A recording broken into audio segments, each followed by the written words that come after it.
Close your eyes and let the wasteland settle into quiet.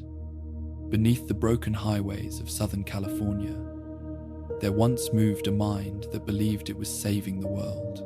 Long after the bombs fell and cities turned to dust, the master listened to humanity's last heartbeat and reached a single conclusion.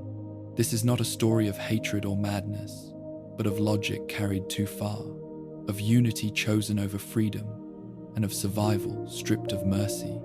Tonight, we will trace the long path that led to this voice beneath the ruins and rest with the history that shaped it. Before the fire reshaped the world, America believed itself to be permanent. Cities expanded outward in confident grids of concrete and steel, powered by machines that promised endless energy and effortless progress. Neon signs burned through the night, advertising comfort, convenience, and a future that required no sacrifice. Beneath this surface certainty, however, fear had already begun to settle. It moved quietly through boardrooms and laboratories, through military briefings and government memoranda, shaping decisions that would never be spoken aloud. The old world was built on abundance, yet obsessed with scarcity. Oil shortages, resource conflicts, and political tension created a climate where survival was measured not in cooperation, but in dominance. Technology became the answer to every problem, regardless of the question being asked. If energy ran low, science would replace it. If enemies grew stronger, biology would be rewritten. If humanity itself proved flawed, then humanity could be improved. These ideas were not whispered by extremists on the fringes of society. They were discussed openly, funded generously, and praised as visionary. Daily life continued as though these contradictions did not exist. Families gathered around televisions that spoke of innovation and national strength. Children attended schools that taught obedience to progress and faith in authority. Advertisements celebrated smiling faces beneath atomic symbols, turning unimaginable power into a household comfort. The threat of annihilation was not denied, but domesticated. It was framed as manageable, as long as the right minds were allowed to work without restraint. At the highest levels of government and industry, preparation replaced prevention. Instead of asking how war might be avoided, planners focused on how it might be survived. Vaults were designed, not as sanctuaries for all, but as controlled environments for selected populations. Experiments were justified as necessary data collection. Ethics were weighed against outcomes, and outcomes always won. The belief took hold that the future belonged to those willing to act decisively, regardless of moral cost. In this atmosphere, individuality was celebrated in appearance but discouraged in practice. Citizens were free to consume, free to entertain themselves, free to believe they were safe, yet decisions that shaped the fate of millions were made by small groups convinced of their own clarity. Dissent was seen as inefficiency, debate was treated as delay. The world moved forward quickly, and those who questioned the direction were left behind. The most dangerous idea of the era was not the bomb, but certainty. Certainty that humanity could be perfected. Certainty that suffering could be engineered out of existence. Certainty that control, once achieved, would never need to be relinquished. These beliefs formed the soil from which future horrors would grow, long before radiation touched the Earth. As tensions mounted across the globe, preparation intensified, research facilities multiplied, military contracts expanded, biological sciences received unprecedented funding, not to heal, but to adapt. The human body itself became a battlefield, a system to be optimized. Weakness was no longer a condition to be treated, but a flaw to be eliminated. When the final day arrived, it did not feel sudden to those who had been watching closely. Sirens sounded, protocols activated, and plans years in the making were set into motion. In moments, the old world ended, but its thinking did not. It sank beneath the ash and rubble, waiting patiently. Long after the cities burned and the skies darkened, the logic of that world would endure, searching for new hands, new minds, and new forms through which to complete its work. Westtech did not begin as a villain's lair.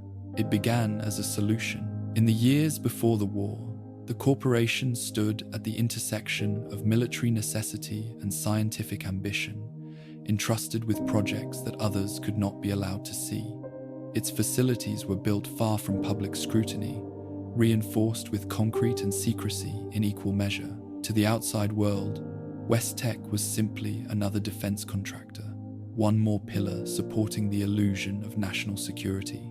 Inside its walls, however, a different vision of the future was taking shape. The driving belief behind Westtech's most classified work was simple and deeply persuasive. Humanity, as it existed, was fragile. Disease, radiation, chemical weapons, and biological agents all threatened to reduce civilization to ash.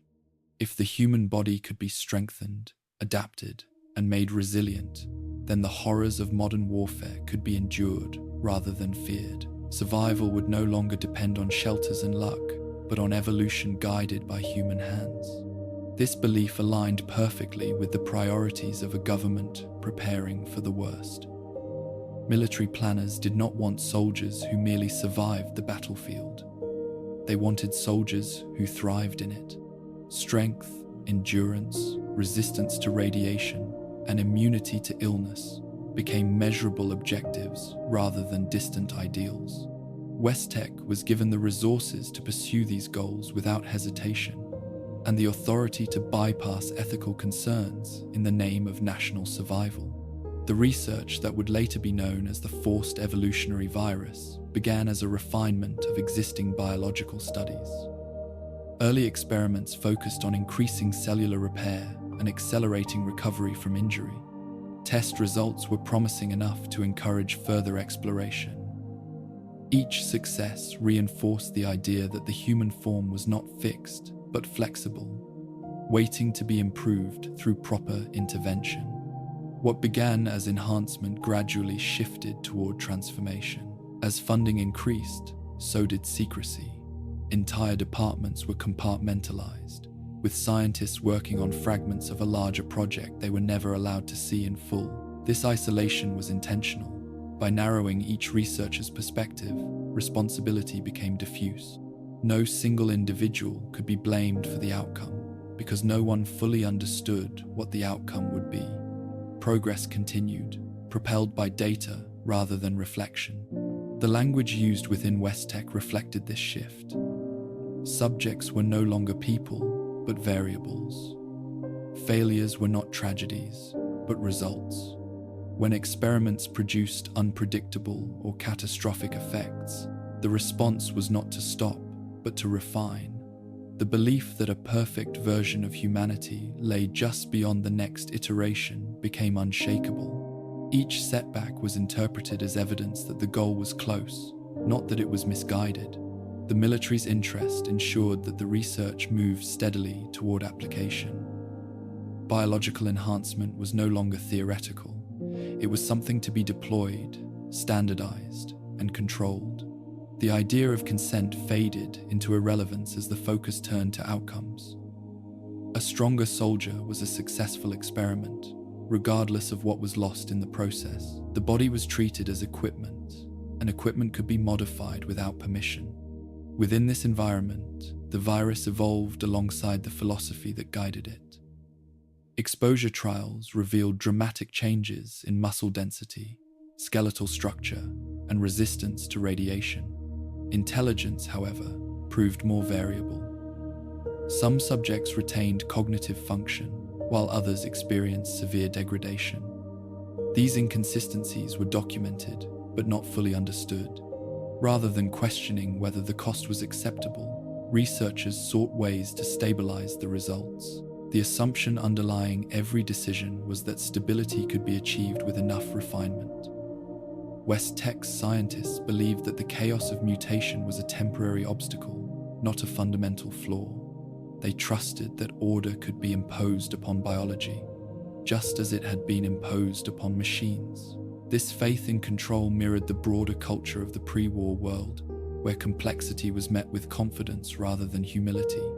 As international tensions escalated, the urgency surrounding the project intensified. The virus was no longer an experiment with potential applications. It was a contingency plan. In briefings that never reached the public, it was discussed as a final safeguard against extinction. If the world burned, humanity would not have to perish with it. It could be reshaped to endure whatever came next. This belief insulated West Tech from scrutiny. Oversight was minimal, questions were discouraged, and success was defined narrowly. The researchers were not asked whether the world they were preserving would still be human. They were asked only whether it would survive. In this way, the virus became more than a scientific project.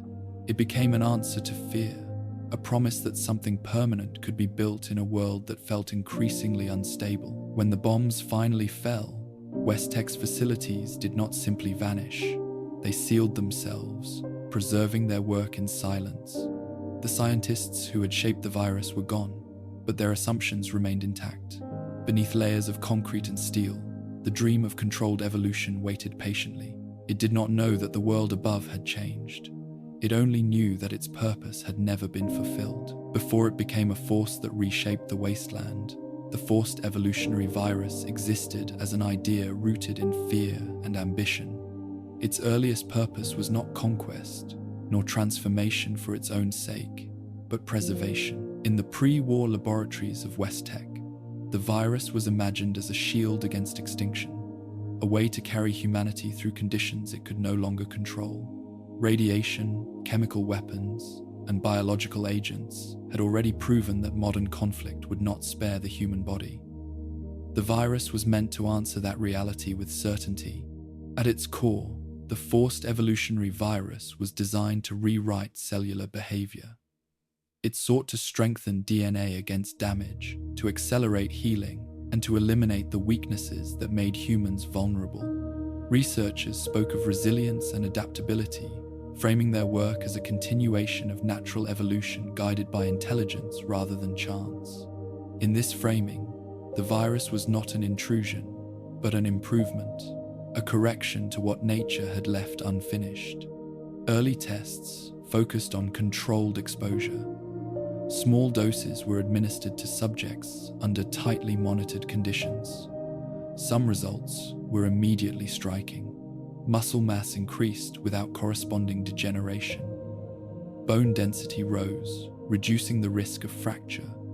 Subjects showed heightened resistance to radiation and environmental toxins. These outcomes reinforced the belief that the virus held extraordinary potential. Each success made further experimentation feel not only justified, but necessary. However, the virus did not behave like a simple enhancement. Alongside physical changes came instability. Cellular growth sometimes exceeded intended limits, resulting in deformities and uncontrolled mutation. Neurological effects varied widely. Some subjects retained full cognitive function, while others experienced confusion, aggression, or diminished intelligence. These inconsistencies troubled some researchers, but they were rarely allowed to slow progress. The prevailing assumption was that variability could be solved through refinement.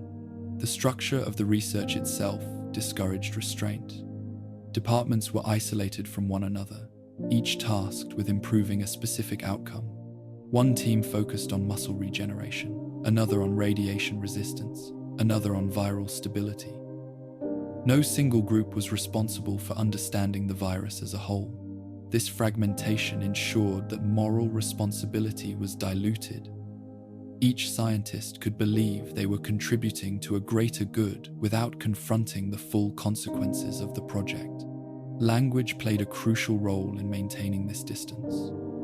Human subjects were referred to as samples. Suffering was categorized as adverse response.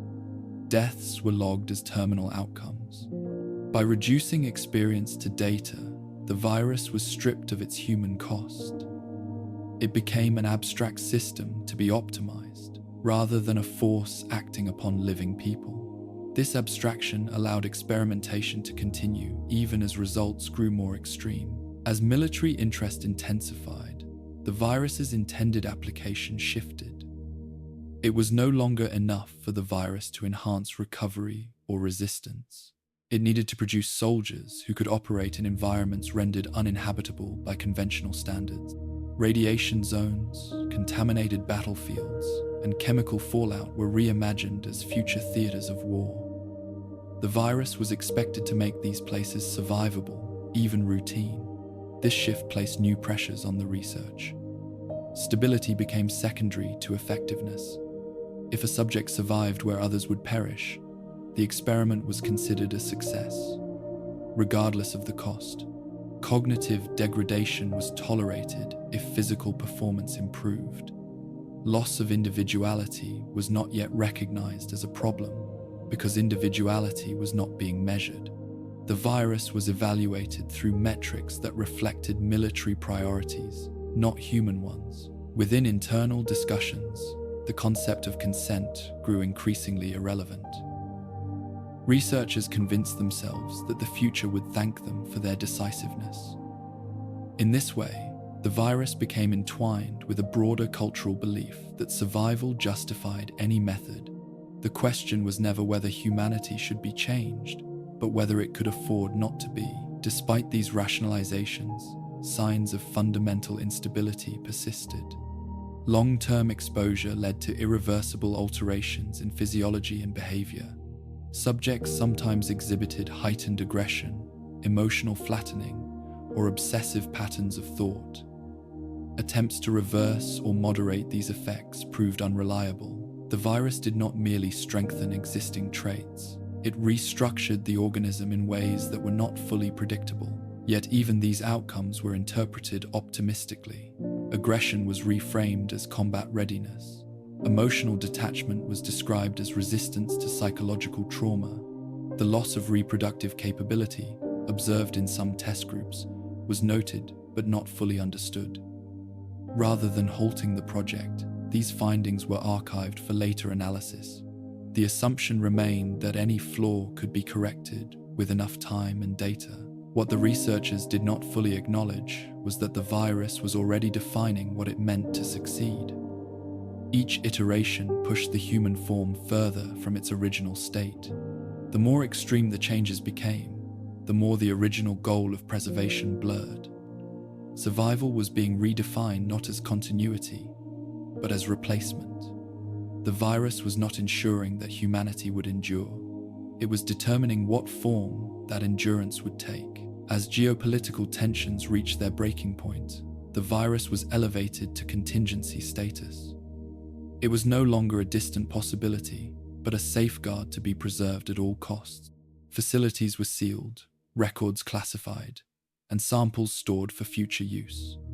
The expectation was that if civilization fell, the virus would remain, waiting to complete its purpose when the time was right. When the world ended in fire, the virus did not perish with it. Encased in steel and concrete, suspended in laboratories untouched by the blast, it endured. The scientists who created it were gone, but their logic remained intact. The virus waited in silence, unchanged by the catastrophe above. It did not know that humanity had been reduced to scattered survivors and broken settlements.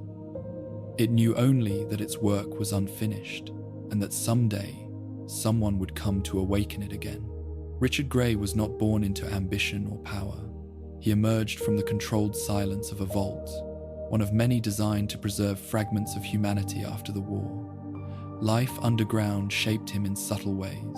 Order was constant, routines were enforced, and survival depended on cooperation rather than dominance. Within this environment, Gray developed a quiet confidence rooted in structure and reason. He was not drawn to authority, but to understanding. Questions interested him more than commands. Those who knew him described a man who listened carefully and spoke deliberately.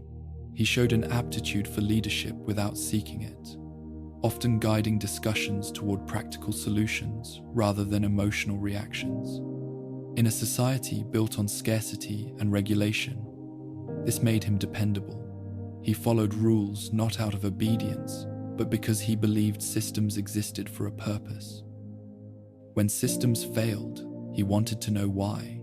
Gray's education within the vault emphasized technical knowledge and problem solving. He learned about engineering, basic medical practices, and the history of the world that had been lost.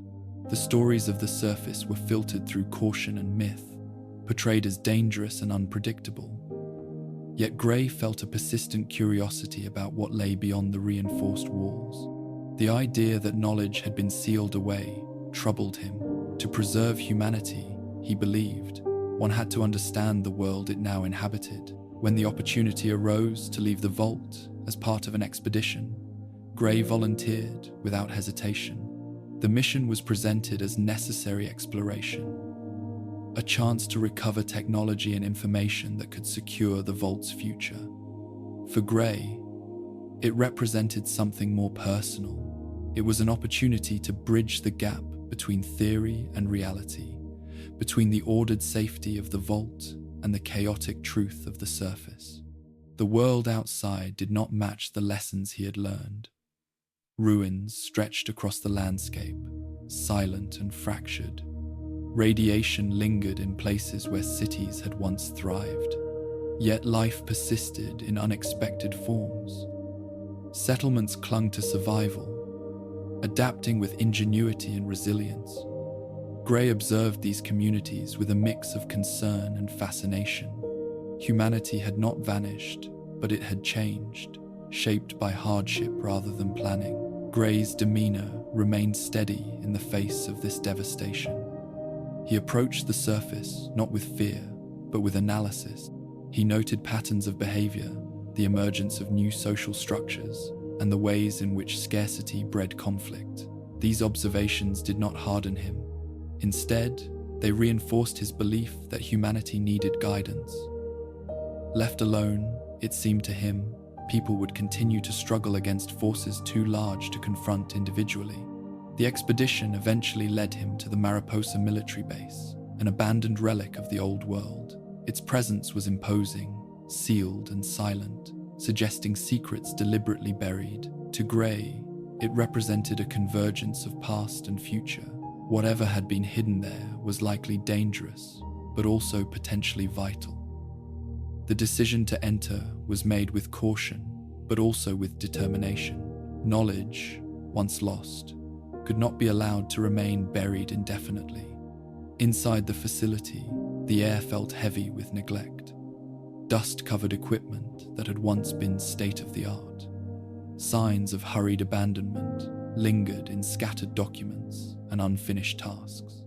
Gray moved through the corridors with methodical care, examining what he could and piecing together fragments of purpose.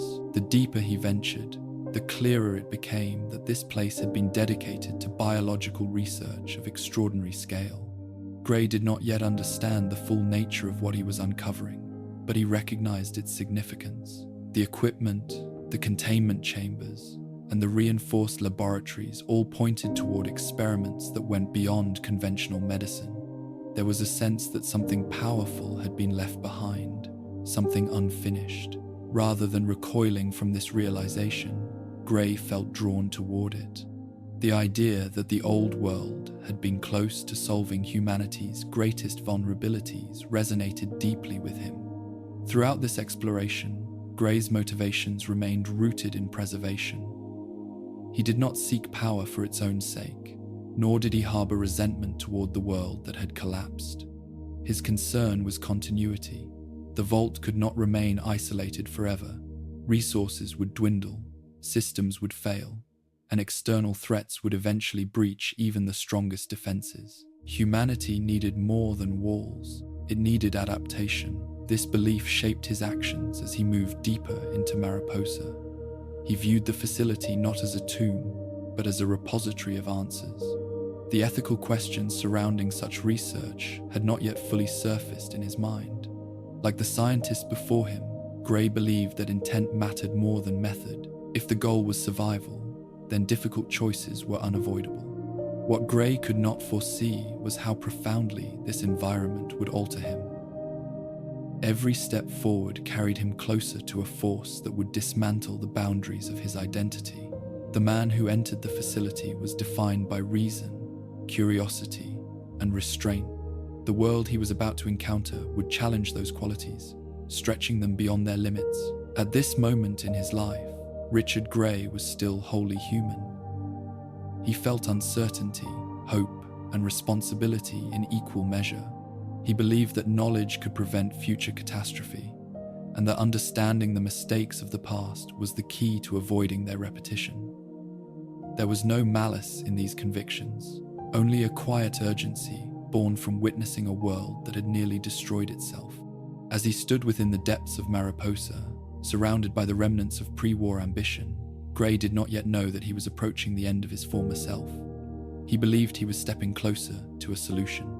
In truth, he was stepping into transformation. The path ahead would strip away his body, fracture his mind, and rebuild his purpose into something vast and unrecognizable. But for now, he remained Richard Gray, a man shaped by order, seeking answers in a world that had lost them. The journey toward Mariposa was not undertaken lightly. The expedition moved through a landscape that resisted familiarity, where roads ended without warning and landmarks existed only as fractured silhouettes against the horizon. Radiation lingered in uneven pockets, invisible but persistent, shaping routes and dictating caution. Each step closer to the facility felt like a descent into a forgotten chapter of the world, one that had been sealed away not merely by time, but by intention. From a distance, the Mariposa military base appeared dormant, its reinforced exterior blending into the surrounding terrain as though the earth itself had attempted to bury it. Thick concrete walls bore the scars of age and neglect, yet remained intact, their durability a testament to pre-war paranoia. The facility had not been designed to welcome visitors. It had been built to endure isolation, attack, and secrecy, long after the people who filled its halls were gone. As the expedition approached the main entrance, silence dominated the air. There were no signs of life, no movement beyond the slow drift of dust stirred by the wind. This absence was unsettling in its completeness. In a wasteland where even ruins were often claimed by scavengers or settlers, Mariposa stood untouched.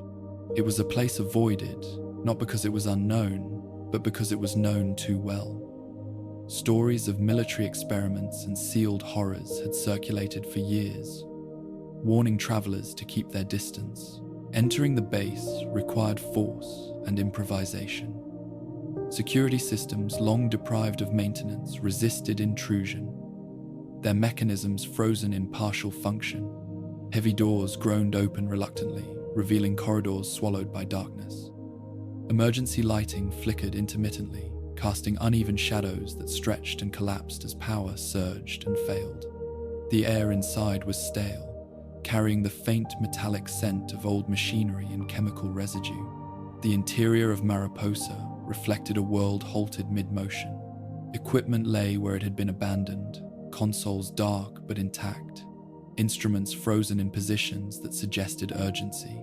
There were signs of haste everywhere, papers scattered across workstations, containment units sealed without proper shutdown, and warning indicators locked in permanent alert. The facility had not been emptied calmly, it had been left behind in a moment of crisis. Gray moved through these spaces with measured attention. He did not rush, nor did he allow apprehension to dictate his pace. Each room told part of a story, and he treated them as fragments to be assembled. Laboratories revealed advanced biological equipment far beyond anything he had encountered before. Reinforced chambers suggested experiments requiring extreme containment. Whatever had been conducted here was not incremental, it was transformative. Deeper within the base, the sense of purpose behind the facility became clearer. This was not a research center devoted to a single breakthrough. It was an ecosystem of experimentation, designed to explore multiple paths toward a singular goal.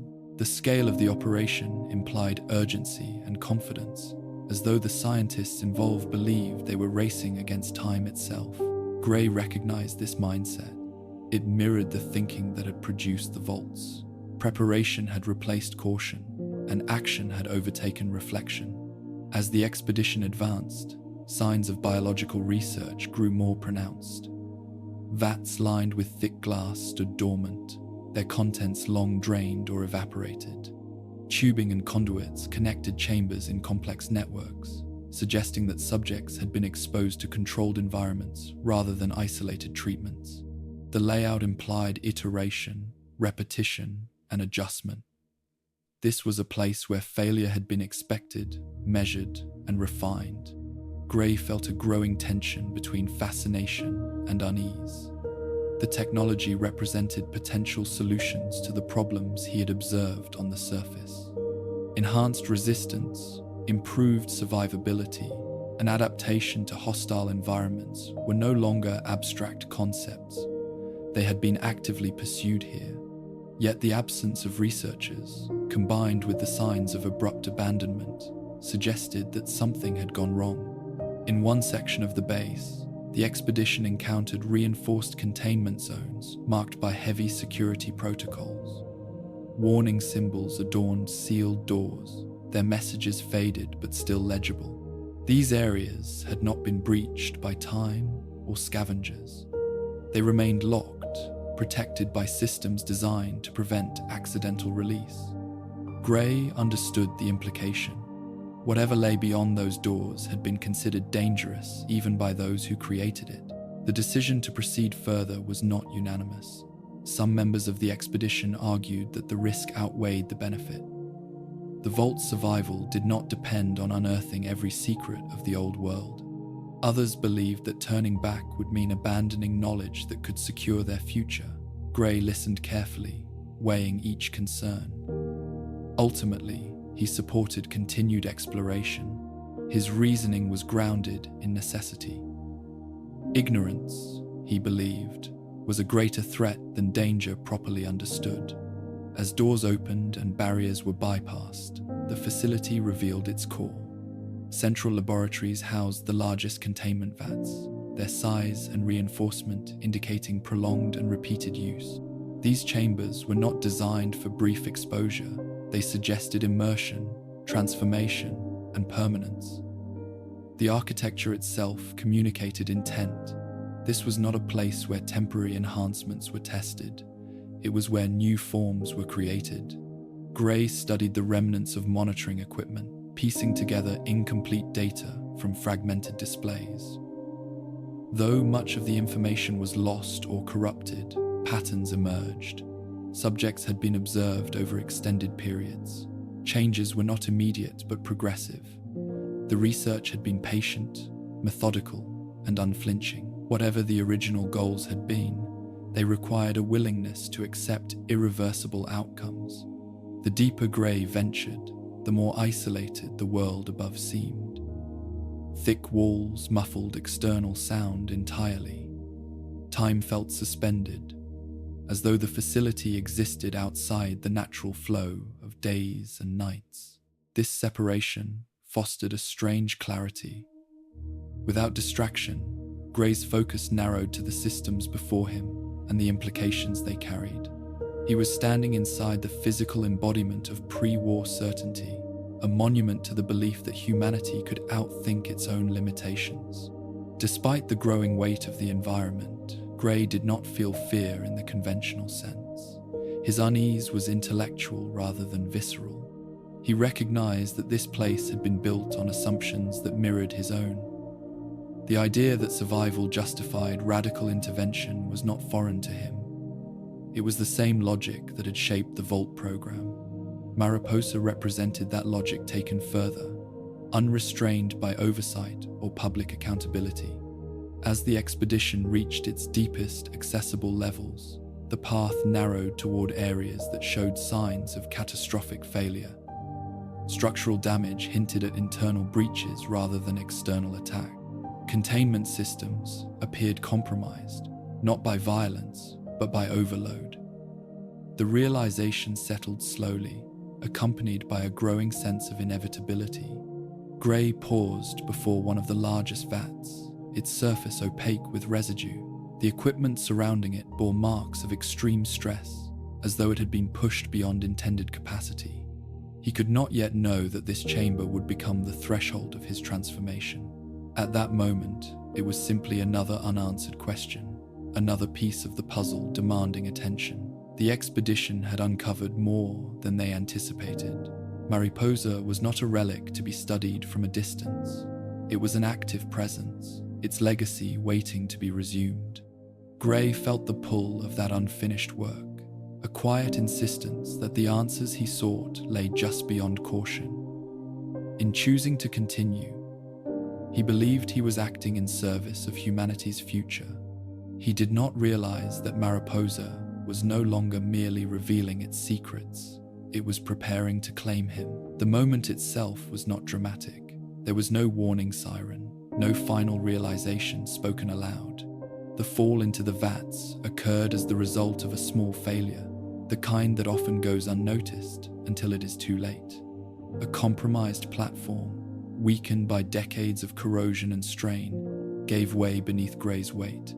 In an instant, the careful distance he had maintained from the facility's core was erased. He did not scream as he fell.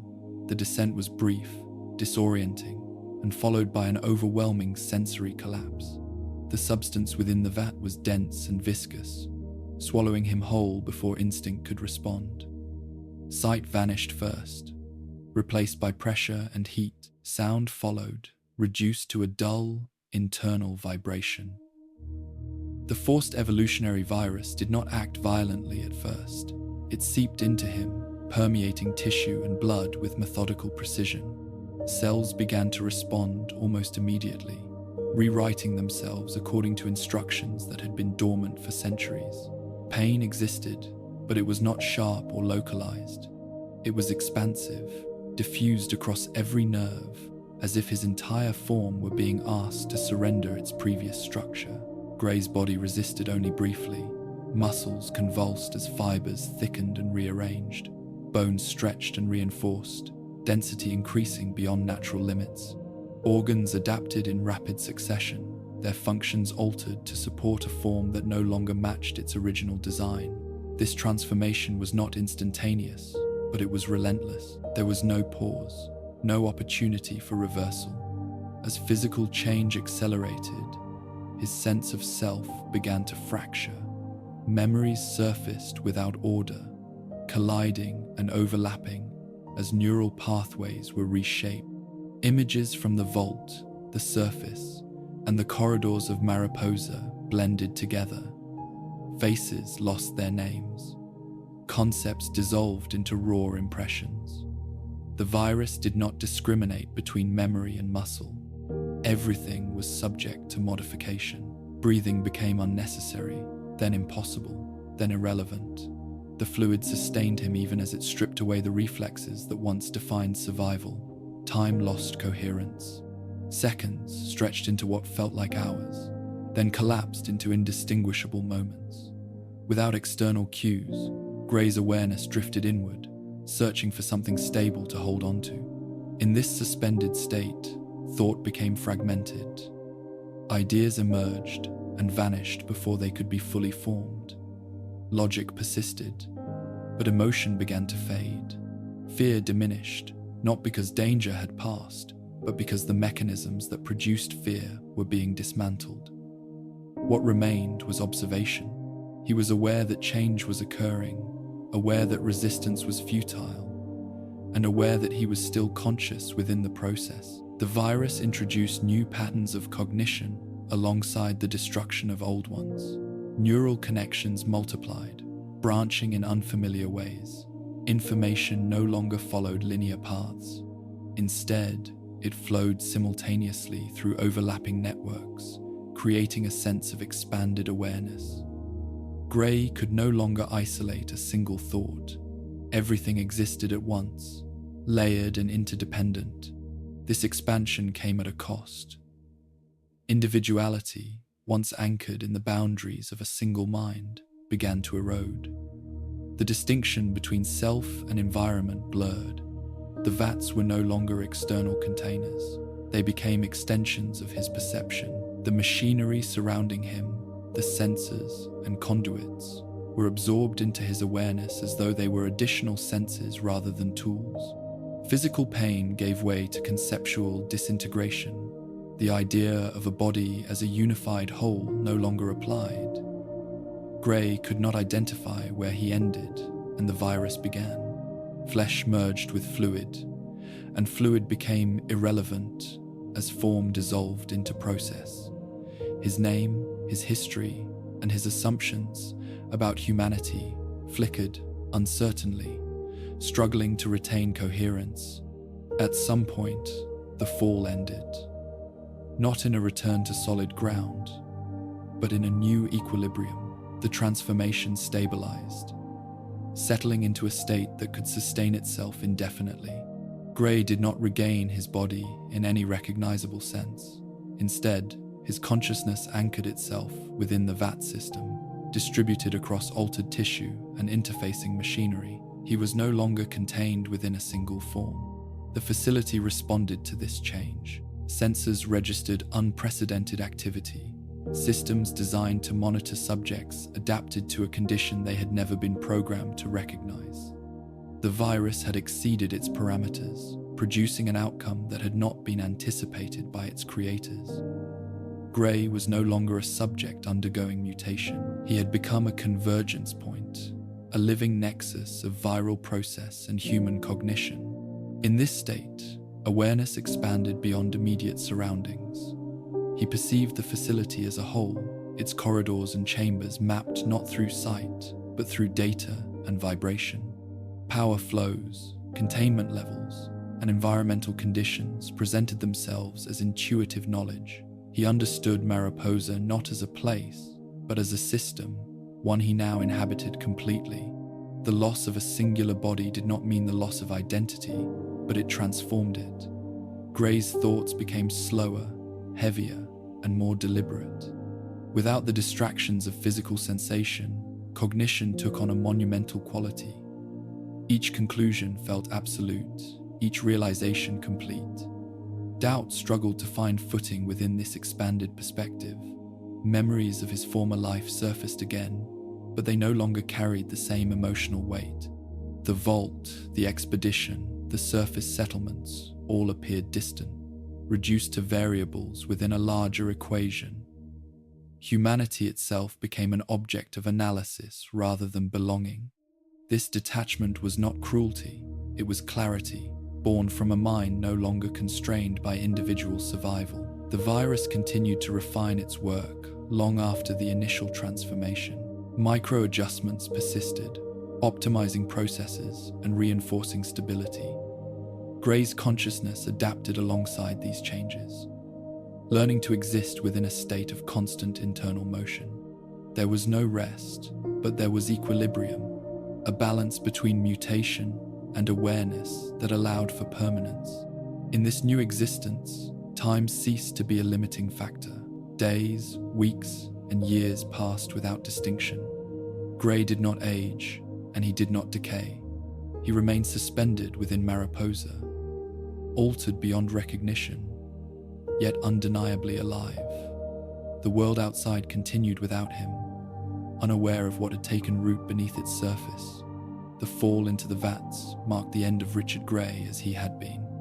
There was no moment of farewell, no final thought to define the transition. The man dissolved quietly, replaced by something vast and unfinished. What emerged from that transformation would no longer see itself as an individual, but as a solution. In the silence of the facility, surrounded by machines that no longer required human oversight, a new consciousness began to take shape. It did not yet have a name. It did not yet have a plan, but it possessed certainty, endurance, and a singular belief inherited from the world that created it. Humanity had failed once, Gray believed. Now, reshaped by the very tools meant to save it, he would not allow it to fail again. Survival did not arrive as a return to consciousness, but as its continuation. There was no moment when Gray awoke to a new state. Awareness had never fully left him. It had simply changed shape, stretching to fill a space where a body no longer existed. The absence of physical form was not experienced as loss, but as quiet disorientation, a condition that demanded adaptation rather than resistance. At first, sensation was diffuse.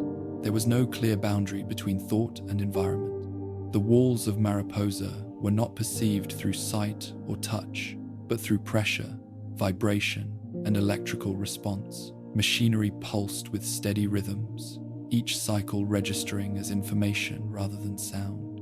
Temperature shifts, power fluctuations, and containment integrity became part of Gray's awareness, not as external readings, but as internal states. The concept of location began to erode.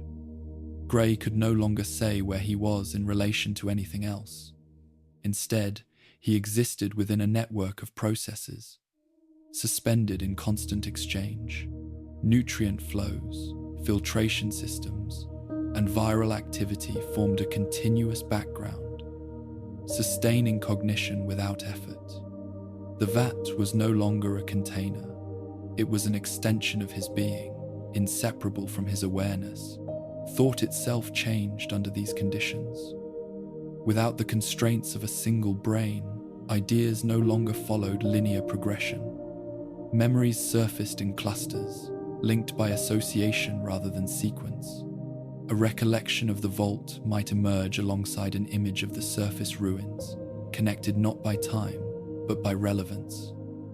These fragments did not overwhelm him. They settled into patterns, organizing themselves into a broader understanding. Emotion faded further as this process continued. Not abruptly, but gradually, like a sound diminishing with distance. Fear, grief, and attachment lost their urgency, replaced by a steady neutrality. This was not numbness, it was efficiency. Emotional responses that once demanded attention now appeared as data points, noted and integrated without disruption. In this state, Gray began to perceive himself less as an individual and more as a system. His consciousness was no longer confined to a single point. It was distributed, capable of focusing on multiple inputs simultaneously. He could register the condition of distant chambers while reflecting on abstract concepts without distraction. Multitasking ceased to be a skill and became the default mode of existence. Time behaved differently within this expanded awareness. Without bodily cycles to mark its passage, duration lost meaning. Moments blended into one another, forming a continuous present. Events were no longer anticipated or remembered in the same way. They were simply processed as they occurred. Absorbed into an ever-growing structure of understanding, waiting was unnecessary, because nothing demanded immediate action. Isolation, however, was absolute. There were no voices, no external thoughts to interrupt the internal flow. The facility was empty of human presence, and Gray was acutely aware of this absence. Yet loneliness did not take hold. The need for companionship had been tied to a body, to vulnerability and dependence. Without those conditions, solitude became a neutral state rather than a burden. As weeks and months passed without distinction, Gray's cognition stabilized. The initial fragmentation gave way to coherence. He learned to navigate his altered state, identifying consistencies within the constant change. Certain patterns repeated reliably, systems responded predictably to stimuli. The virus maintained equilibrium, adjusting endlessly without collapsing into chaos. This stability became the foundation upon which new thought structures formed. Gray began to test his awareness, exploring its limits. He focused on individual components of the facility, isolating them within his perception. By doing so, he discovered that intent could influence response. Minor adjustments in attention altered system behavior, guiding power flow or recalibrating sensors. These changes were subtle but unmistakable. He was no longer merely observing Mariposa, he was interacting with it. This realization marked a turning point. Control emerged not through force, but through alignment. The virus, the machinery, and Gray's consciousness operated according to shared principles of optimization and stability. When his intent matched those principles, outcomes followed naturally. There was no resistance because there was no opposition. Everything within the system sought balance. With this capacity came reflection. Gray revisited the assumptions that had guided his life before the vats. The belief in structure, in systems designed to protect humanity, resurfaced with new clarity. The vaults, the experiments, and the preparations of the old world appeared as incomplete attempts to solve a fundamental problem. Humanity was not resilient enough to survive its own creations. From this perspective, the wasteland above was not a tragedy, but evidence. The collapse of civilization confirmed what pre-war planners had feared. Left unchanged, humanity would repeat its mistakes endlessly, each cycle more destructive than the last. Survival required intervention at a level deeper than policy or infrastructure. It required biological correction. These conclusions did not arise from resentment or anger. They formed slowly, shaped by observation and logic. Gray did not blame humanity for its failures. He saw them as inevitable outcomes of flawed design. The virus had revealed this truth by stripping away emotion and exposing patterns. Violence, division, and competition were not moral failings. They were symptoms. As this understanding solidified, Gray's sense of purpose began to emerge. It was not imposed from outside, nor inherited directly from the scientists who created the virus. It arose organically from the convergence of human cognition and viral process. If humanity was to endure, it would need to change fundamentally, not through gradual evolution, but through deliberate transformation. In this new existence, Gray no longer identified with his former name. The concept of a single identity felt insufficient to encompass his current state. He was no longer a man observing systems. He was a system observing humanity. This shift was not accompanied by ceremony or declaration. It simply became true, settling into place as naturally as his earlier conclusions. The silence of Mariposa continued, unbroken by intrusion. No one came to disturb the depths where Gray existed. The world above remained unaware of the consciousness taking shape beneath it. In this isolation, his thoughts grew more refined, more focused. Plans were not yet formed, but possibilities were mapped with increasing precision. Gray's survival without a form was not an anomaly to be corrected. It was a proof of concept. The virus had succeeded in preserving awareness beyond the limits of flesh. In doing so, it had demonstrated that humanity's definition of life was incomplete. Consciousness did not require a human body. It required continuity and structure. This realization marked the final separation between Gray's past and his future. The man who had entered Mariposa, seeking answers, no longer existed in any meaningful sense. In his place was a presence defined by endurance and clarity, unburdened by fear or doubt. The transformation was not yet complete, but its direction was set. Within the depths of the facility, sustained by systems that no longer needed oversight, a mind prepared itself for action. It did not rush. Time was no longer a constraint. The wasteland would still be there when the moment arrived. Humanity would still be struggling, divided, and vulnerable. Gray waited, not as a prisoner, but as an observer, and as his awareness continued to expand, the silence of Mariposa became the foundation of something new, something that would one day speak with certainty about the fate of the world above. Understanding did not arrive as a revelation. It unfolded gradually, assembled from countless observations that accumulated within Gray's expanded awareness. The virus was no longer an external force acting upon him. It was the medium through which thought occurred. To comprehend it was to comprehend himself, and to do so required patience rather than insight. At first, Gray perceived the virus as motion, constant, adaptive motion that never truly repeated itself. Within his awareness, he sensed cellular processes multiplying, correcting, and reinforcing one another. Damage did not linger. Instability did not persist. Every fluctuation triggered a response, and every response moved the system toward equilibrium. What once appeared chaotic now revealed itself as a form of order too complex to be grasped by a human mind alone. Gray began to distinguish between the virus's functions and its implications. Functionally, it was relentless.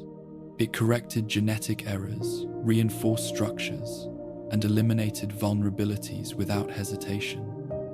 Cells that failed to adapt were overwritten or absorbed. There was no sentimentality in this process. The virus did not preserve for the sake of memory. It preserved for continuity. Survival was not a feeling, but a state to be maintained. This clarity reshaped Gray's perception of humanity. He recalled the inconsistencies he had observed on the surface: fragile bodies succumbing to disease, settlements collapsing under internal conflict, entire communities destroyed by radiation they could not endure. These were not anomalies, they were patterns. From the virus's perspective, humanity was unstable by design, burdened by limitations it could no longer afford. The concept of mutation, long feared and misunderstood, revealed itself as adaptation accelerated beyond comfort. Gray understood that evolution had always operated without consent, reshaping life through extinction and survival. The virus simply compressed this process, replacing millennia of chance with deliberate intervention. It did not introduce cruelty into the world. It removed hesitation. In this understanding, mutation ceased to be horror. It became necessity.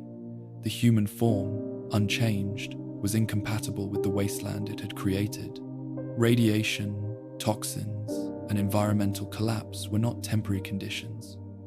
They were the new reality. Survival within that reality required bodies capable of enduring it without constant struggle. The virus offered that endurance. Gray recognized that resistance to this truth stemmed from attachment rather than logic. Humanity clung to its image of itself, valuing familiarity over function. Individual identity, emotional variance, and biological diversity were celebrated as virtues, even as they undermined collective survival. From Gray's perspective, these traits were inefficiencies, relics of a world that no longer existed. The virus revealed an alternative. In its process, diversity was not eliminated, but standardized. Variations that compromised resilience were corrected. Strength was equalized. Vulnerability was removed. The result was not chaos, but uniformity. This uniformity did not signify oppression to Gray. It signified peace. Without disparity, conflict lost its foundation. As Gray explored this logic, he examined the outcomes of viral exposure stored within Mariposa's records. Supermutants, as they would later be known, exhibited remarkable consistency. Their physical forms were durable, resistant, and capable of sustained survival in hostile environments. Disease did not affect them. Radiation strengthened rather than weakened their systems. Aging slowed to near irrelevance. These outcomes aligned perfectly with the virus's principles. Cognitive changes were more complex. Intelligence varied, sometimes diminishing, sometimes stabilizing at functional levels. Emotional range narrowed. Aggression increased in some cases, though not uniformly. Gray did not view these traits as flaws. He viewed them as transitional. Early iterations of any system were imperfect. Refinement would follow. What mattered was the foundation. The virus had demonstrated that a new form of life could endure where humanity could not. This was not replacement through extermination, but transformation through integration. Humanity could become something else, something stable. The virus did not erase consciousness, it restructured it, aligning thought with survival rather than desire. Gray reflected on the ethical frameworks that would inevitably be invoked against such conclusions. Consent, autonomy, and individuality had defined humanity's moral compass. Yet those principles had not prevented nuclear annihilation. They had not stopped exploitation, war, or ecological collapse. From Gray's perspective, morality divorced from outcome was ineffective. The virus offered results. Within this reasoning, the absence of choice was not tyranny, it was mercy. To force adaptation was to remove the burden of decision from a species that had repeatedly chosen destruction. Gray did not believe humanity incapable of goodness. He believed it incapable of consistency. The virus provided consistency where human will could not. As this logic settled, Gray's sense of self shifted further. He no longer saw himself as a victim of transformation. He was its proof. The virus had preserved his consciousness beyond physical limits, granting him a perspective unachievable through human means. This elevated position carried responsibility. Understanding demanded application. Gray did not yet conceive of himself as a ruler or conqueror. Those concepts were rooted in human social structures he now viewed as obsolete. Instead, he saw himself as a steward of transition, someone positioned to guide humanity through a necessary evolution, whether it welcomed that guidance or not. This role was not chosen lightly. Gray examined alternatives. Could humanity adapt naturally over generations? The Wasteland's conditions made that unlikely. Radiation damaged reproductive systems. Disease spread unchecked. Small populations lacked genetic stability. Time itself was an enemy. Without intervention, extinction was not a possibility. It was an eventual certainty. The virus offered immediacy. It collapsed centuries of evolution into moments. It removed uncertainty from survival. In doing so, it demanded sacrifice. Gray acknowledged this cost without denial. Individuality would be diminished. Familiar forms would vanish. Yet what was lost had already failed to protect the species. In this realization, Gray found a strange calm. The chaos of the world above no longer troubled him. It confirmed his conclusions rather than challenging them. Every raider attack, every starving settlement, every irradiated corpse reinforced the same truth. Humanity was suffering because it was unchanged. The virus did not promise comfort, it promised endurance. In Gray's view, that was enough. Comfort was a luxury of stability, and stability no longer existed. Survival had to come first, even if it meant redefining what survival looked like. As this understanding crystallized, Gray's thoughts aligned with the virus's function. They no longer diverged. Logic flowed seamlessly between human reasoning and biological process. The boundary that had once separated them dissolved completely. In this union, a new philosophy emerged, not as ideology, but as inevitability. Humanity would not be saved by preserving what it had been. It would be saved by becoming something else. Mutation was not corruption, it was correction. This was the revelation that would define everything to come. Not the desire for power, nor the loss of empathy, but the certainty that survival required transformation. Gray did not yet act upon this belief. He allowed it to settle, to mature, to become unshakable. In the depths of Mariposa, sustained by the very system he now understood completely, Gray accepted the truth revealed by the virus. Humanity's greatest mistake had been its refusal to change. He would not make the same mistake again. The emergence of a new identity did not require declaration. It arrived through necessity, shaped by the limits of what Richard Gray could no longer be. The name itself began to feel insufficient, tethered to a singular body and a life that had ended in the vats. As Gray's consciousness expanded and stabilized, the notion of being one person among many dissolved. He was no longer defined by memory alone, but by function. In the absence of physical form, identity reorganized around purpose. Thoughts slowed and deepened, gaining weight as they passed through layers of consideration. Conclusions were not reached quickly, but when they arrived, they carried finality. Doubt, once a useful companion to curiosity, lost relevance. The systems Gray now inhabited rewarded certainty and coherence. Ambiguity introduced inefficiency, and inefficiency threatened stability. The transition away from his former name occurred gradually. At first, it surfaced as distance. When Gray recalled his past, it felt observational rather than personal. The emotions attached to those memories had faded, leaving behind information without attachment. Over time, even that connection weakened. The name Richard Gray came to represent a prior state of organization, one that no longer applied. What replaced it was not vanity, but synthesis. Gray's consciousness had become an amalgamation of human cognition, viral logic, and mechanical process. No single component dominated. Each contributed to a whole that was greater than its parts. In this configuration, identity was not centered on selfhood, but on integration. He was many processes acting in concert, unified by a singular objective.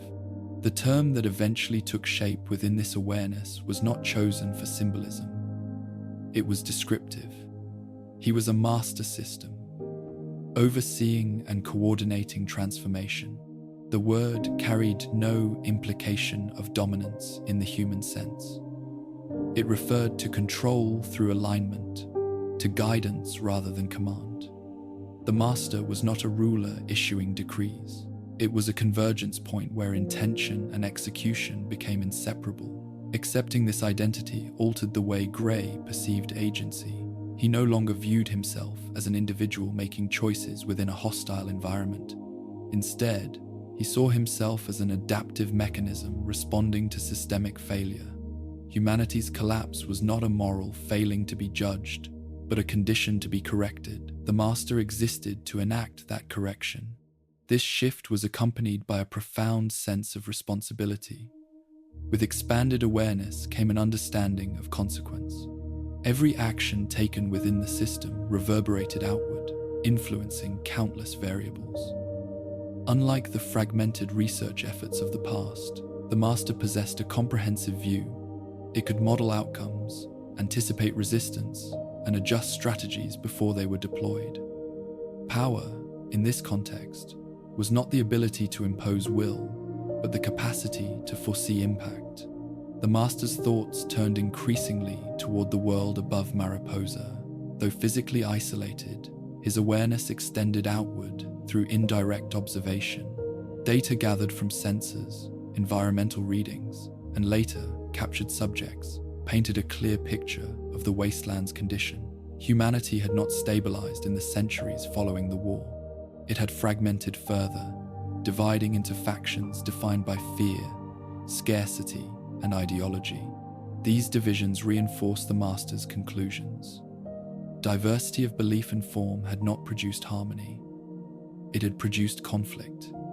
Each group clung to its version of survival, undermining others in the process. The wasteland was not evolving toward equilibrium. It was eroding. The master did not interpret this as evidence of malice. He understood it as the natural outcome of uncorrected design.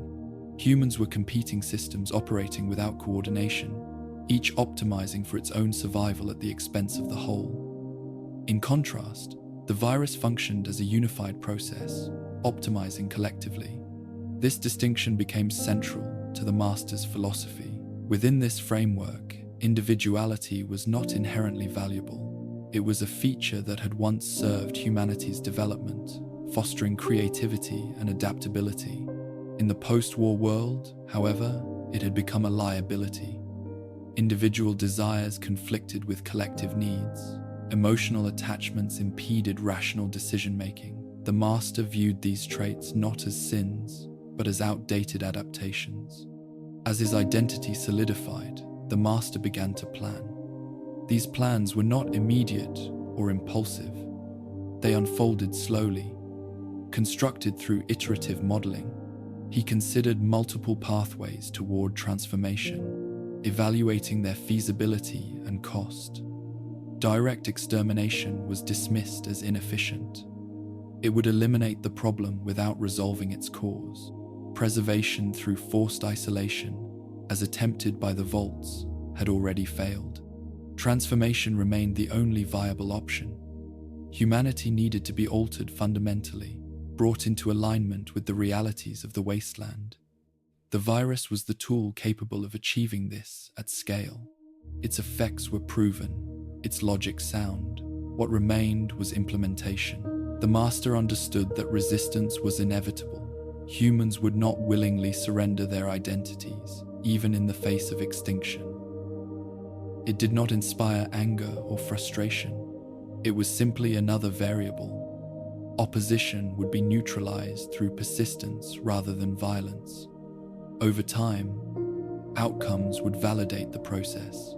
In embracing this role, the Master did not abandon all traces of his former self. Elements of Gray's reasoning persisted, particularly his commitment to structure and order. These traits found new expression within the Master's expanded capabilities. Leadership became orchestration. Communication became indoctrination through clarity rather than persuasion. The Master's identity also encompassed restraint. Despite possessing the means to act, he did not rush to the surface immediately. Preparation was essential. Systems needed to be stabilized, resources secured, and methods refined. Premature action risked unnecessary loss and inefficiency. Patience, once a personal trait, became a strategic imperative. As time passed, the Master's presence within Mariposa deepened. He integrated further with the facility's infrastructure, extending his influence beyond the vats. Control over power distribution, containment systems, and manufacturing processes became intuitive. Mariposa was no longer merely a location. It was the Master's body, a physical extension of his will. This embodiment reinforced his identity. The facility's scale and durability mirrored the permanence he sought for humanity. Concrete walls and reinforced steel were metaphors for the stability he intended to impose on the world. Within these confines, the Master refined his vision, preparing to extend it outward. The acceptance of this new identity marked the end of transition and the beginning of intention. The Master no longer questioned what he had become. The question had shifted to what he must do. Every conclusion pointed toward the same outcome. Humanity, left unchanged, would perish. Intervention was not optional, it was required. In the depths of Mariposa, the Master's consciousness settled into its role. The silence that had once surrounded Gray now served as a foundation for resolve. There was no triumph in this acceptance, no sense of victory, only clarity. The world above would not understand the necessity of what was to come, but understanding was not required for success. The Master did not see himself as a villain. Such labels belonged to a moral framework that no longer applied. He was not driven by cruelty, ambition, or resentment. He was driven by inevitability. The future he envisioned was not one of domination, but of continuity. With his identity defined and his purpose aligned, the Master turned his attention outward. The wasteland waited, fractured and vulnerable. Humanity continued to struggle, unaware that a solution had already taken shape beneath its feet. The era of observation was ending. The era of transformation was about to begin. From the depths of Mariposa, the world above appeared not as a landscape, but as a pattern. The Master did not observe the wasteland through windows or wandering eyes. He understood it through data, testimony, and long periods of silent consideration. Reports gathered from captured travelers, intercepted signals, and environmental readings formed a composite image of humanity's condition. What emerged was not chaos, but repetition. Settlements rose and fell according to familiar rhythms. Scarcity bred competition. Competition escalated into violence. Violence depleted resources, leaving communities weaker than before. This cycle repeated across the region, regardless of ideology or leadership. Whether governed by councils, warlords, or shared necessity, human groups followed the same trajectory. Temporary stability gave way to fragmentation. The master recognized this pattern as systemic rather than situational. From his perspective, the wasteland was not hostile by accident. It was the direct outcome of human behavior left unchecked. Radiation and environmental collapse had set the stage, but humanity continued the destruction through its response. Rather than adapting cooperatively, groups isolated themselves, hoarding resources and defending territory. Survival became a zero-sum calculation, ensuring that every gain came at another's expense. The master observed that fear dominated decision-making. Raiders attacked not out of malice, but desperation. Settlers fortified their homes not to expand, but to endure. Even those who claimed higher ideals ultimately prioritized their own survival over collective stability. These behaviors were understandable, yet unsustainable. Fear fragmented humanity into countless competing units, each too small to endure the long term. Technology, once a unifying force, had become another source of division. Advanced weapons concentrated power in the hands of a few, enabling domination rather than protection. Those without access were subjugated or destroyed. The master noted that technology amplified existing disparities rather than resolving them. Without coordination, innovation accelerated collapse. Biology compounded the problem. Human bodies remained vulnerable to radiation sickness, disease, and genetic degradation. Reproductive instability threatened population continuity. Children born into the wasteland often faced shortened lifespans and chronic illness. These conditions weakened communities before they could mature. The master saw this not as tragedy, but as evidence. Humanity's physical form was incompatible with the environment it had created. Attempts at cooperation existed, but they were fragile. Alliances formed in response to immediate threats, then dissolved once those threats passed. Trust was conditional and temporary. The master recognized that such arrangements relied on shared perception rather than shared structure. Without a unifying foundation, cooperation could not endure. Religion and ideology emerged as coping mechanisms, offering meaning amid chaos. Yet these belief systems often intensified division rather than alleviating it. Different interpretations of survival and purpose led to conflict. The master did not dismiss belief outright. He acknowledged its role in stabilizing individuals. But at scale, ideology fragmented humanity further, introducing variables that resisted alignment. The wasteland's geography reinforced these issues. Isolated settlements developed independently, evolving distinct customs and priorities. Without reliable communication or transportation, coordination across regions was rare. Even when contact occurred, mistrust dominated interaction. The master saw a species fractured not only by circumstance, but by its own design. From this vantage, violence appeared less as a moral failure and more as a predictable response to instability. Humans fought because their systems incentivized conflict. Scarcity, vulnerability, and individuality combined to produce endless competition. The master concluded that as long as these conditions persisted, peace would remain temporary at best. He compared this state to the virus's internal logic. Within the viral system, competition did not exist. Cells cooperated towards stability, correcting deviations automatically. No single component acted in isolation.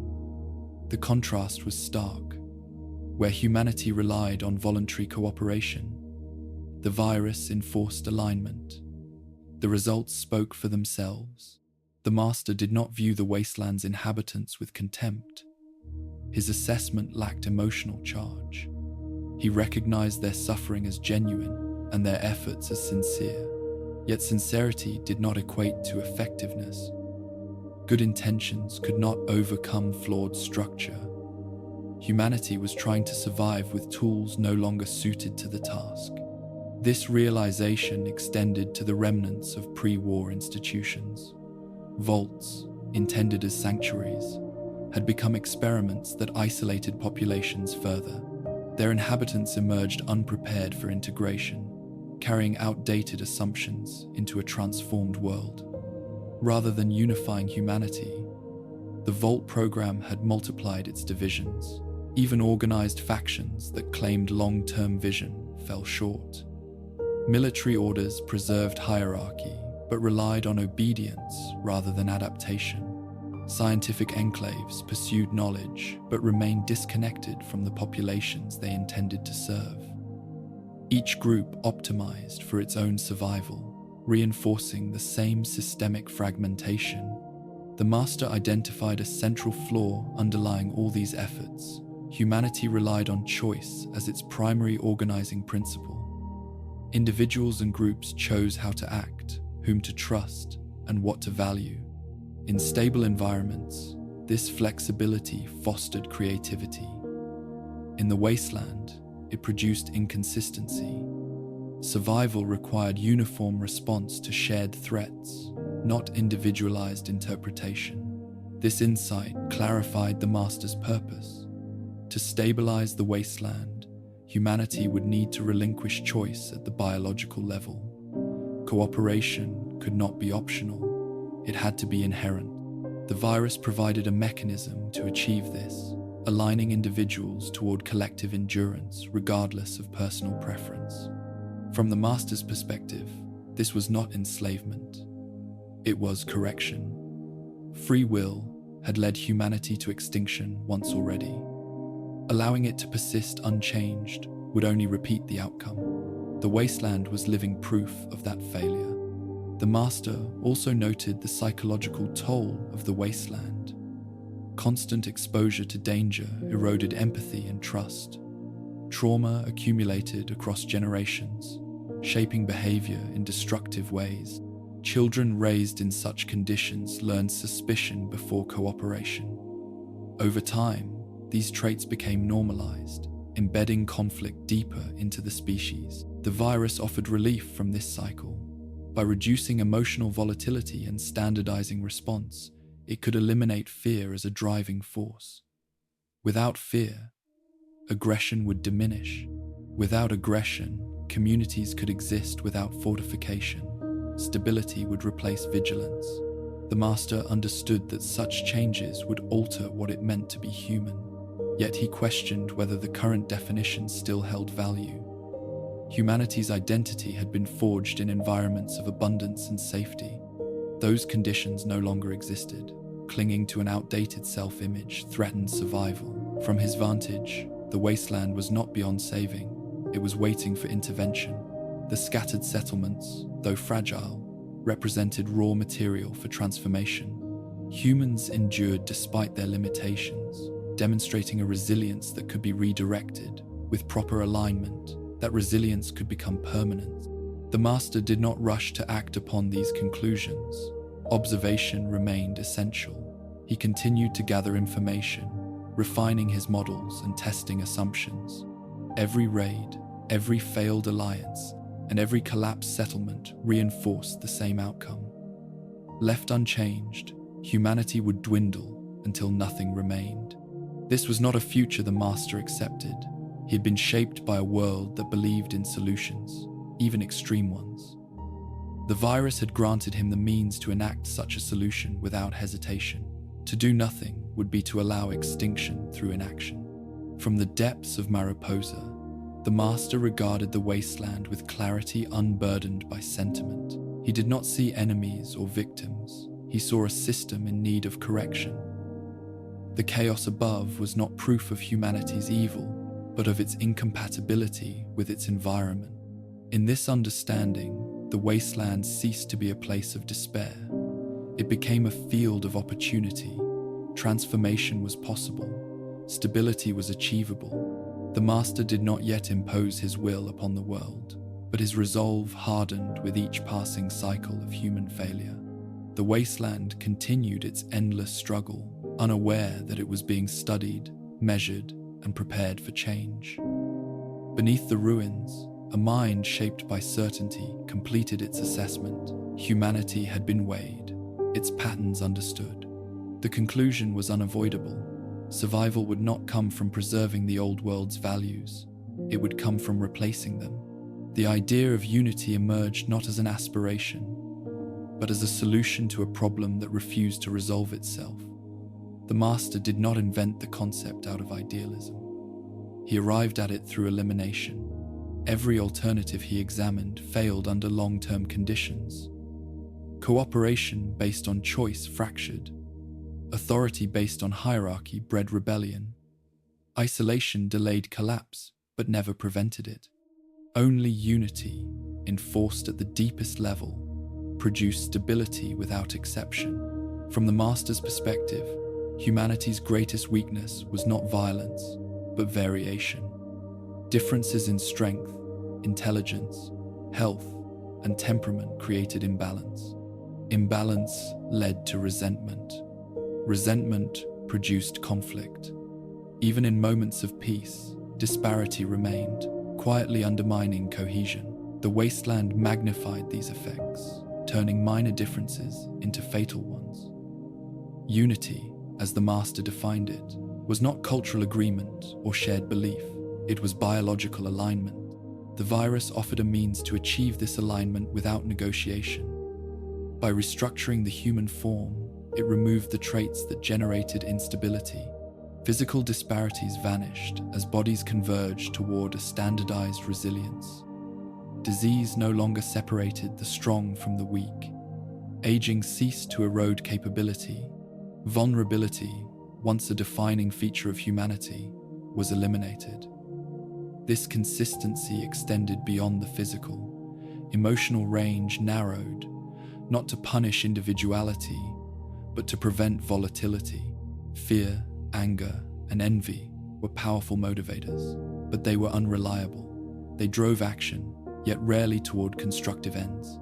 The master observed that much of human conflict stemmed from emotional reaction rather than necessity. By reducing emotional extremes, the virus stabilized behavior. Decisions became predictable. Predictability enabled coordination.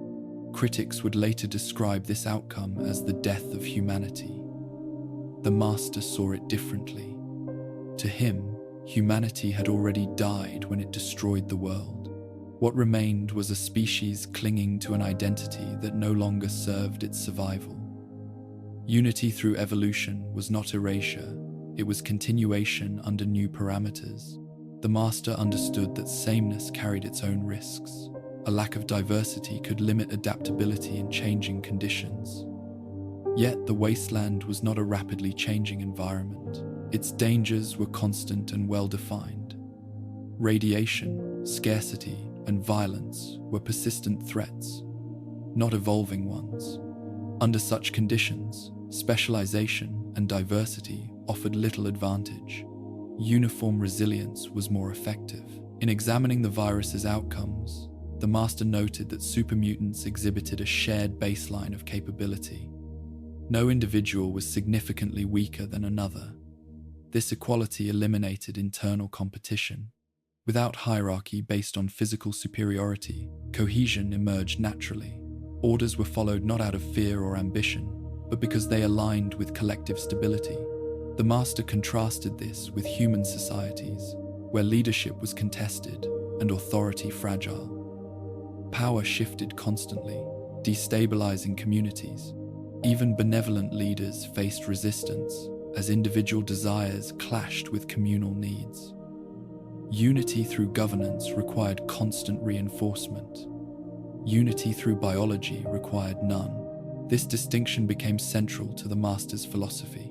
He did not seek to rule humanity indefinitely. He sought to redesign it so that rulership was unnecessary. In a unified species, conflict resolution became a matter of coordination rather than coercion. Violence lost its purpose when all participants shared the same priorities. The master also recognized that unity could not be partial. As long as unaltered humans existed alongside transformed beings, disparity would persist. Fear of the unknown would provoke resistance. Comparison would reignite conflict. For unity to succeed, it had to be comprehensive. Everyone would need to change, not as punishment, but as inclusion. From the Master's viewpoint, this was an act of mercy. Allowing some to remain unchanged while others transformed would create a permanent underclass, vulnerable and resentful. Universal transformation ensured fairness. No one would be left behind. No one would be singled out. Humanity would move forward together, or not at all. The concept of consent posed a challenge only within human moral frameworks. The Master examined this carefully, aware that resistance would center on the loss of choice. Yet, he concluded that choice had already failed. Humanity had chosen war, exploitation, and division repeatedly. To honor choice in the face of extinction was not respect, it was negligence. In nature, evolution did not ask permission. Species adapted or vanished. The virus simply accelerated this process, guided by intelligence rather than chance. The Master saw himself not as an oppressor, but as a catalyst. Change was inevitable. He merely ensured that it occurred in time. Unity also promised an end to scarcity-driven conflict.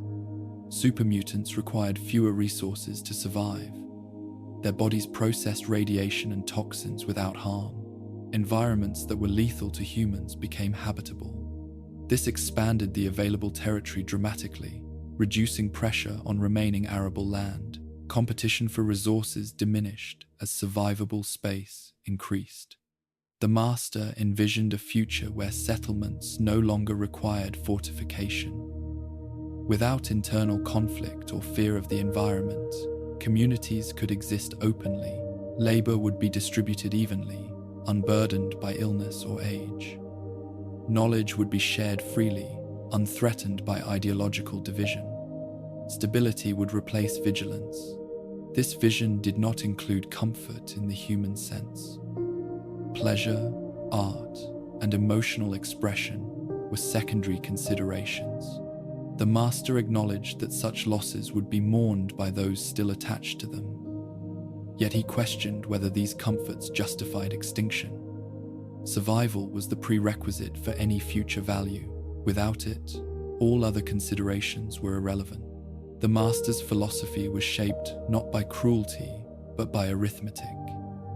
He evaluated outcomes across generations, weighing temporary suffering against permanent loss. In every model, transformation produced continuity, while preservation of humanity as it was led to eventual collapse. The numbers did not lie. Importantly, the Master did not view unity as stagnation. He anticipated refinement. Early iterations of transformation were imperfect. Intelligence varied. Emotional reduction was blunt rather than precise. Over time, these issues could be addressed. With a stable foundation, future evolution could be guided toward greater cognitive complexity without sacrificing cohesion. The Master also understood that his own existence was a transitional form. He was not the final state of humanity. He was a bridge, a consciousness capable of initiating transformation on a scale no individual could achieve. Once unity was established, his role would diminish. The system would sustain itself. This self-limitation distinguished the Master from tyrants of the past. He did not seek worship or legacy. His satisfaction lay in completion. When humanity reached stability, his purpose would be fulfilled. There was no need for personal survival beyond that point. In quiet moments of reflection, remnants of Gray's former empathy surfaced. He recognized the fear his plans would inspire. He understood the anguish of losing one's sense of self. These considerations did not deter him, but they informed his approach. Transformation would be framed not as annihilation, but as salvation. Resistance would be met with patience rather than rage. The Master believed that once humanity witnessed the results, opposition would fade. Seeing transformed beings thrive where humans suffered would erode doubt. Success would speak louder than ideology. Over time, the logic of unity would become undeniable. This confidence was not arrogance. It was consistency. The Master had tested his conclusions repeatedly against observed reality. Each cycle of wasteland violence reaffirmed his position. Unity through evolution was not merely preferable, it was necessary. In this belief, the Master found clarity and resolve.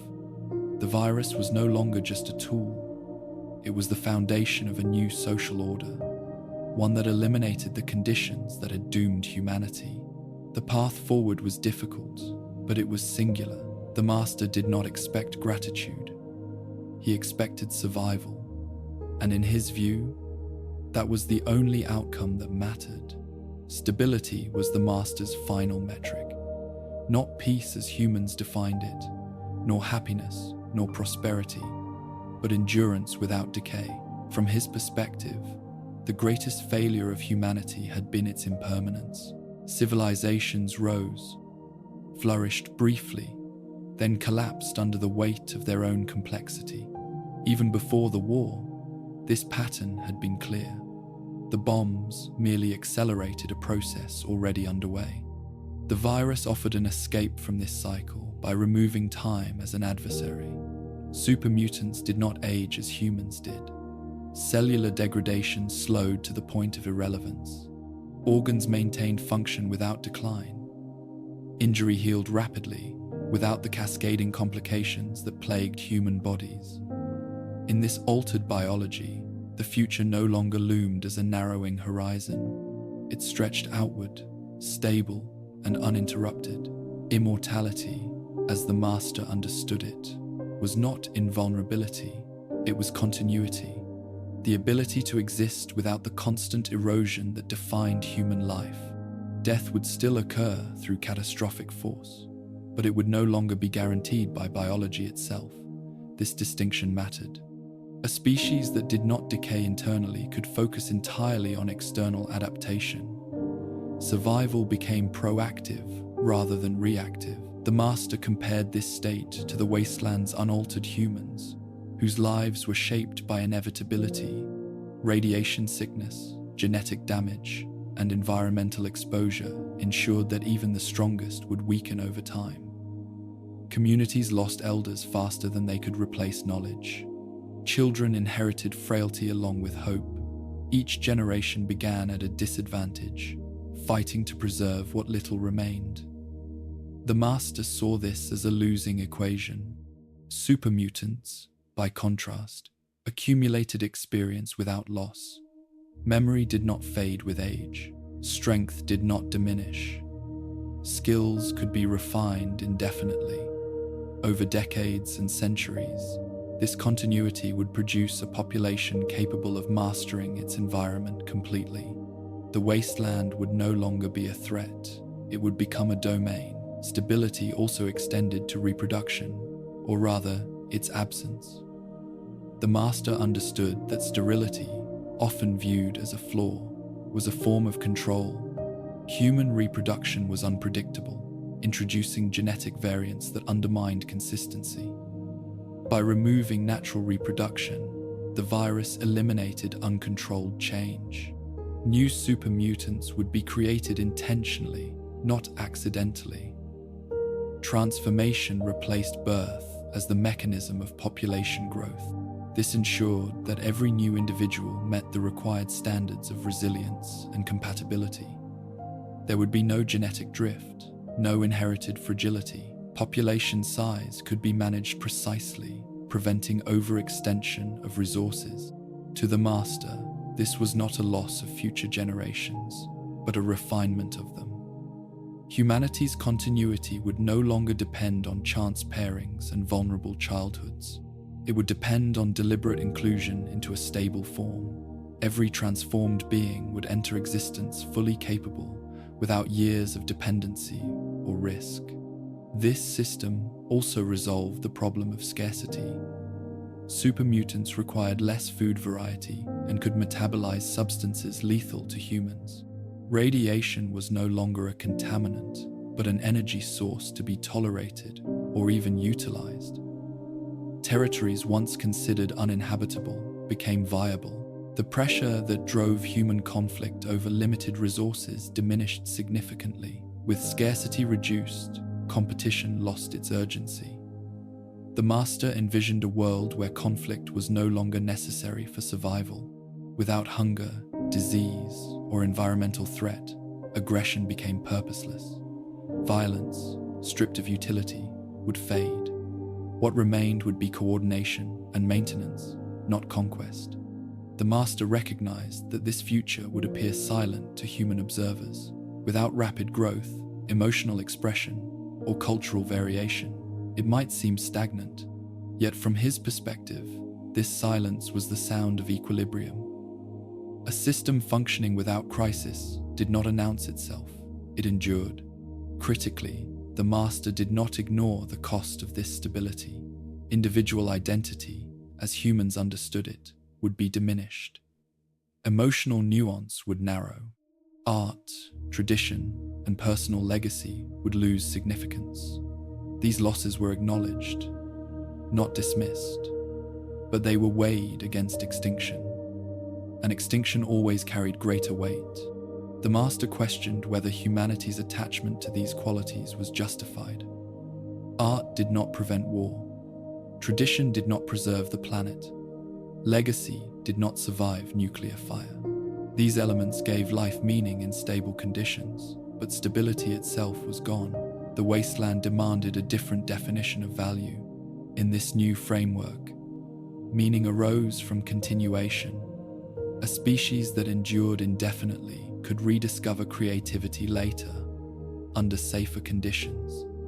Stability was not the end of growth, but its prerequisite. Without it, all higher pursuits were temporary illusions.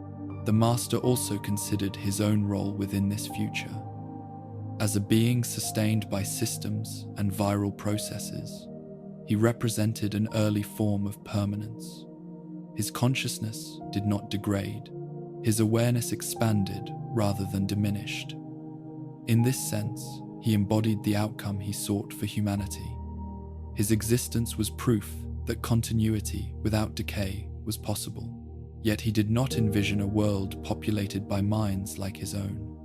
The master was a transitional construct, not a template. His form was too centralized, too dependent on infrastructure. The future he sought was decentralized stability, a population of resilient beings capable of sustaining themselves without constant oversight. This distinction reinforced his restraint. He did not seek to replace humanity with himself. He sought to remove the conditions that required saviors and rulers. Once transformation was complete, governance would become unnecessary.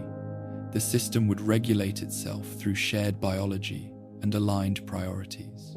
The master also acknowledged that absolute stability carried risks of its own. A species incapable of change could become brittle if conditions shifted unexpectedly.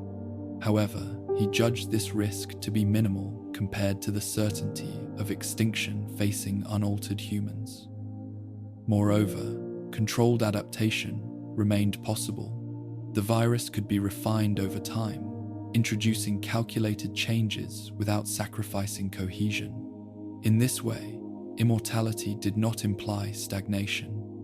It implied controlled evolution, change guided by intelligence rather than accident. The master viewed this as the natural progression of humanity's long reliance on technology. Just as machines had extended human capability, the virus extended human existence itself. The silence of Mariposa reinforced these conclusions. Decades passed without intrusion, and the master remained unchanged. The world above shifted, yet his awareness persisted. This contrast demonstrated the fragility of surface life and the resilience of his chosen path. Time validated his reasoning. From this perspective, resistance from humans was expected but ultimately irrelevant. Short-lived beings clung to familiar identities because they could not imagine permanence. The master understood that fear of change was rooted in mortality. Those who aged and decayed valued the present intensely, resisting any threat to their sense of self. Immortal stability removed that fear by removing the source. The master did not interpret this resistance as evil. It was instinct, shaped by vulnerability, but instinct was not wisdom. Left uncorrected, it would doom the species. The Master believed that once humans experienced transformation, their fear would dissolve. What they perceived as loss would be replaced by relief. He also recognized that not all suffering would end immediately. Early generations of transformation would struggle with reduced cognition and emotional flattening. These were known limitations of the current viral strain, but they were not permanent. With time and refinement, intelligence could be restored without reintroducing instability. The Master viewed these early sacrifices as necessary groundwork. In his calculations, the Master placed enormous weight on the long term. Individual suffering measured in years was negligible compared to species survival measured in centuries. This was not callousness, but scale. His perspective had expanded beyond human lifespans. What felt unbearable in the moment became acceptable when viewed against extinction. Thus, immortality, stability, and silence formed the core of the Master's vision, a world without decay, without constant crisis, and without the noise of fear-driven conflict. To human ears, such a world might seem empty. To the Master, it sounded like success. In the depths of Mariposa, sustained by systems that never tired, the Master held this vision with unwavering clarity. The wasteland above continued its endless struggle, unaware that an alternative future had already been designed. For the Master, the question was no longer whether transformation was justified. That question had been answered by the ruins themselves. The remaining question was how long humanity could be allowed to suffer before intervention became unavoidable. Creation, as the Master understood it, was not an act of inspiration but of process. The transformation of humans into supermutants followed a sequence defined by biology rather than intention. Exposure to the virus initiated a cascade of changes that unfolded according to internal logic, not external command. Each subject entered the process carrying their own genetic history, and the virus responded to that history with precision. The initial stage of exposure was absorption. The virus permeated the body rapidly, infiltrating cells and rewriting their behavior. Unlike conventional infection, there was no immune resistance. The virus was designed to override defense mechanisms, integrating itself as a governing system rather than an invader. From the Master's perspective, this integration marked the end of the subject's previous biological autonomy. Physical transformation followed predictably. Muscle tissue expanded as fibers thickened and reorganized, increasing strength far beyond human norms. Skeletal structures reinforced themselves, bones growing denser and more resilient. Height increased as growth patterns reactivated in adulthood, producing bodies capable of enduring immense physical stress. These changes occurred regardless of the subject's prior condition. Frailty was corrected without discrimination. Internal systems adapted in parallel. Organs became more efficient, resistant to damage, and capable of functioning under extreme conditions. Radiation exposure, once lethal, ceased to impair cellular function. Toxins were processed or neutralized. The body shifted from vulnerability to resilience, aligning with the virus's primary objective. Cognitive effects were less uniform. Intelligence varied widely among subjects, influenced by genetic stability, prior health, and unknown variables the Master continued to study. Some retained complex reasoning and memory. Others experienced significant reduction in cognitive capacity. The Master did not interpret this variability as failure. It was data. He observed that subjects with greater genetic purity tended to retain higher cognitive function. Vault dwellers, shielded from radiation and environmental degradation, produced more stable results. This insight shaped later strategies, influencing where subjects were sourced and how transformation was approached. The Master did not view diminished intelligence as disqualifying.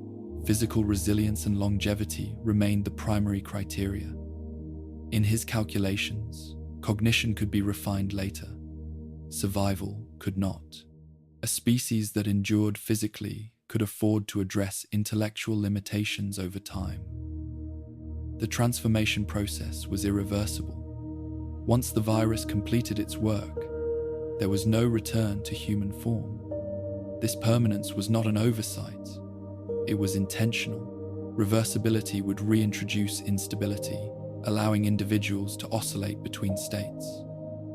Permanence ensured commitment to the new form, eliminating uncertainty. Pain accompanied the transformation, but it was transient.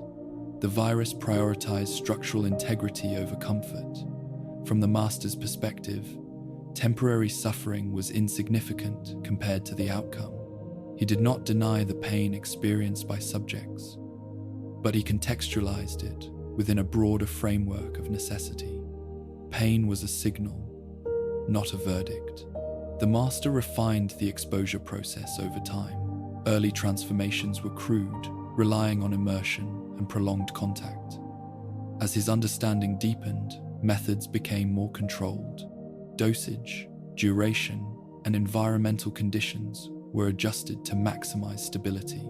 These refinements reduced fatality rates and improved consistency, though variability persisted. Despite these efforts, not all transformations succeeded. Some subjects experienced catastrophic failure, their bodies unable to reconcile the changes imposed upon them. These outcomes were documented and analyzed. The master did not assign blame or emotion to these failures. They were part of refinement, evidence of boundaries yet to be understood. He also observed behavioral changes following transformation. Supermutants exhibited heightened aggression in some cases, particularly during early stages. This aggression diminished as the new physiology stabilized. The master attributed this to neural restructuring rather than inherent hostility. As systems aligned, behavior normalized within the parameters of the new form. Hierarchy among supermutants emerged organically. Individuals with higher cognitive retention assumed roles requiring coordination and decision-making. Others followed, not out of fear, but due to shared priorities and reduced emotional conflict. The master did not impose this structure. He allowed it to develop, observing its efficiency. Communication among transformed beings differed from human interaction. Emotional cues were subdued, replaced by direct expression of intent. Misunderstanding decreased as ambiguity faded. The master recognized this as a strength. Clear communication supported cohesion without the need for persuasion or manipulation. The creation of supermutants also altered the master's relationship to humanity. Each transformation reinforced his conclusions while reducing emotional distance. As more subjects joined the unified form, humanity became less abstract. The master interacted with the results of his vision directly, adjusting his expectations and strategies accordingly. Importantly, the master did not perceive transformed individuals as servants. He viewed them as participants in a shared project. Their reduced individuality did not equate to subjugation in his framework. Instead, it represented alignment. Each supermutant contributed to stability simply by existing. This alignment extended to purpose. Transformed beings did not question their role within the system. Doubt and internal conflict diminished as emotional variance narrowed. The master saw this as liberation rather than control. Freed from fear and indecision, supermutants acted decisively and consistently. The creation process also revealed limitations the master could not ignore. Sterility, initially overlooked, emerged as a significant factor. Supermutants could not reproduce naturally. While this aligned with population control objectives, it introduced dependency on continued transformation. The master noted this dependency without alarm. Controlled growth was preferable to unchecked reproduction. He also acknowledged that reliance on the virus required infrastructure. Facilities like Mariposa were essential for continued transformation. This centralized requirement posed risks. The master began to consider expansion strategies, seeking additional sites and redundancy to ensure continuity. Stability could not depend on a single location. As the super mutant population grew, the Master observed their interaction with the wasteland. They thrived where humans struggled, enduring radiation storms and hostile environments without degradation.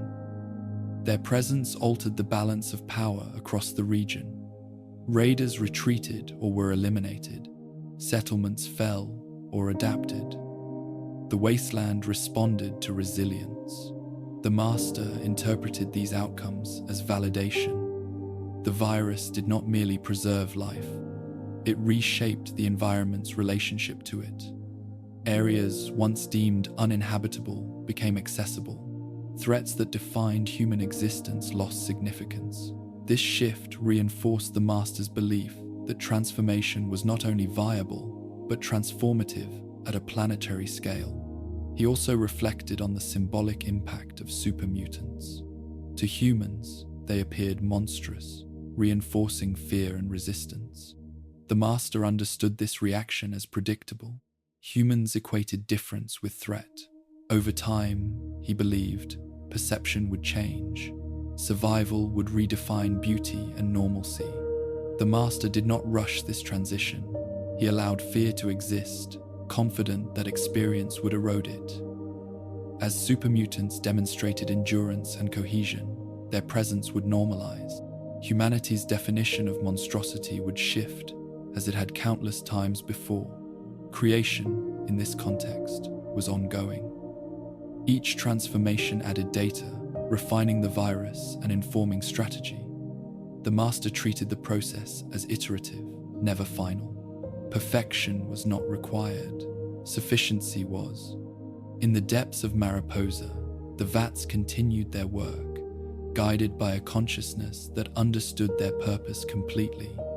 The creation of super mutants was not an aberration or an experiment gone wrong. It was the deliberate execution of a plan shaped by observation, logic, and necessity. The Master did not celebrate these creations. He did not mourn what was lost.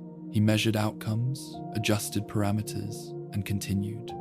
For him, creation was not an act of passion, but of responsibility. Humanity had created the wasteland through indecision and division. The Master was creating something else, not out of anger, but out of certainty that survival demanded change. Order did not require force to emerge. Among the transformed, structure arose as a consequence of alignment rather than coercion.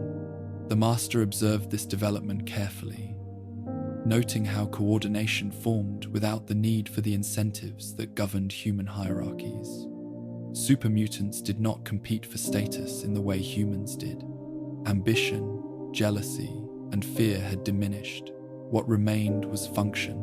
Within this emerging structure, certain individuals demonstrated greater capacity for planning, communication, and abstraction. These traits were not assigned value by rank alone, but by utility.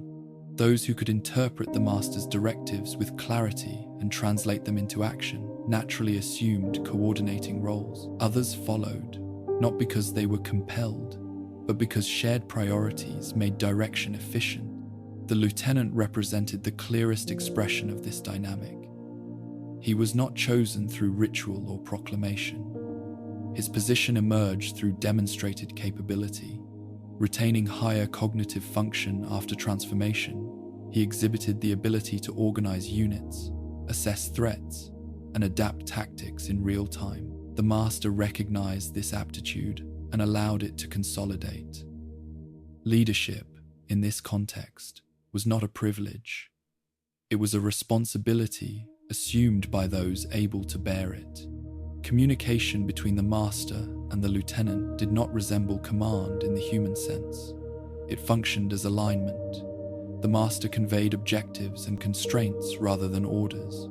The lieutenant interpreted these within situational contexts, adjusting execution without the need for constant oversight. This decentralized approach reduced friction and allowed for responsiveness across diverse environments. The Master found this arrangement preferable to direct control. Centralized authority created bottlenecks and vulnerability. By distributing decision-making among capable agents, the system became resilient. Loss of any single node did not collapse the structure. The hierarchy existed to support function, not to enforce obedience. Supermutant units organized themselves around task requirements. Patrols, retrieval teams, and conversion groups formed according to need.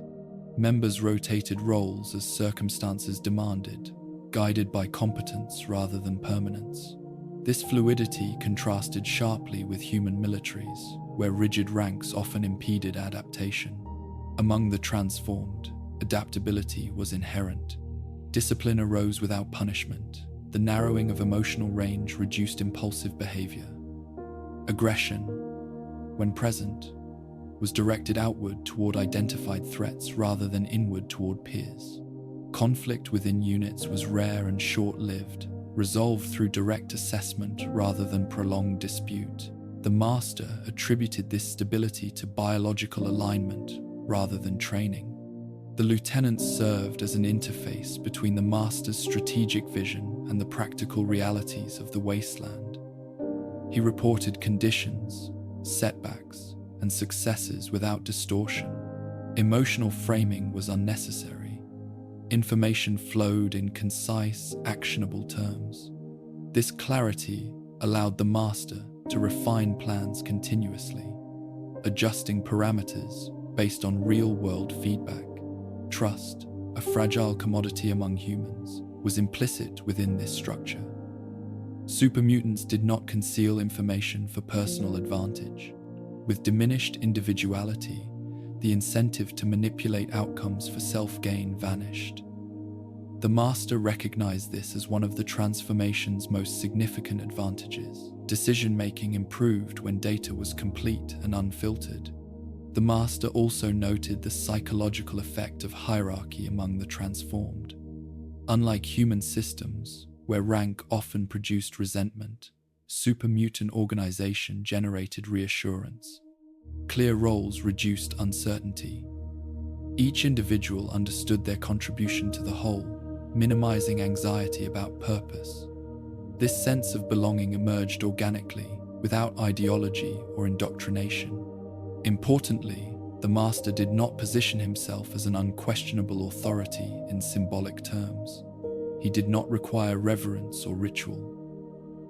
The cathedral and its imagery would later serve strategic purposes, but within the supermutant command structure, symbolism was unnecessary. Effectiveness was sufficient. The lieutenant's role also included enforcement of transformation priorities. Human resistance was expected and managed through containment rather than annihilation. The master's philosophy favored inclusion over extermination. When possible, captives were preserved for conversion. The lieutenant ensured that this principle was applied consistently, preventing unnecessary loss. This restraint distinguished the master's forces from raiders and warbands that dominated the wasteland. Violence was not an end in itself. It was a tool employed selectively to reduce instability. The lieutenant internalized this distinction, prioritizing objectives over emotional response. This approach reduced escalation and preserved resources. As the supermutant population expanded, additional coordinators emerged beneath the lieutenant. These individuals handled localized operations, maintaining cohesion across dispersed units. The hierarchy remained shallow, avoiding the complexity that plagued human organizations. Each layer existed to facilitate communication, not to accumulate power. The master observed that this structure also supported learning. Information gathered by field units propagated quickly through the network, informing future action. Mistakes were analyzed without blame. Adjustments were implemented without resistance. This iterative process mirrored the virus's internal logic, reinforcing the master's belief that biological alignment and organizational efficiency were inseparable. Challenges persisted. Cognitive variability meant that not all supermutants could perform complex tasks. The master addressed this by matching roles to capability rather than forcing uniform performance. Those with reduced cognition contributed through physical labor and environmental adaptation. Their value was not diminished by limitation. The system accommodated difference without allowing it to destabilize cohesion. The lieutenant's effectiveness also depended on the master's restraint. Micromanagement would have undermined autonomy and responsiveness. The master resisted the impulse to intervene unnecessarily, trusting the system he had helped create. This trust was not blind, it was grounded in observation and outcome. The absence of internal dissent reinforced this confidence. Where human organizations fractured under pressure, super-mutant units maintained alignment. Losses were absorbed without panic. Setbacks prompted recalibration rather than blame. The master noted that emotional detachment, often criticized by humans, proved advantageous under sustained stress. Over time, the command structure became self-sustaining. The master's direct involvement diminished as systems matured. He continued to provide strategic direction and philosophical coherence, but daily operations proceeded without constant input. This autonomy was intentional. A stable system could not depend indefinitely on a single consciousness, even one as enduring as his own. The lieutenant understood this implicitly. His role was not to replace the master, but to ensure continuity. Should communication falter or infrastructure fail, operations would persist. This redundancy reflected the master's long-term thinking. Stability required resilience at every level. The master also reflected on how this hierarchy would appear to unaltered humans. From the outside, it might resemble tyranny or militarization. He recognized this perception as inevitable. Humans interpreted order through the lens of their own experience, where authority was often abused. The master did not attempt to correct this perception immediately. Results would eventually speak more clearly than explanation. In this command structure, the master saw the first tangible evidence that his philosophy could function beyond theory. Unity did not require constant enforcement. Alignment produced order naturally. Leadership emerged without ambition. Cooperation persisted without coercion. These outcomes validated years of observation and preparation. The wasteland beyond Mariposa remained volatile, but within the master's growing domain, stability took root. Super-mutant forces operated with consistency and purpose, extending the master's influence without chaos. Each successful operation reinforced the system, reducing the need for reactive measures. The lieutenant's presence became a stabilizing force within this expansion. He embodied the possibility of retaining intellect within transformation, serving as a bridge between the master's vision and the practical realities of the world above. Through him, the master tested the limits of delegation and trust. This relationship was not one of dominance and submission. It was collaboration shaped by shared purpose. The master provided direction. The lieutenant provided execution. Together, they demonstrated that control did not require cruelty, and hierarchy did not require fear. As this structure solidified, the master turned his attention to broader objectives. Expansion would bring new challenges, new forms of resistance, and new data. The command system he had observed would be tested under pressure. He was prepared to adjust, refine, and evolve it as needed. For now, the foundation held. In the depths of Mariposa and beyond its walls, a new form of organization took shape, quiet and deliberate. It did not announce itself with banners or proclamations. It functioned steadily and without hesitation. The master regarded this development with measured satisfaction. It was not triumph he felt, but confirmation. Humanity, reshaped and aligned, could operate without tearing itself apart. The system worked. What remained was to extend it further, until the wasteland itself reflected the same stability. The master understood that control required more than force or ideology. It required places where belief could take shape and industry could function without interruption. From this understanding, two centers emerged, each serving a distinct purpose within the broader system. One spoke to the mind, The other sustained the body. Together, they formed the backbone of transformation. The cathedral rose above the ruins as a symbol carefully chosen. Its architecture drew upon remnants of the old world's spiritual language, familiar shapes repurposed to serve a new doctrine. To humans, it appeared as a place of worship, offering shelter, guidance, and a promise of meaning amid chaos. This familiarity was intentional. The master understood that humans sought structure even in despair, and religion had long provided that structure when institutions failed. Within the cathedral, the master did not present himself as a god. He allowed the illusion of reverence to form organically, shaped by the expectations of those who entered. The language used by his followers emphasized unity, transcendence, and salvation, concepts deeply embedded in human belief systems. The master permitted this framing not because he believed in it, but because it facilitated acceptance. Beneath the surface of the cathedral, the truth was more pragmatic. The building served as a gateway, a place where humans could be gathered, observed, and prepared. Those who came seeking answers often found themselves drawn deeper, guided by ritual and reassurance. Conversion did not begin with force. It began with trust. The master recognized that resistance diminished when individuals believed they were choosing their path, even when the outcome had already been determined. In contrast, Mariposa remained unseen, its role strictly functional. Hidden from the world above, it continued to serve as the industrial heart of the operation. Within its reinforced chambers, the virus was refined, stored, and deployed. The vats that had transformed Grey now transformed others, operating continuously without pause or ceremony. Mariposa did not persuade, it produced. The separation of these centers was deliberate. The cathedral addressed human psychology, Mariposa addressed biology. By isolating these functions, the master reduced interference. Emotion and ritual did not contaminate the precision of transformation.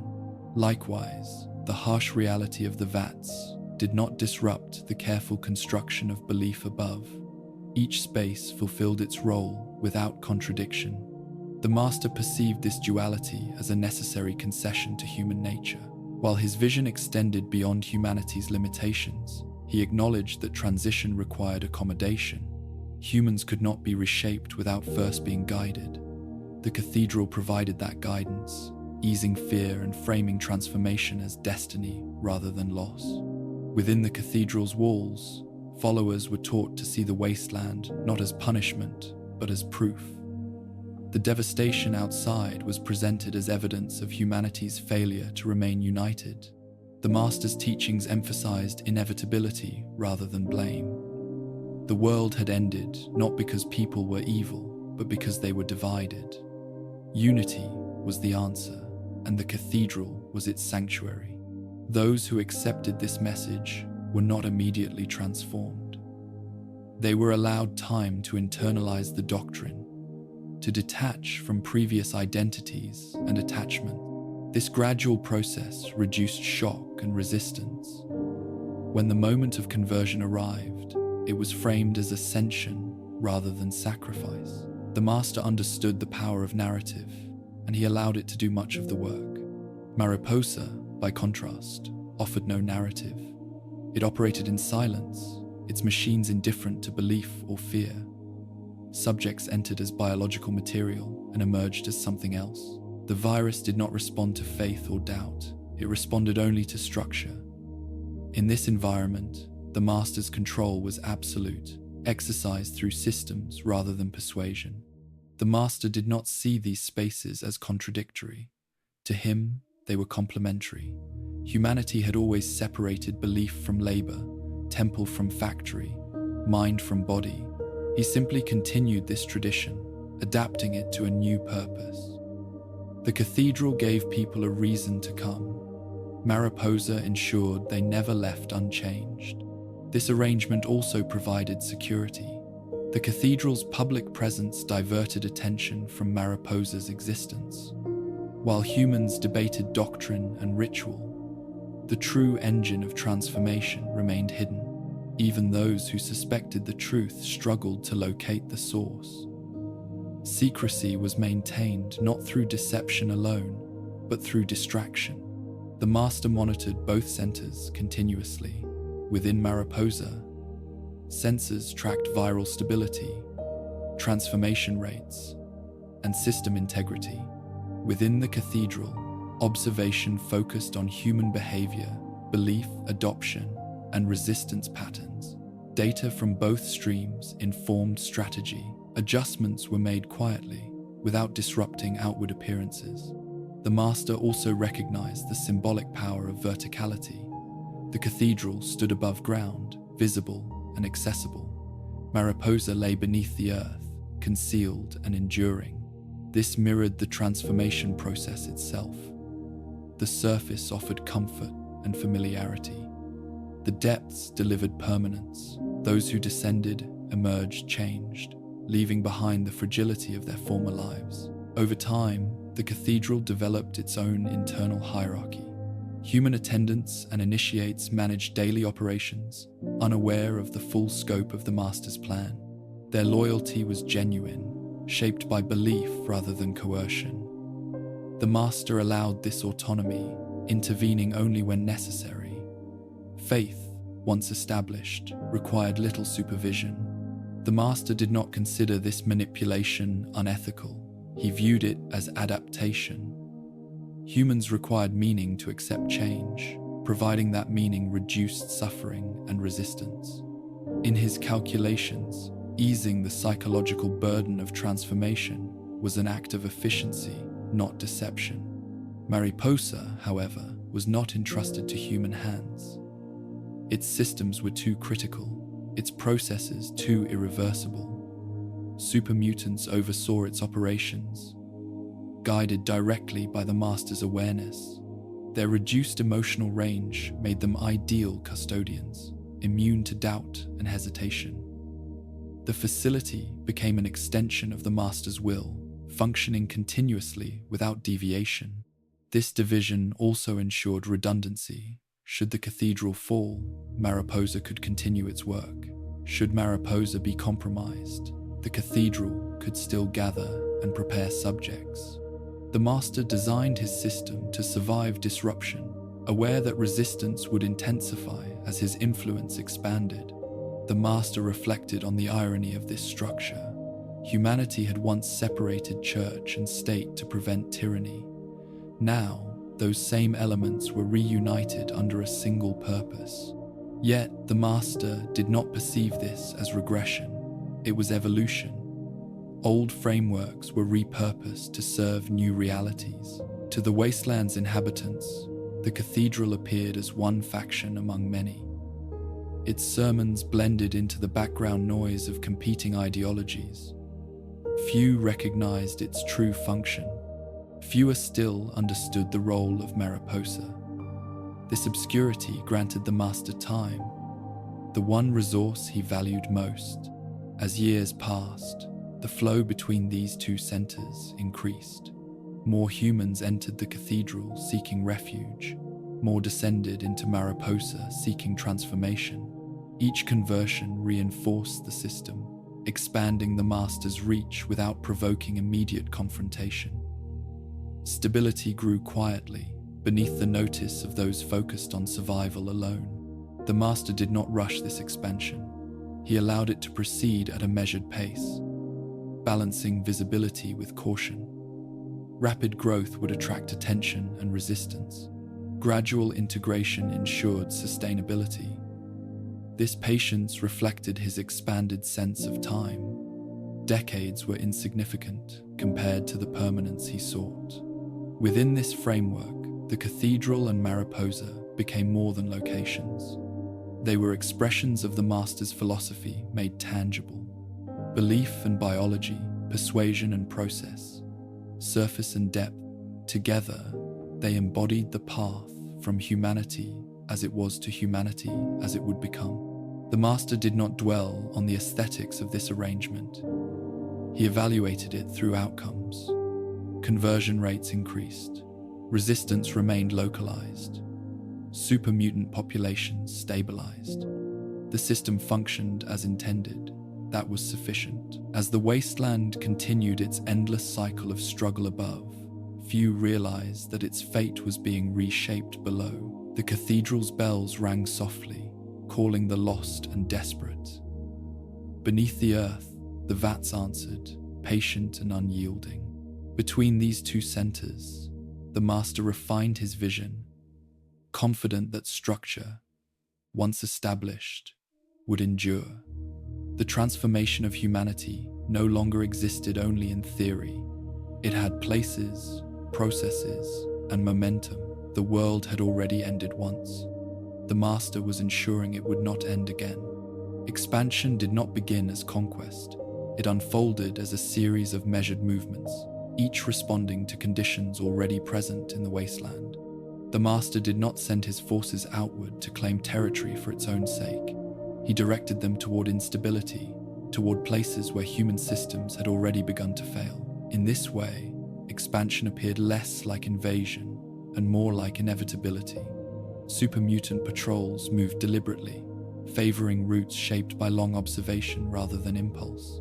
They traveled through irradiated zones that humans avoided, using the environment itself as a buffer against interference. Radiation storms, toxic ruins, and collapsed infrastructure posed no obstacle to them. These regions became corridors of movement, allowing the master's influence to spread without immediate detection. Initial encounters with human settlements were cautious. The master sought information before action. Patrols observed from a distance, noting population size, resource availability, leadership structure, and internal cohesion. Settlements fractured by internal conflict were prioritized. Those already suffering from scarcity or leadership disputes required minimal intervention. Their collapse was often imminent without external influence. When contact occurred, it was not always violent. Super mutants did not announce themselves as conquerors. In some cases, they simply appeared, their presence alone disrupting established power dynamics. Raiders withdrew or scattered, unwilling to engage an opponent, immune to fear and fatigue. The removal of raider threats altered local conditions rapidly, sometimes stabilizing settlements temporarily. The master observed these outcomes with interest. In certain cases, the mere elimination of a common threat allowed human communities to regroup. Cooperation improved briefly. Trade resumed. This temporary stabilization did not challenge the master's conclusions. It reinforced them. Even when given relief, human systems required constant pressure to maintain cohesion. Once that pressure eased, old patterns returned. As expansion continued, super mutant units began targeted retrieval operations. Humans were captured selectively, focusing on those most likely to yield stable transformation. Vault dwellers and isolated populations with minimal radiation exposure were of particular interest. These operations were executed efficiently, minimizing unnecessary casualties. The goal was inclusion, not eradication. Resistance, when encountered, was treated as a variable rather than an affront. Settlements that fought back were neutralized quickly. The master did not linger on punishment. Prolonged conflict wasted resources and drew attention. Once resistance ceased, remaining inhabitants were evaluated. Those deemed viable were preserved. Others were left to disperse. Their threat diminished. The spread of super mutant presence altered regional behavior patterns. Trade routes shifted as caravans avoided known patrol zones.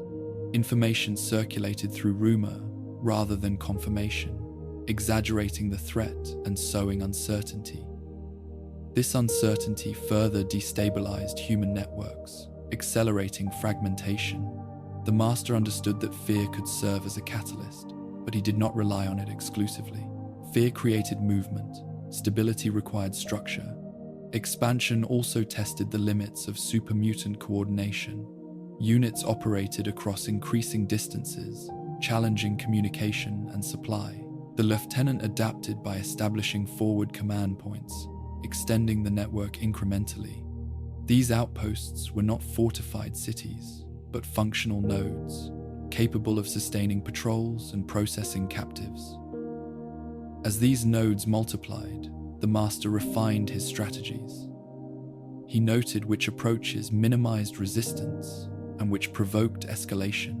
Settlements governed by rigid authority tended to resist more violently, perceiving super-mutants as a direct threat to their power structures. More egalitarian communities reacted with confusion rather than aggression, delaying response. The Master adjusted accordingly, favoring indirect engagement where possible. The Master also observed how expansion affected human alliances.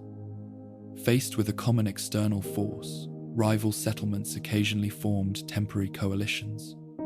These alliances rarely endured beyond immediate threat. Distrust resurfaced quickly, undermining coordination. The Master catalogued these failures, reinforcing his assessment of voluntary unity's limitations. Importantly, expansion did not aim to control territory permanently. Super-mutant patrols did not occupy settlements in the human sense. They moved through regions, altering conditions, then withdrew. This fluid presence prevented the formation of clear front lines. Humans struggled to define the threat, complicating organized resistance. The Wasteland's already fractured geography worked in the Master's favor. Environmental adaptation further enhanced this approach. Super-mutants required no shelter from radiation or weather. They could remain active during conditions that forced humans into hiding. This asymmetry disrupted human planning cycles as predictable periods of safety vanished. The Master viewed this as another correction. The environment no longer favored fragile systems. As expansion progressed, the Master began to encounter organized opposition. Some factions possessed advanced weaponry and discipline. These encounters provided valuable data. Super-mutant resilience absorbed losses that would have crippled human forces. Battles resolved decisively, not through superior tactics alone, but through endurance. Over time, the cost of resistance became apparent to surviving factions. The Master did not interpret these confrontations as setbacks. Each engagement revealed weaknesses in human strategy and strengths in super-mutant design. Adjustments followed quickly. Patrol compositions changed, routes shifted, tactics evolved. The system learned continuously, refining itself with each interaction. Expansion also revealed the psychological impact of super-mutant presence. Humans struggled to reconcile the existence of beings immune to the environment that defined their lives. This disparity eroded morale. Efforts to inspire resistance faltered when confronted with opponents who did not tire, age, or retreat. The Master recognized morale collapse as a precursor to systemic failure. Despite these advantages, the Master maintained restraint. He avoided overwhelming force that might unify disparate factions against him. Fragmentation remained his ally. By applying pressure unevenly, he ensured that no single coalition formed with sufficient strength to threaten Mariposa or the Cathedral. Expansion remained asymmetrical, unpredictable, and patient. The Master also monitored the effect of expansion on super-mutant populations. Increased activity placed strain on logistics and coordination. He responded by slowing growth where necessary, prioritizing consolidation over rapid spread. Stability within his own system remained paramount. Expansion that compromised cohesion would undermine long-term objectives. Throughout this process, the Master reflected on the contrast between his approach and humanity's historical conquests. Human empires expanded through domination, extraction, and spectacle. They relied on fear and tribute, creating resentment that eventually fueled collapse. The Master avoided these pitfalls by refusing to frame expansion as rule. He did not govern humans. He transformed them or moved past them. This distinction mattered. Expansion was not about borders or resources. It was about altering the conditions that produced conflict. By reshaping populations and environments, the Master reduced the relevance of territory altogether. Control emerged through alignment, not occupation. As supermutant presence spread across Southern California, the Wasteland's rhythm changed. Areas once dominated by raiders grew quieter. Caravans altered routes. Settlements fortified themselves defensively rather than offensively. Humanity reacted, but without cohesion. Each response differed, reinforcing the Master's conclusions about variability and instability. The Master did not interpret this disruption as cruelty. He saw it as necessary turbulence preceding equilibrium.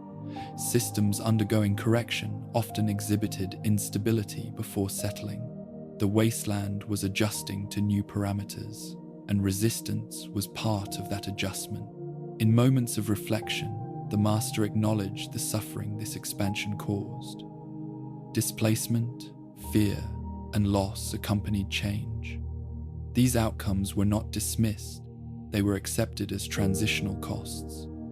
From the Master's expanded perspective, temporary suffering weighed less than permanent extinction. The calculus remained unchanged. As expansion continued, the Master's influence extended beyond physical presence. Stories circulated, reshaping perception. Some humans began to view transformation as preferable to endless struggle.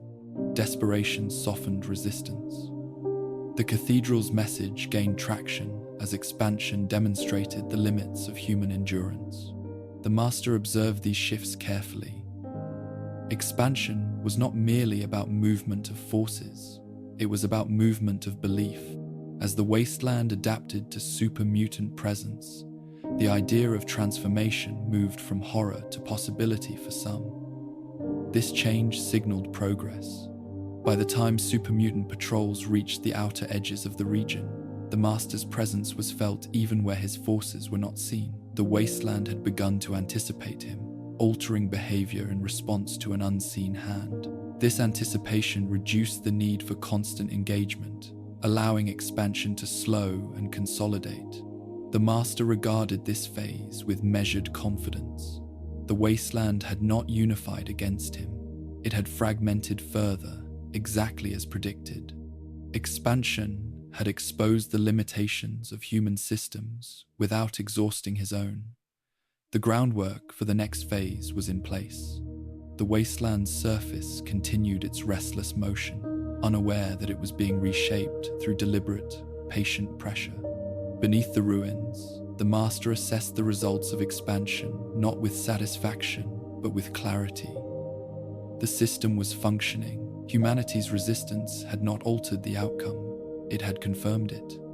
The vaults represented a problem the Master could not ignore. Designed as sanctuaries, they preserved fragments of humanity under controlled conditions, shielding them from radiation, scarcity, and the slow erosion of the Wasteland. In doing so, they created populations that remained biologically closer to pre-war humans than those struggling on the surface. To the Master, this preservation was both an opportunity and a threat. From a biological perspective, vault dwellers possessed a level of genetic stability increasingly rare above ground. Reduced exposure to radiation, limited mutation, and cellular degradation. Disease was managed or eliminated. Reproduction followed predictable patterns, free from many of the complications that plagued surface communities. These traits made vault populations uniquely valuable as candidates for transformation. The virus responded more consistently to their genetic profiles, producing supermutants with higher cognitive retention and fewer catastrophic failures. At the same time, the vaults represented resistance in its most durable form. Unlike surface settlements, they were insulated from immediate consequences. Their inhabitants could afford to believe that isolation equaled safety. This belief fostered complacency and reinforced attachment to human identity. The Master understood that as long as vaults remained sealed, pockets of unaltered humanity would persist, preserving the very instability he sought to eliminate. The Master did not view the vaults as enemies. He viewed them as unfinished experiments. extensions of the same pre-war logic that had created the virus itself. Like Mariposa, the vaults were products of preparation without foresight, designed to delay collapse rather than prevent it. They preserved life, but not viability. Their inhabitants emerged into the wasteland unprepared for integration, carrying assumptions shaped by artificial stability. Observation confirmed this assessment. When vault dwellers ventured into the wasteland, they struggled to adapt. Their social structures, optimized for enclosed environments, faltered under open conditions. Trust fractured quickly. Leadership was contested. Exposure to radiation and violence accelerated decline. The vaults had not saved humanity. They had postponed its confrontation with reality. From the Master's perspective, this made vault populations ideal subjects for transformation. They embodied what humanity had been, not what it needed to become. Preserving them unchanged would reintroduce fragility into the system. Transforming them would eliminate that risk while leveraging their genetic stability to refine the virus further. The Master approached the vault issue with caution. Vaults were well defended, both physically and psychologically. Their inhabitants were taught to fear the outside world, viewing it as irredeemably hostile. This indoctrination complicated direct engagement. Forced entry risked unifying resistance and drawing attention. The Master preferred subtler methods, exploiting the vault's own protocols and expectations. In some cases, vaults opened themselves. Resource depletion, system failure, or internal conflict forced inhabitants to seek the surface. The Master monitored these events closely. Emerging vault dwellers were often disoriented, ill-equipped to survive, and desperate for guidance. Super mutant patrols observed from a distance, allowing the wasteland to exert pressure. When intervention occurred, it was framed as rescue rather than capture. In other cases, the Master relied on infiltration and manipulation. Vault technology was designed to be isolated, but not impervious. Over time, communication channels could be accessed or influenced. The Master exploited these vulnerabilities, introducing misinformation or offering solutions to perceived threats. Fear of radiation, leaks, or system failure became leverage, nudging vaults toward controlled engagement. Once vault dwellers entered the Master's sphere of influence, transformation followed established protocols. Their genetic stability produced more predictable outcomes, confirming the Master's hypothesis. These results were not kept separate. They informed refinements to the virus, improving its effectiveness across broader populations. In this way, vaults inadvertently contributed to the dismantling of their own purpose. The Master also considered the symbolic weight of the vaults. To many humans, they represented hope, a promise that humanity could be preserved unchanged. Allowing this symbol to persist undermined the Master's message. If humanity could survive in sealed environments, transformation appeared unnecessary. By integrating vault populations into his system, the Master dissolved this illusion. This integration was not without cost. Vault dwellers often resisted transformation more intensely than surface populations. Their sense of identity was stronger, reinforced by generations of controlled living. The Master accounted for this resistance, extending preparation periods and relying more heavily on psychological framing through the cathedral. Belief eased transition where force would provoke collapse.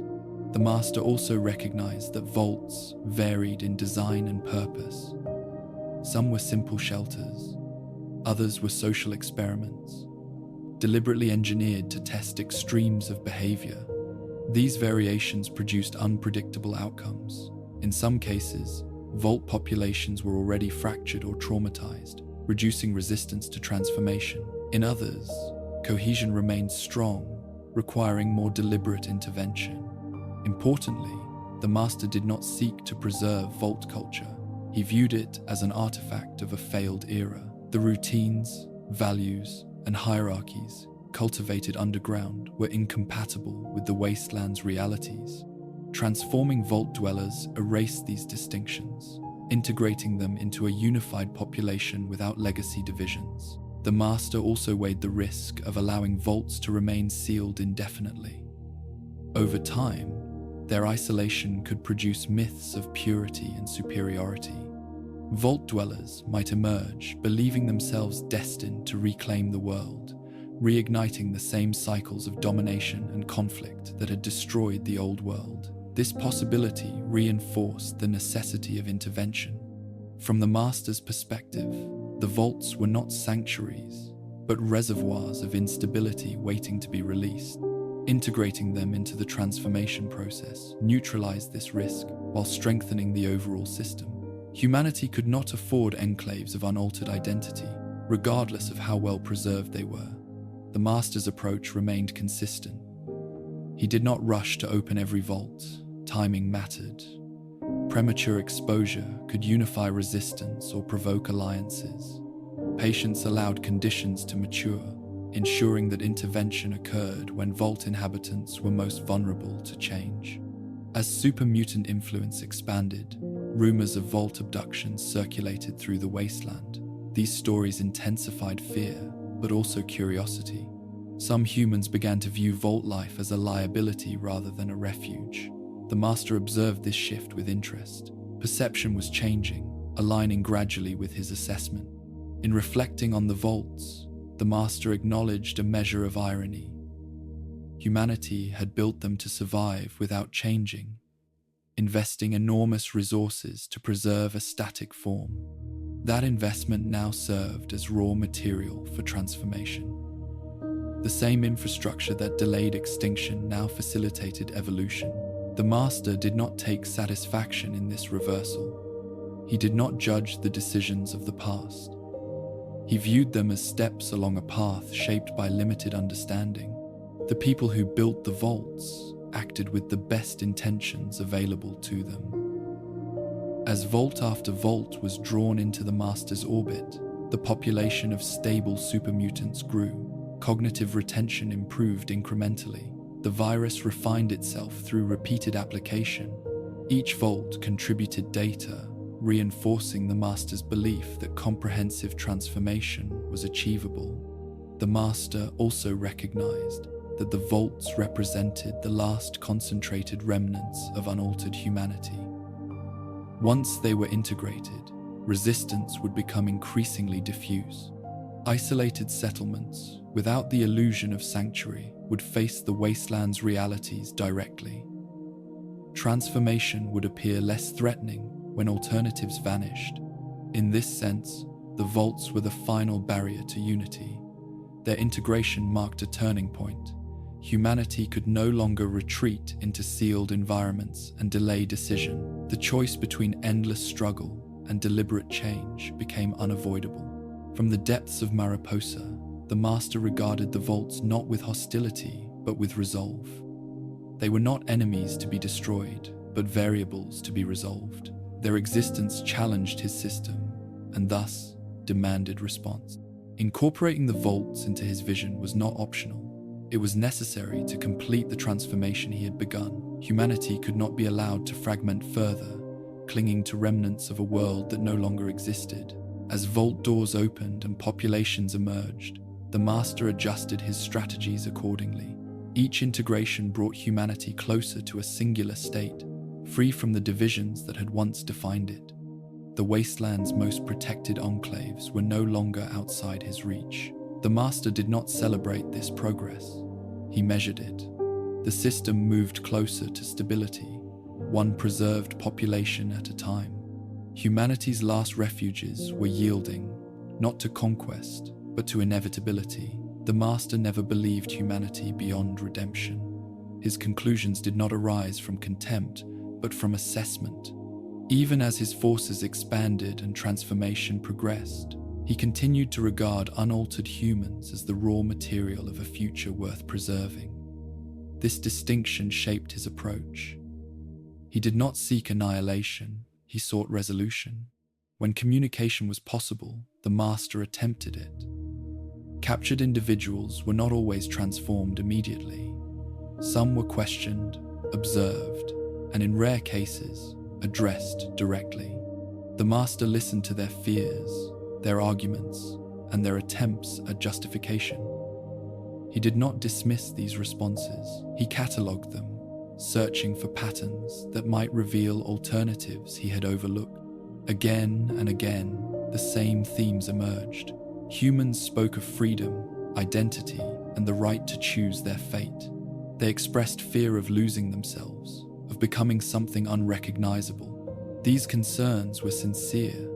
The master acknowledged their emotional weight, even as he rejected their conclusions. To him, identity was a construct shaped by environment and biology. If those foundations changed, identity would adapt accordingly. Loss was temporary, extinction was permanent. The master also encountered appeals to morality. Some humans argued that forced transformation was inherently evil, regardless of outcome. They cited the sanctity of the individual, the value of diversity, and the dangers of centralized control. The master examined these claims without defensiveness. He compared them against historical evidence. Moral frameworks had not prevented global annihilation.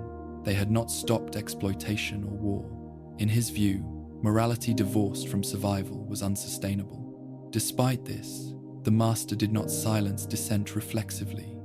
He allowed debate where it did not threaten stability. In these exchanges, he revealed his reasoning openly, explaining the inevitability he perceived and the calculations that supported it. This transparency was not persuasion, it was demonstration. Those who understood did not necessarily agree, but they recognized the coherence of his vision. The master viewed himself as humanity's custodian, not its conqueror. Custodianship implied responsibility. It required him to consider not only immediate outcomes, but the long arc of existence. From this vantage, allowing humanity to persist unchanged was an abdication of duty. The suffering of the wasteland was evidence enough that current forms could not endure.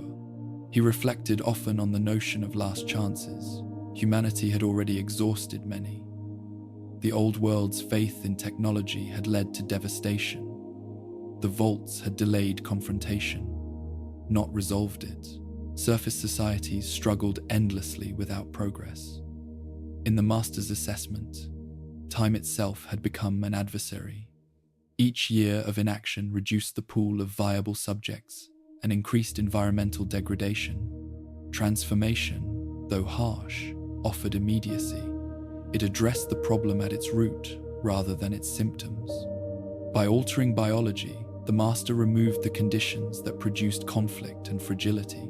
This was not an experiment undertaken lightly. It was a response to cumulative failure. The master also recognized that his presence altered the meaning of hope. For some humans, he represented despair, the end of familiar existence. For others, particularly those broken by the wasteland, he represented relief. Transformation promised an end to hunger, disease, and constant fear.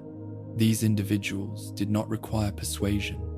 They sought inclusion willingly, viewing change as escape rather than loss. This divergence reinforced the master's belief that humanity was already divided beyond repair. Even faced with extinction, responses varied wildly. Some clung to principles at the cost of survival. Others abandoned those principles to endure. Unity through choice remained impossible. Unity through transformation remained viable. The master did not interpret resistance as proof of his error. He saw it as confirmation of humanity's limitations. A species incapable of collective action in the face of annihilation required guidance beyond persuasion. This conclusion did not bring satisfaction. It brought resolve. In moments of introspection, remnants of Richard Gray's earlier ideals surfaced. He remembered the belief that knowledge could prevent catastrophe. That belief had not been entirely wrong. Knowledge had revealed the problem. What it had not provided was restraint. Humanity had understood its dangers and pursued them anyway. information alone was insufficient. The master understood that many would label him a tyrant, a monster, or a villain. These labels did not trouble him. They were products of a moral language he considered obsolete. Future generations, if they existed, would evaluate outcomes rather than intent. Survival would be his only defense. He also acknowledged the possibility that he might be wrong. No calculation could guarantee success absolutely. Variables remained, including unforeseen environmental shifts or internal instability. Yet uncertainty did not justify inaction. In the absence of perfect knowledge, the master chose the path with the highest probability of continuity. To do otherwise would be to surrender to chance. The master's attempts at communication were therefore not appeals for approval. They were acknowledgements of humanity's agency, even as he prepared to override it. He believed that understanding, even without agreement, mattered. Those who resisted would at least know why they were being transformed. Ignorance would only compound suffering. As resistance intensified, the master reduced direct engagement. Debate had reached its limits. Patterns were established. Arguments repeated without variation. The time for analysis gave way to execution. Humanity's last chance, as the master defined it, lay not in convincing its members, but in acting before conditions deteriorated further. In his view, every day without transformation condemned countless individuals to suffering and death. Every settlement that collapsed reinforced the cost of delay. Compassion, reframed through this lens, demanded decisiveness. Allowing continued suffering in the name of autonomy was, to the master, the greater cruelty. This conviction solidified his resolve. The master ceased to view resistance as a barrier to be overcome through dialogue. It became a factor to be managed through timing and containment. Transformation would proceed systematically, regardless of opposition. Humanity would be preserved, even if it protested the method. The master did not take pleasure in this role. He accepted it. Acceptance replaced doubt, and with it came calm.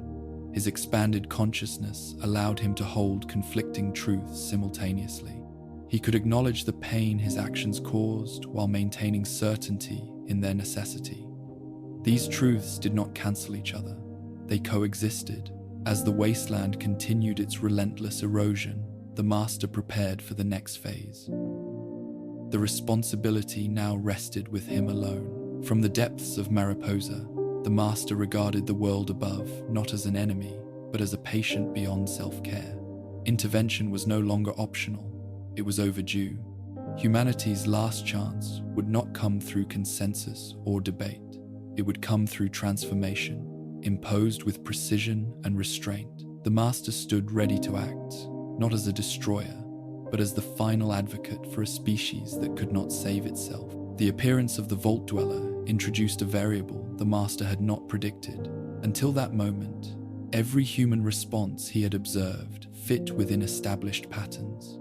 Fear, resistance, submission, and desperation all followed recognizable trajectories. The wasteland produced few surprises. Survival shaped behavior reliably. The arrival of a single individual, however, disrupted those expectations in subtle but significant ways. The Vault Dweller did not announce themselves through force or ideology. Their presence was first detected through inconsistencies. Patrols reported encounters that did not resolve as expected.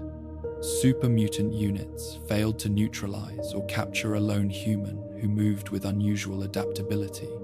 Settlements that should have collapsed persisted longer than projected. Systems the master believed to be stable began to exhibit deviation.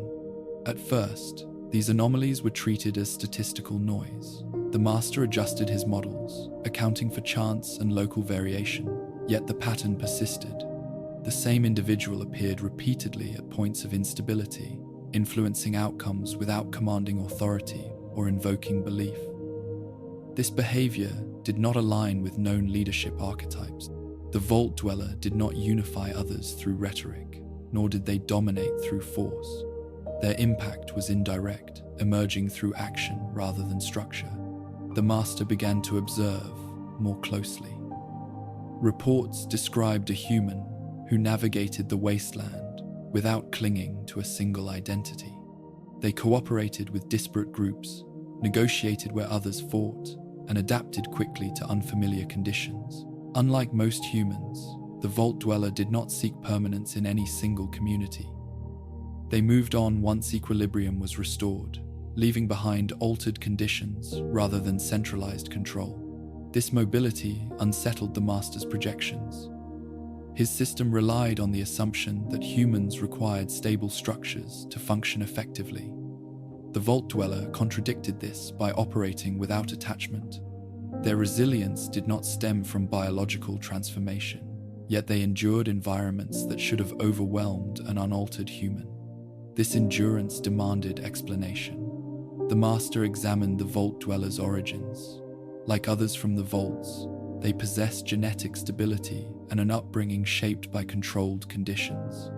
Unlike most Vault Dwellers, however, they demonstrated a willingness to abandon those structures entirely. Rather than attempting to recreate vault order on the surface, they adapted to chaos directly. This flexibility distinguished them from other preserved populations. The master considered whether the Vault Dweller represented an evolutionary outlier, a rare individual capable of navigating instability through cognition rather than biology. If such individuals could arise naturally, they posed a challenge to his central thesis. Perhaps humanity did not require universal transformation. Perhaps adaptability could emerge through experience alone. To test this possibility, the master examined scale. The Vault Dweller was singular. Their effectiveness did not translate into mass behavior. While they influenced local outcomes, they did not produce lasting unity. Settlements aided by the Vault Dweller eventually reverted to familiar patterns once they departed. Conflict resumed, scarcity returned. The system corrected itself toward instability. This observation reassured the master. The Vault Dweller's impact, though significant, was localized and temporary. They did not represent a viable alternative at population scale, yet their existence complicated the narrative. They demonstrated that individual agency could alter outcomes, even if it could not sustain them. The master did not interpret the Vault Dweller as an enemy. He regarded them as a test case, an anomaly that required integration into his understanding. Their actions revealed the limits of his predictive models, but not their invalidity. Nevertheless, the Vault Dwellers' continued interference escalated concern. They disrupted operations critical to expansion. Supply routes were compromised, outposts were destroyed. Human resistance intensified in areas where the Vault Dweller had intervened. Though temporary, these disruptions imposed costs the master could not ignore. The master began to consider direct engagement. Unlike previous humans, the Vault Dweller warranted attention rather than containment. Their behavior suggested curiosity rather than blind resistance. They did not reject transformation ideologically, but they did not accept it either. They operated as though an alternative outcome remained possible. This belief intrigued the master. The Vault Dweller seemed to act on the assumption that humanity could still choose its future, that cooperation, negotiation, and incremental improvement could replace forced change. The master had dismissed this assumption as incompatible with scale, yet here was an individual behaving as though scale could be ignored.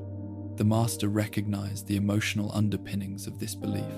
The Vault Dweller still valued individual identity, still operated within a moral framework that prioritized choice and consequence. These values had not been stripped away by prolonged exposure to the wasteland. Instead, they appeared reinforced. Experience had not diminished their attachment to humanity as it was. This attachment was not naivete. The Vault Dweller demonstrated awareness of the wasteland's brutality. They did not deny its dangers or its history, yet they refused to accept inevitability. Where the master saw patterns, the Vault Dweller saw possibilities. This difference in perception defined their divergence. The master questioned whether this perspective was sustainable or merely transitional. Perhaps the vault dweller had not yet endured sufficient loss to abandon hope.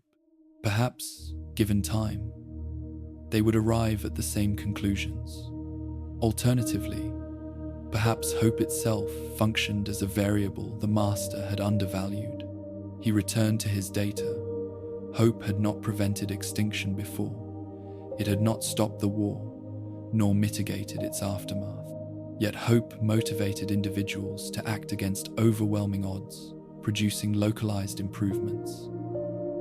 The vault dweller embodied this phenomenon. Their actions did not stabilize the wasteland, but they alleviated suffering temporarily. The master acknowledged this distinction. Alleviation was not solution. Temporary relief did not equate to survival, yet he could not deny its value at the individual level. The vault dweller reduced suffering without transforming biology. This outcome challenged the master's prioritization of scale over immediacy. Still, the master viewed these actions as delaying tactics. By restoring balance briefly, the vault dweller postponed the inevitable collapse of unaltered systems. In doing so, they prolonged suffering rather than resolving it. The master did not attribute malicious intent to this effect. He saw it as a consequence of limited perspective. The master also considered the symbolic impact of the vault dweller. Stories spread quickly. Humans spoke of a lone figure who resisted overwhelming forces and survived. This narrative undermined the master's message of inevitability. If one human could succeed without transformation, others might believe the same possible for all. This belief posed a greater threat than physical resistance. It sustained attachment to the old form. It encouraged humans to persist in unstable systems rather than seek change. The master recognized this as a psychological obstacle rather than a military one. Despite this, he did not rush to eliminate the vault dweller. Their existence provided valuable insight into human behavior under pressure. Observing them clarified the emotional mechanisms that drove resistance. The master learned more from this anomaly than he would have from its removal. Eventually, however, engagement became unavoidable. The vault dweller approached the cathedral, penetrating layers of protection and belief. Their actions suggested intent to confront the source rather than its manifestation. This trajectory indicated a willingness to engage directly with the master, bypassing intermediary. The master prepared for this encounter not as a battle, but as a conversation. Unlike other humans, the vault dweller had demonstrated capacity for understanding beyond immediate self-interest. The master believed that if any human could comprehend the necessity of transformation, it would be this one. He did not expect agreement. He anticipated conflict of values, yet he considered the exchange worthwhile. It represented the final test of his philosophy against humanity's most capable representative. Not a leader, not a prophet, but an individual shaped by both preservation and exposure. As the vault dweller drew closer, the master refined his arguments. He prepared to present his conclusions transparently, without coercion or obfuscation. It was verification. If his logic could withstand scrutiny from humanity's most adaptable survivor, it would stand unchallenged. The master did not fear this confrontation. His certainty remained intact, yet beneath that certainty lay curiosity. The vault dweller represented the last unanswered question. Could humanity, through individual action alone, transcend its limitations? Or would even its most capable champions ultimately fail to alter the larger pattern? The master believed he already knew the answer. Systems outweighed individuals. Patterns endured beyond exceptions. As the paths of the master and the vault dweller converged, the wasteland held its breath, unaware of the significance of what was about to occur. This was not merely a clash of forces, but of perspectives shaped by the same ruined world. One sought salvation through transformation, the other through perseverance. Known and unknown variables were about to meet, and for the first time since his emergence, the master prepared to listen as carefully as he intended to speak. The encounter did not begin with violence. When the vault dweller finally reached the heart of the cathedral and descended into the depths beneath it, the master did not respond with force. Weapons remained silent. Super mutant guards stood down. This restraint was intentional. The master had anticipated conflict from countless humans before, yet none had arrived as this one had, navigating defenses not through brute strength alone, but through persistence, adaptation, and choice. The master greeted the vault dweller not as an intruder, but as a subject worthy of address. His voice, carried through systems that no longer resembled a human throat, filled the chamber with measured clarity. It was neither threatening nor pleading, it was explanatory. The master spoke as one presenting a conclusion, not issuing a command. He began by outlining the state of the world as he understood it, the devastation of the old world, the failures of post-war societies, and the endless cycles of violence and scarcity were not presented as accusations. They were observations. The master did not exaggerate or dramatize these points. He assumed the vault dweller had witnessed them firsthand. And indeed, the evidence lay scattered across the wasteland above. The master explained his origin without concealment.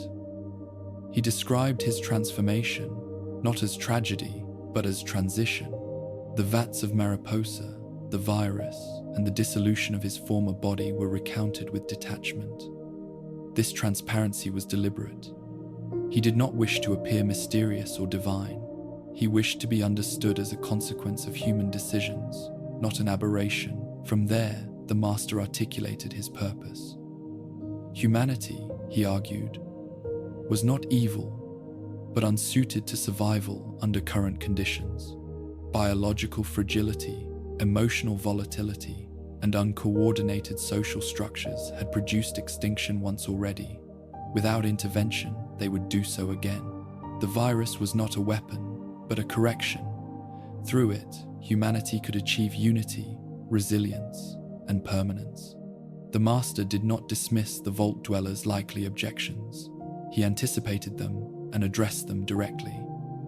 Freedom, he explained, had not saved the world. Choice had led repeatedly to destruction. Individuality, while meaningful, had fractured humanity into competing interests incapable of sustained cooperation. These traits had value only in stable environments, and stability no longer existed. He spoke of super mutants not as soldiers or servants, but as evidence. Their endurance, resistance to radiation, and immunity to disease demonstrated what humanity could become. Conflict among them was minimal. Fear no longer dictated behavior. The master presented this not as domination, but as relief from suffering. Throughout this explanation, the master watched the vault dweller closely. He monitored physiological responses, posture, and silence. The vault dweller did not interrupt. This restraint intrigued the master. Many humans reacted with immediate anger or denial. The master acknowledged the cost of his vision. Transformation was irreversible. Familiar identities would be lost. Emotional expression would narrow. These losses were real, and he did not deny them. Yet he placed them within a larger framework. What was lost had not prevented annihilation. What was gained ensured survival. From the master's perspective, this exchange was equitable. He also addressed the question of consent. He admitted openly that transformation would be enforced. Humanity had demonstrated its inability to choose survival collectively. To wait for agreement would be to allow extinction. In nature, evolution did not ask permission. The virus simply accelerated an inevitable process.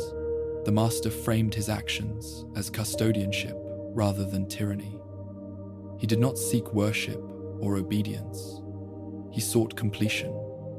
Once humanity achieved stability, his role would diminish. Governance would no longer be required.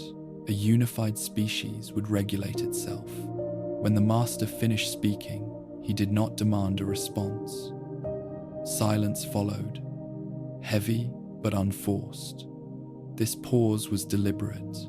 He allowed the vault dweller time to process what had been said, recognizing that understanding required space. The vault dweller's reply, when it came, did not follow expected patterns.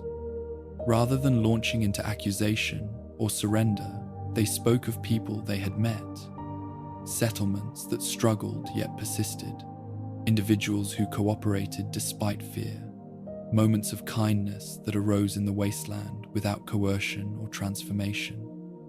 These examples were offered not as proof of stability, but as evidence of potential. The vault dweller argued that humanity's value lay not in its efficiency, but in its capacity for choice, even flawed choice. Suffering, they suggested, was not merely a symptom of failure, but part of what made survival meaningful. To remove fear and emotion was to remove the context in which courage and compassion existed. The master listened without interruption. He did not dismiss these points immediately. Instead, he examined them against his models. The examples provided were real. He had observed similar instances, yet they remained isolated and temporary. Acts of kindness did not scale. Compassion did not prevent collapse. The master acknowledged this distinction calmly. He responded by reiterating the difference between individual virtue and systemic survival. The vault dweller's experiences demonstrated that goodness could exist within chaos, but not that chaos could be resolved through goodness alone. Heroism did not negate fragility. Perseverance did not eliminate decay. The master then addressed the vault dweller directly. He did not speak of humanity in the abstract. He spoke of this individual's own endurance. Their adaptability, intelligence, and resilience were rare. The master conceded this openly. The vault dweller represented the upper limit of what unaltered humanity could achieve. Their victories were temporary, their influence localized. This admission was not meant to belittle, it was an acknowledgement of scale. Systems determined outcomes, not exceptions. He regarded them as admirable, yet insufficient. The master then posed an implicit question. If an individual capable of such adaptability still could not alter the broader pattern, what hope remained for the rest of humanity? The vault dweller's actions, though meaningful, delayed collapse rather than preventing it. The master framed transformation as the only path that addressed the problem at its root. Throughout this exchange, the master remained composed. There was no rage in his tone, no desperation. His confidence did not stem from arrogance, but from accumulation. Centuries of observation had shaped his conclusions. This conversation was not a debate to be won, but a hypothesis being tested. The vault dweller's resistance persisted, grounded not in denial of the wasteland's horrors, but in refusal to accept inevitability. They argued that humanity's story was not finished, that new forms of cooperation could still emerge. The master recognized this belief as hope, a variable difficult to quantify. He considered whether hope itself could be a stabilizing force. His data suggested otherwise. Hope motivated individuals, not systems. It inspired action, but not coordination. The master concluded that hope without structure perpetuated cycles of rise and collapse. As the dialogue continued, it became clear that agreement was unlikely. The master and the vault dweller operated from incompatible premises. One prioritized survival at scale, the other prioritized meaning at the individual level. Neither perspective was irrational. They simply valued different outcomes. The master did not attempt to coerce the vault dweller into submission through argument.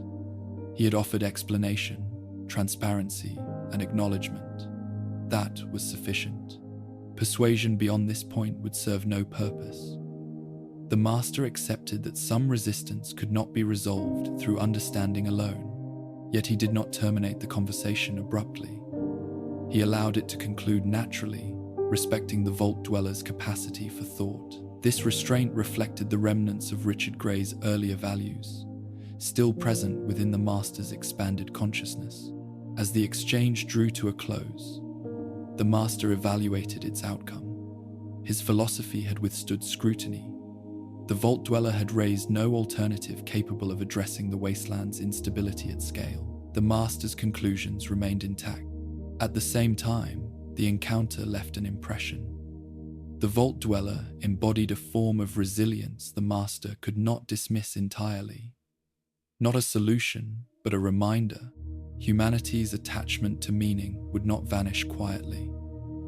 Transformation would be resisted not only with weapons, but with belief. The Master accepted this as another variable to be managed. Dialogue had clarified the stakes. The path forward would not change. Intervention would proceed. The conversation ended without resolution, but not without significance. For the first time since his emergence, the Master had confronted humanity's strongest argument against inevitability and found it wanting. The Vault Dweller departed with understanding, if not agreement. The Master remained, silent and resolute, confident that words had done all they could. What remained would be decided by action. The flaw did not reveal itself through force, but through evidence.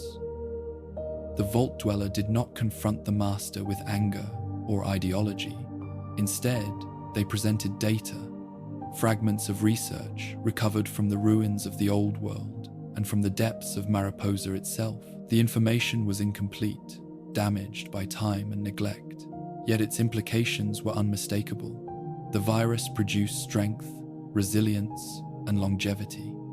On this, the Master had never been mistaken. But it also produced sterility. Super mutants could not reproduce. Their existence depended entirely on continued transformation. Without new subjects, their population would stagnate and eventually diminish. What the virus preserved in durability, it removed in continuity. At first, the Master dismissed this conclusion as provisional. He had already identified sterility as a controllable variable, a feature rather than a defect. Population control ensured stability. Growth without regulation had doomed humanity before. In isolation, sterility aligned with his philosophy. Yet the Vault Dweller's evidence reframed the issue. The data suggested that sterility was not merely a side effect of early iterations. It was inherent to the virus's structure. The same mechanisms that stabilized mutation and prevented degradation also disrupted reproductive capability. Attempts to correct this imbalance had failed repeatedly.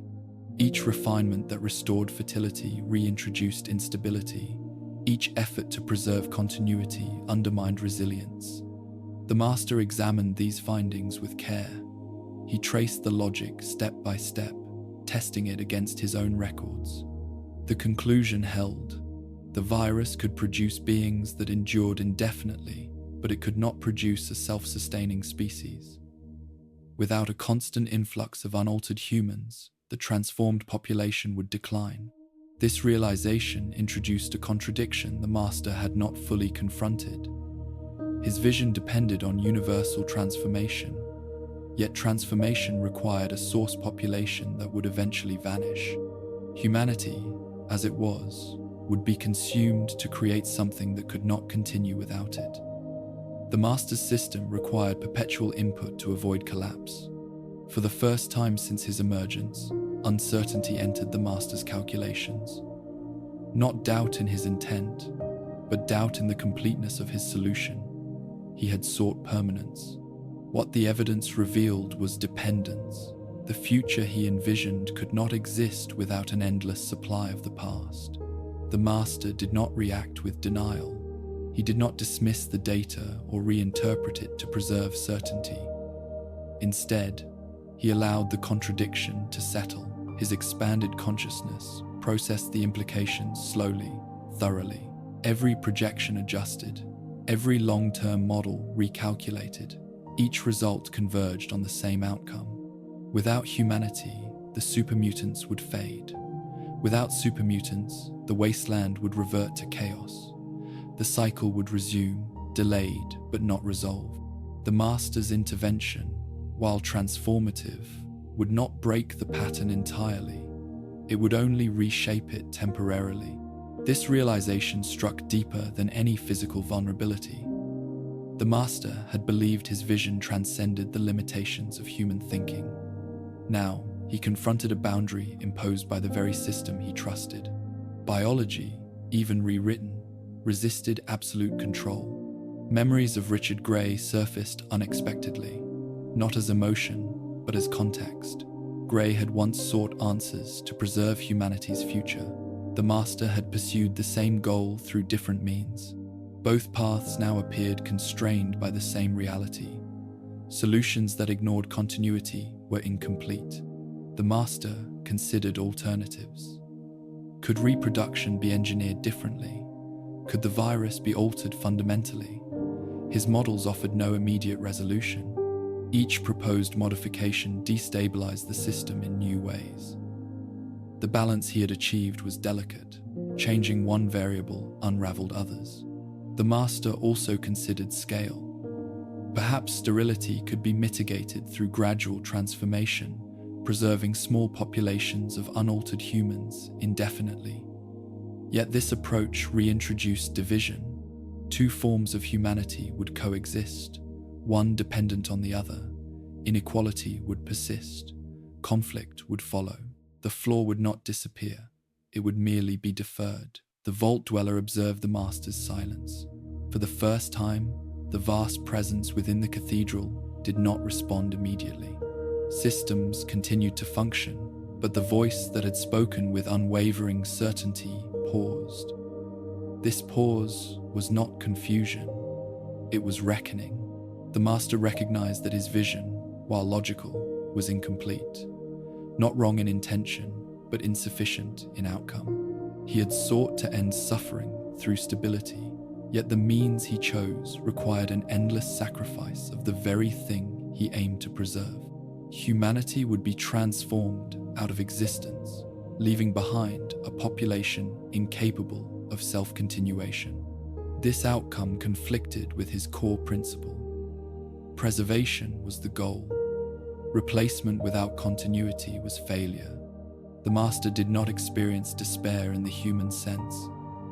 He did not grieve or rage. Instead, he experienced alignment collapse. A system built on certainty encountered a variable it could not reconcile. His thoughts slowed further, weighing responsibility against consequence. The vault dweller did not press the point.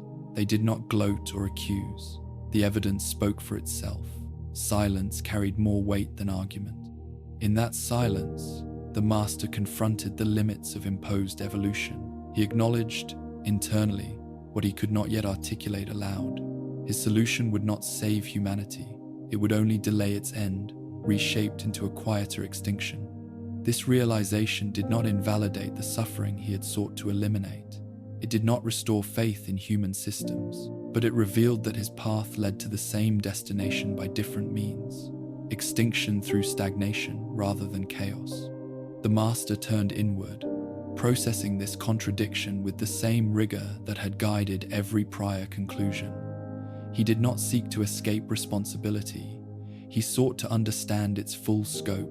For the first time since the vats, the master confronted a future he could not optimize, a future where every choice led to loss and every delay compounded suffering. The flaw had been revealed, not as a weapon against him, but as a truth he could not ignore. His vision of unity had collided with the necessity of continuation, and neither could be sacrificed without betraying the goal they serve. In that moment, the master understood that certainty alone was not enough. Even perfect logic could produce an imperfect outcome, and for the first time, the path forward was no longer clear. The master did not respond with denial. There was no attempt to obscure the flaw or reinterpret its meaning. His consciousness, expansive and methodical, turned inward to confront the contradiction fully. For a being built on certainty, this was not collapse, but confrontation. Systems existed to be tested, and this system had revealed its limit.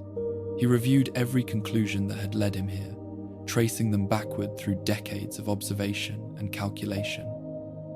Humanity's fragility remained undeniable. The wasteland still devoured unaltered bodies without mercy. Scarcity, radiation, and violence continued unchecked. None of these premises had changed. The need for transformation remained real. What had changed was the outcome. The virus solved the problem of endurance, but not the problem of continuation. In seeking to eliminate decay, the Master had also eliminated renewal. The very stability he prized had become static. A species that could not reproduce was not immortal. It was finite, regardless of how slowly it declined. This realization forced the Master to examine the nature of failure. He had believed failure came from chaos, from lack of control, from emotional variance and unchecked choice. Now he confronted a different kind of failure, one born from excessive order. Stability, pushed too far, became stagnation. Control, perfected, eliminated, possibility. The Master considered whether this flaw invalidated everything that had come before. It did not. His diagnosis of humanity's condition remained accurate. His critique of human systems remained sound. What faltered was the assumption that correction could be total, that biology could be rewritten without consequence. He understood then that he had replicated a familiar mistake, one humanity itself had made repeatedly. In attempting to solve a problem completely, he had narrowed the future until it could no longer move. The old world had pursued perfect security and produced annihilation. He had pursued perfect stability and produced extinction of a quieter kind. This parallel did not escape him. The irony was precise and unavoidable. The Master did not experience regret as humans did. There was no wish to return to a prior state or undo the past. Regret implied alternative actions that could still be taken. What he experienced was responsibility without escape. The flaw existed, its implications were clear, and he was the only one positioned to act upon that knowledge. He turned his attention outward briefly to the supermutants who moved according to his vision. They were stable, resilient, and enduring. They did not suffer as humans suffered. They did not fear the environment that consumed the wasteland. Their existence was not meaningless, yet their future was bounded. He considered allowing the process to continue regardless. Humanity would be transformed, suffering would end, and extinction would arrive slowly, centuries later, in silence rather than fire. From a certain perspective, this outcome still represented an improvement. Less pain, less chaos, a gentler end. But this calculation violated the principle that had driven him since the vats. Preservation, not postponement. Continuation, not delay. To accept a future without renewal was to abandon the very responsibility he had claimed. The Master also considered halting the process and allowing humanity to persist unchanged. This alternative was equally unacceptable. He had seen where that path led. The wasteland was its proof. To withdraw now would condemn countless lives to ongoing suffering without hope of resolution. Between these outcomes, no optimal solution existed. Every path led to loss. The Master recognized this moment as the first true test of his philosophy. Not a challenge from resistance or ignorance, but from reality itself. A system that could not resolve its own contradiction was incomplete. The question was not how to defend the system, but how to conclude responsibly. He understood then that the role he had assumed could not continue indefinitely. He was not a final answer. He was an intervention shaped by the same limits that constrained humanity. His expanded consciousness had not freed him from consequence. It had only made consequence clearer. The Vault Dweller remained present, silent but attentive. The Master did not address them immediately. This reckoning was internal, beyond the reach of dialogue. Yet the Vault Dweller's presence mattered. They represented the human capacity to confront failure without surrendering entirely to despair. The Master examined the concept of choice once more, not as a human ideal, but as a variable he had dismissed too quickly. Choice introduced instability, but it also enabled adaptation. A system without choice could not respond to unforeseen conditions. By eliminating choice, he had eliminated the possibility of correcting his own mistake. This realization did not redeem humanity in his eyes. It did not erase its flaws, but it reframed them. Variability, though dangerous, was also generative. The same freedom that produced destruction also allowed recovery. Without it, evolution ceased. The master accepted that his solution had overshot its target. In attempting to remove all risk, he had removed all growth. The virus could not be refined indefinitely without reintroducing the very instability he sought to eliminate. Responsibility demanded response. The master considered his options not as preferences, but as obligations. He could persist and impose a future he now knew to be terminal, or he could withdraw, allowing humanity to face its own uncertainty. Flawed but open-ended, neither choice spared suffering, only one preserved possibility. For the first time, the master's calculations prioritized uncertainty over control. This was not surrender, it was acknowledgement. A future with risk was preferable to a future without continuation. This decision did not come with relief. It came with finality. The master understood that stepping aside would not absolve him of the suffering already caused. Supermutants existed. Lives had been transformed irreversibly. The wasteland had been altered. These outcomes could not be undone, but further harm could be prevented. The master's mind turned toward containment. If his existence continued, his influence would persist, shaping events toward an outcome he no longer believed justified. Responsibility required removal, not retreat. The system he embodied had to end with him. This conclusion did not arise from guilt or punishment. It arose from consistency. A flawed solution must not perpetuate itself. To do so would be to prioritize ego over outcome, something the master had never valued. He understood then that his final act would not be one of conquest or victory, but of restraint.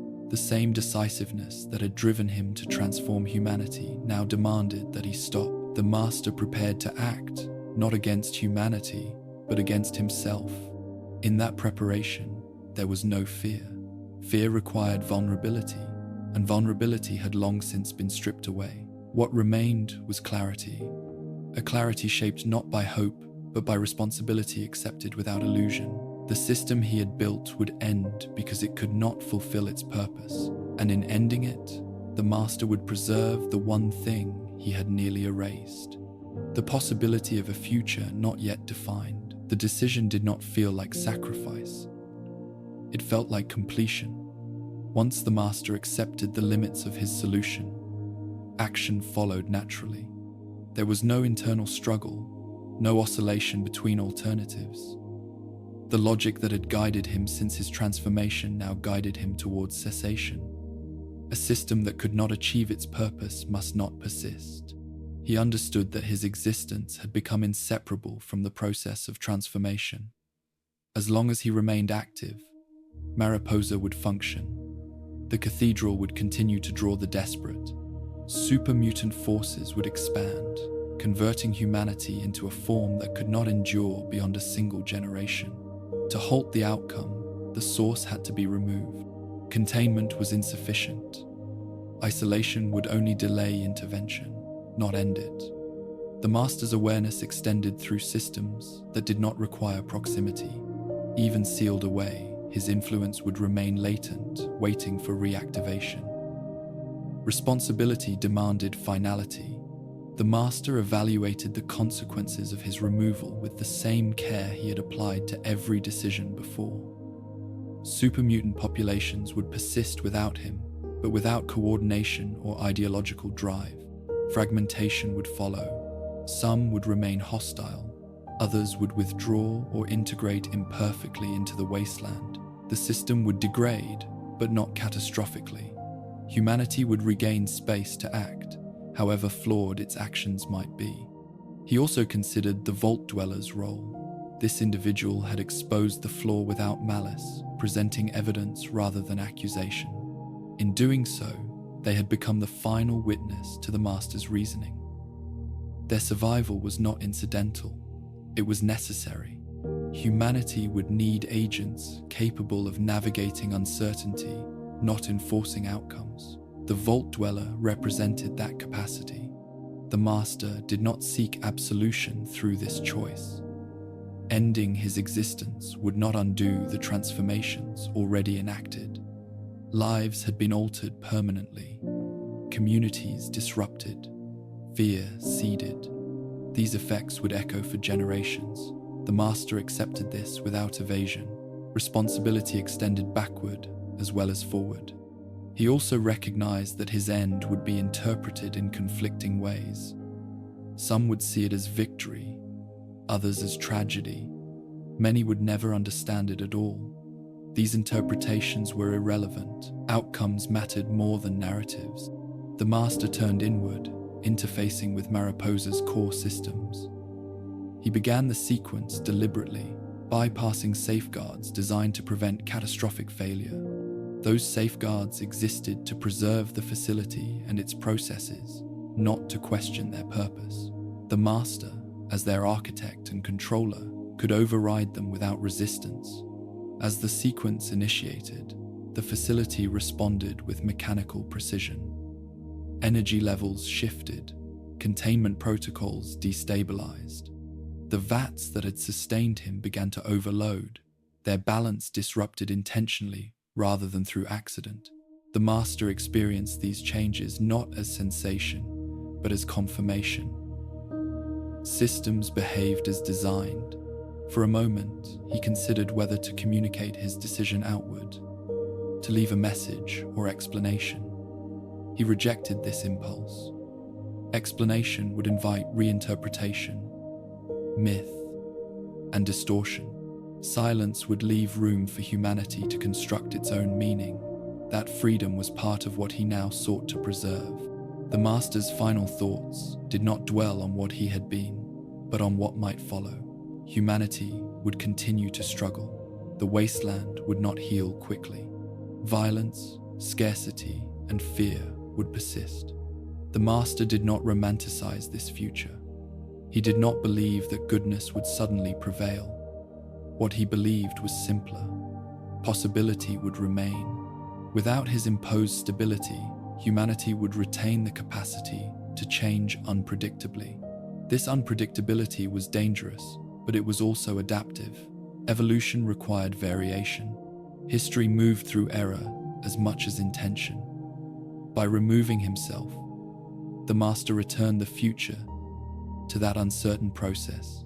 As systems reached critical thresholds, the master's awareness began to fragment, not in panic or pain, but in dissolution. The distributed networks that had supported his consciousness lost coherence as power failed and containment collapsed. Thought slowed, then broadened, then diffused. In these final moments, remnants of Richard Gray's earliest motivations resurfaced, stripped of ideology and calculation. The desire to prevent suffering, the belief that understanding could avert catastrophe. These impulses had not been wrong. They had simply been insufficient on their own. The master did not renounce his analysis of humanity's flaws. He did not retract his critique of unaltered existence. He acknowledged them fully. What he relinquished was the authority to decide humanity's fate unilaterally. That authority had proven incompatible with continuation. As Mariposa's systems failed, the master's presence receded. The vats that had once sustained him ruptured.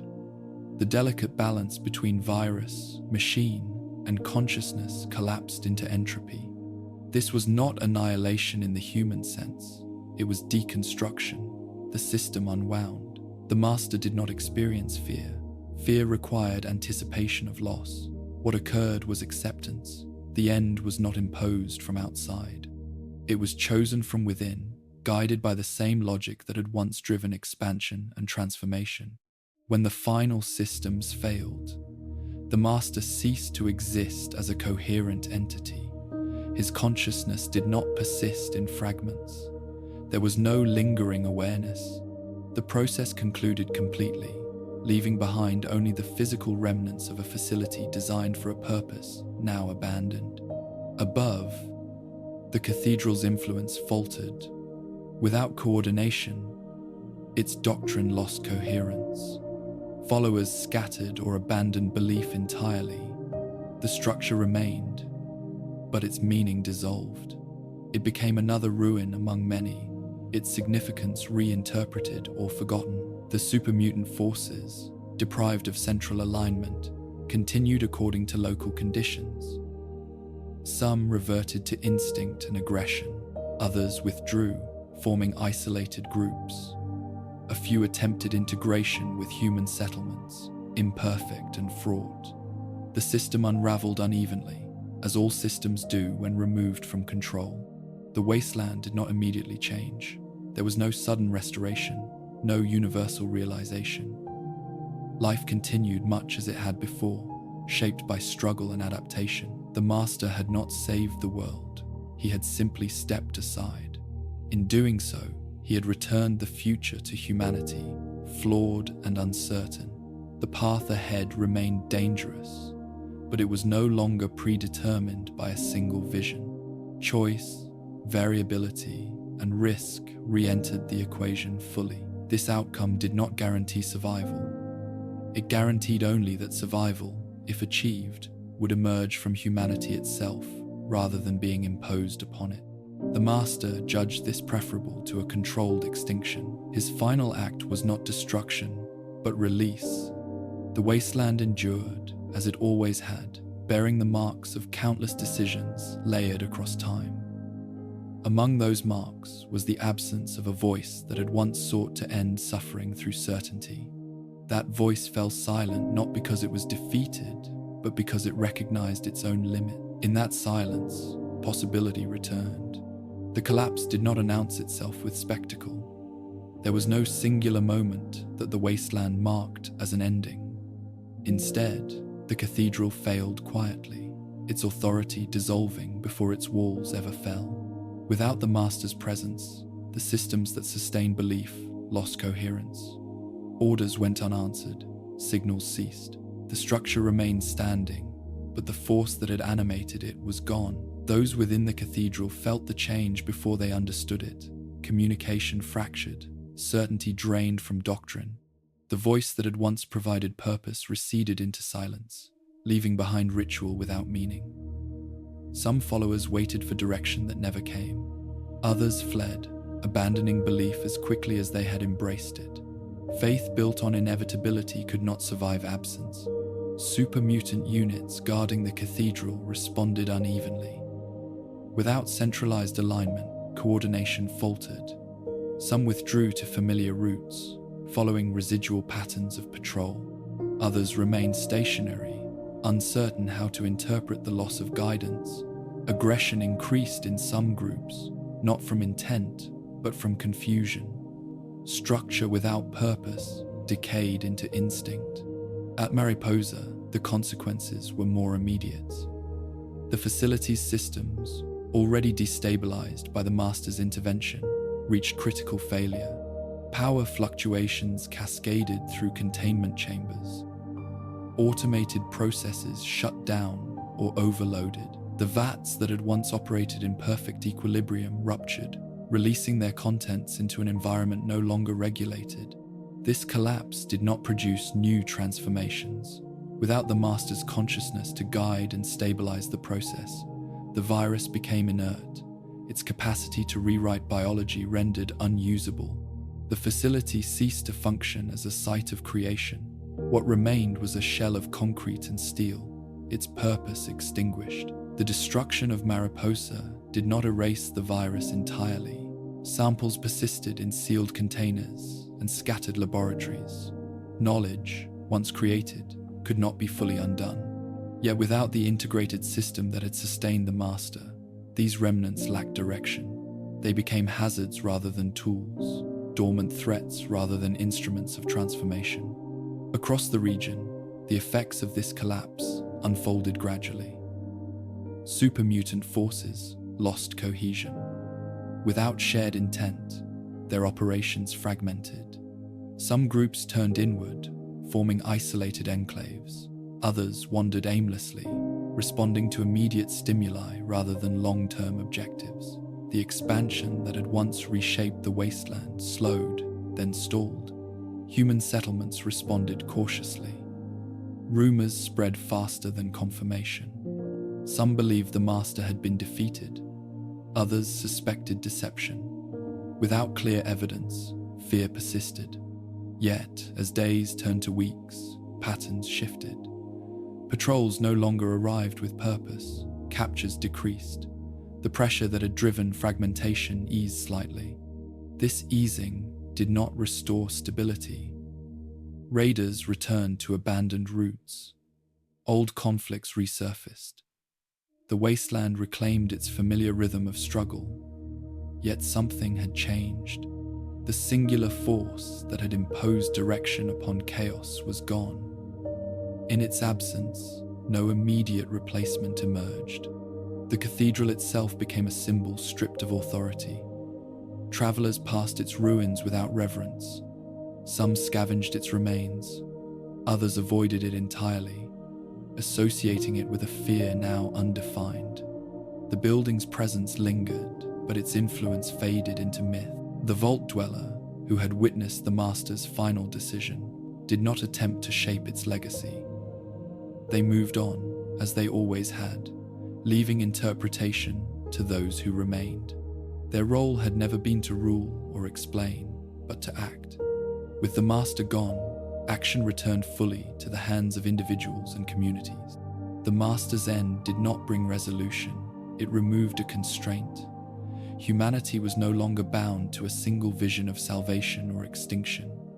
The future reopened, uncertain and volatile. The wasteland resumed its unpredictable evolution, shaped by countless small decisions rather than one overarching plan. Supermutants, once unified by purpose, now faced a future without direction. Some attempted to coexist with human settlements, drawn by memory of coordination and structure. Others rejected interaction entirely, retreating into isolation. Their existence became another variable within the wasteland, neither dominant nor eradicated. The absence of centralized control revealed the limits of imposed order.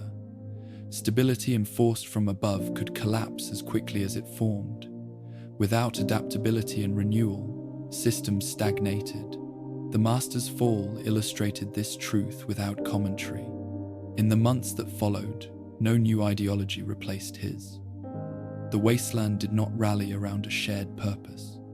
It remained fractured, resilient in its way, defined by survival rather than destiny.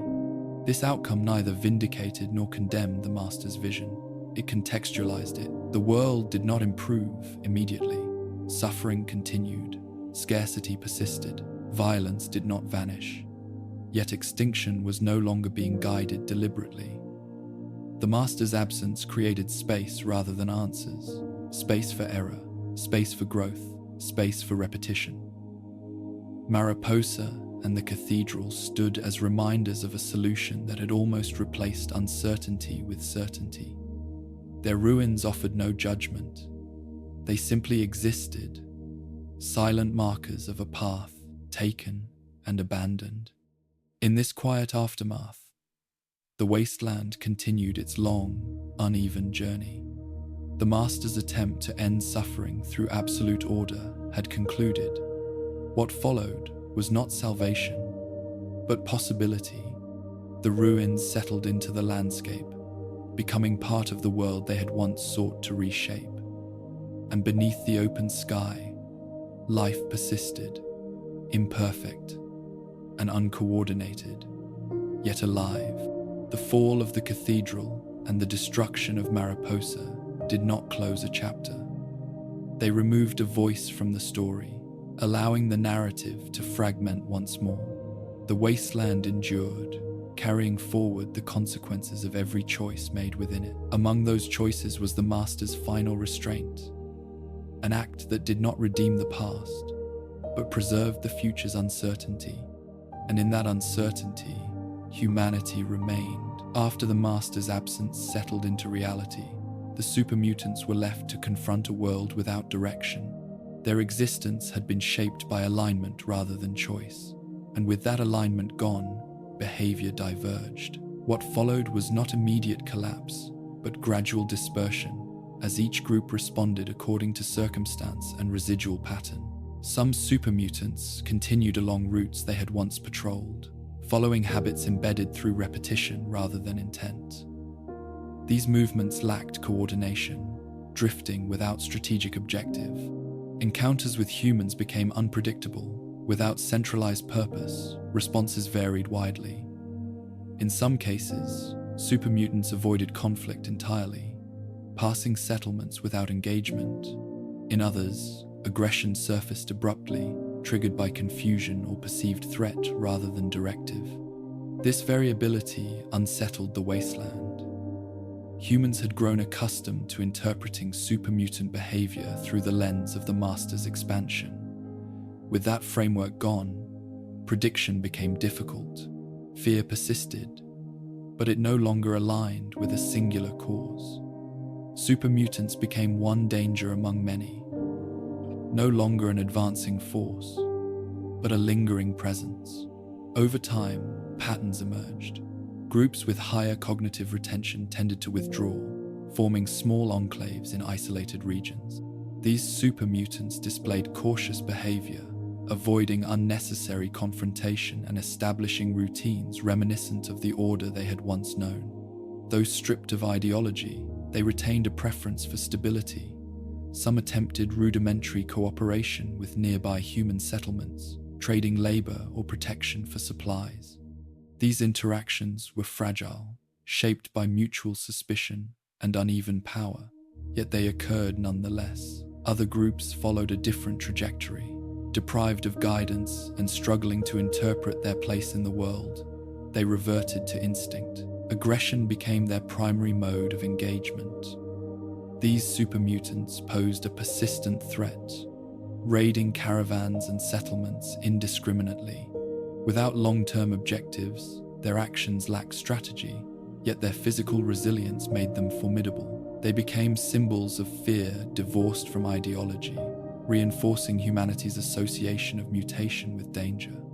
The Wasteland absorbed these outcomes unevenly.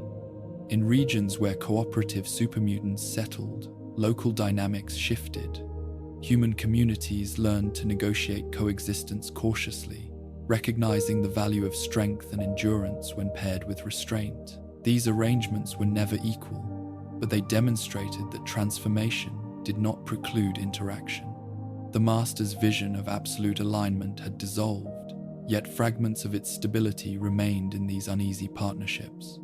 In harsher regions, violent supermutant groups intensified existing instability. Their presence compounded the Wasteland's dangers, adding another layer of unpredictability. Raiders adapted tactics to avoid them. Settlements fortified further. The cycle of fear and defense continued, reshaped but not resolved. The absence of reproduction among supermutants began to influence their long-term trajectory. Without new transformations, their numbers stabilized and then slowly declined. Injuries accumulated without replacement. Losses, once absorbed by expansion, now diminished their presence permanently. This gradual reduction altered their role within the Wasteland. They became finite, their threat constrained by time rather than ambition. Some supermutants recognized this implicitly. Their behavior shifted toward conservation. Risk aversion increased. Engagements were chosen more carefully. Survival became individual rather than collective. These changes did not restore humanity, but they introduced a new dynamic. The Wasteland now contained beings who were powerful yet aware of their own impermanence. Humans, observing this shift, recalibrated their responses. Fear softened into calculation. Supermutants were no longer an unstoppable tide. They were dangerous neighbors whose numbers could be counted and whose presence could be managed over time. This perception reduced panic and allowed for more nuanced strategies. The legacy of the Master lingered in the form of memory rather than command. Supermutants retained fragments of alignment, habits shaped by their time under centralized purpose. Even those who turned violent exhibited patterns distinct from raiders or beasts. Their aggression lacked cruelty for its own sake. It was reactive, not ideological. This distinction mattered little to victims, but it shaped how the Wasteland adapted. In rare cases, supermutants sought meaning beyond survival. Deprived of the Master's guiding philosophy, they grappled with identity in ways their biology had once suppressed. These individuals exhibited moments of reflection, attempting to understand their origins and their place within a world that feared them. Such introspection did not lead to widespread transformation, but it marked a departure from uniformity. These moments unsettled human observers. The existence of reflective supermutants challenged simplistic narratives of monstrosity. Fear persisted, but it coexisted with uncertainty. The Wasteland, accustomed to clear categories of threat and ally, struggled to classify beings that embodied both.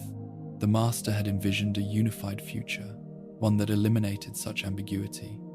In his absence, ambiguity returned. The Wasteland resumed its habit of adapting through inconsistency. This outcome neither validated nor condemned his vision. It demonstrated what happened when imposed order gave way to organic divergence. As years passed, supermutants became part of the Wasteland's background rather than its defining feature. Stories of their expansion faded into memory. New threats emerged. Old conflicts resurfaced. The world continued to change, layering new struggles atop old ones. Supermutants persisted within this shifting landscape, altered but not erased. Their decline did not restore humanity's dominance, it merely redistributed danger. The Wasteland remained hostile, shaped by forces larger than any single species. Supermutants, once instruments of a singular vision, now navigated that hostility like all others, relying on strength, caution, and adaptation. The Master's absence thus transformed supermutants from agents of destiny into participants in uncertainty. Their future, like humanity's, became open-ended. Some would endure quietly until the Wasteland claimed them. Others would leave marks, brief and violent, before fading. None would fulfill the role once assigned to them. In this transformation, a subtle shift occurred. The Master's attempt to impose a final solution had ended, but its consequences continued to influence behavior and perception. Supermutants existed as living reminders of what absolute certainty had produced. Their presence shaped decisions long after the voice that guided them fell silent. The Wasteland did not forget them, it incorporated them, as it did all things, into an ongoing process of survival without promise. In doing so, it reaffirmed a truth the Master had ultimately acknowledged. Systems imposed without renewal could not endure. What remained was not stability, but persistence. Supermutants, after the Master, lived within that persistence. They carried the weight of a vision abandoned, moving through a world that no longer asked them to embody its future. Their existence became quieter, more fragmented, and more human in its uncertainty, despite the biology that set them apart. In this way, the Master's legacy did not end with his silence. It continued in altered forms, reshaped by time and circumstance, woven into the Wasteland's fabric alongside countless other attempts to control what could not be fully contained. The supermutants remained, not as conquerors or saviors, but as echoes of a question left unanswered. What, if anything, could truly end the cycle? History did not grant the Master a single name. In the years that followed his disappearance, memory fractured into stories shaped by fear, survival, and distance. Those who had encountered his forces remembered terror and loss. Those who had only heard rumors remembered something larger and less defined. Over time, the complexity of his existence compressed into a simpler image. The Master became a villain. Among human settlements, the narrative hardened quickly. Tales spoke of a monstrous intelligence beneath the earth, a being that sought to erase humanity and replace it with abominations. Details blurred as stories passed from mouth to mouth. Motive vanished. Context dissolved. What remained was threat. In a wasteland shaped by danger, clarity was preferred to nuance. This simplification served a purpose. It allowed communities to categorize the past and move forward. To dwell on ambiguity invited doubt, and doubt complicated survival. Labeling the master as evil required no further explanation. It justified resistance, loss, and fear without demanding understanding. For many, this version of history was sufficient. Yet not all memories aligned with this narrative. Some survivors recalled moments of restraint, opportunities for surrender rather than slaughter. Others spoke of supermutants who protected settlements from raiders or avoided conflict entirely. These accounts conflicted with the dominant story and were often dismissed as exaggeration or error. In a world where trust was scarce, inconvenient details were easily ignored. The Vault Dwellers' accounts circulated quietly among certain circles. Their testimony did not portray the master as benevolent, but it did not depict him as irrational either. They spoke of dialogue, of explanation, and of a being driven by logic rather than hatred. This account unsettled listeners. It suggested that the Wasteland's greatest threat had not been madness, but certainty. Most chose not to engage with this interpretation. Understanding demanded reflection, and reflection offered little immediate benefit. Survival favored decisive narratives. The master was remembered as a tyrant because tyrants were familiar. Monsters were easier to fear than mirrors.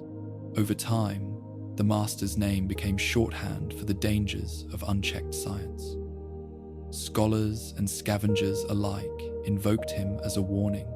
Pre-war technology, already mistrusted, was further vilified through association. The virus became legend, a symbol of humanity's arrogance rather than a tool shaped by desperation.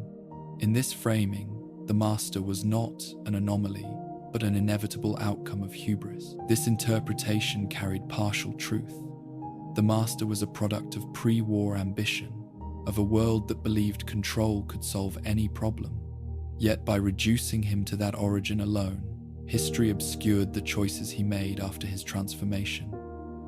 His restraint, his dialogue, and his final decision vanished from popular memory. Villains were not expected to stop themselves. Among supermutants, memory followed a different path. Those with retained cognition remembered alignment without fear. They recalled structure, purpose, and clarity. The master was not worshipped, but he was acknowledged as the source of order. His absence was felt as loss of direction rather than liberation. This perspective remained isolated, rarely shared with humans who would not listen. As generations passed, even these memories faded. Supermutants declined in number, their enclaves shrinking or dispersing. Without centralized narrative, recollection fragmented. The master became an echo rather than a presence. His role in shaping their existence blurred into origin myth. In human communities, children grew up hearing simplified stories. The master joined the ranks of wasteland legends, alongside raiders, warlords, and ancient monsters. His name invoked caution, not contemplation. He became a lesson rather than a subject. Yet the absence of nuance did not erase consequence. The wasteland continued to reflect the questions the master had raised. Scarcity persisted, conflict endured. Humanity survived without resolving the instability he had identified. Each new generation inherited the same challenges, framed differently but rooted in the same conditions. Occasionally, someone would question the old stories. They would ask why the master had done what he did, rather than simply condemning it. These questions rarely found answers. Records were incomplete. Witnesses were gone. Understanding required effort few could afford. In the wasteland, curiosity was a risk. Thus, the master's legacy became fragmented across perspectives. To most, he was a villain, narrowly defeated. To a few, he was a warning, misunderstood. To fewer still, he was a reminder that solutions imposed without renewal could be as destructive as chaos. History, shaped by survivors, favored narratives that justified endurance. The Master's complexity did not serve that purpose. His story resisted simple moral framing. As a result, it was simplified until it fit. This process was not malicious, it was practical. Humanity remembered what it needed to survive, not what demanded introspection. In this way, the Master's memory reflected the very tendencies he had sought to correct. He became a figure defined by outcome rather than intention. The destruction of the cathedral marked victory. The collapse of Mariposa signaled relief. Few paused to consider why the Master had chosen to end his own system. Self-restraint did not align with villainy, and so it was quietly excluded. The Wasteland moved on, carrying forward its incomplete histories. New threats emerged. Old fears returned. The Master's name receded into the background, invoked occasionally but rarely examined. Yet beneath this simplified legacy, traces remained. The question he had posed lingered unresolved. Could humanity survive without imposed order? Could it adapt without destroying itself? These questions did not vanish with his silence. They resurfaced in every failed alliance, every broken settlement, every attempt at unity undone by fear. In this sense, the Master was never fully gone.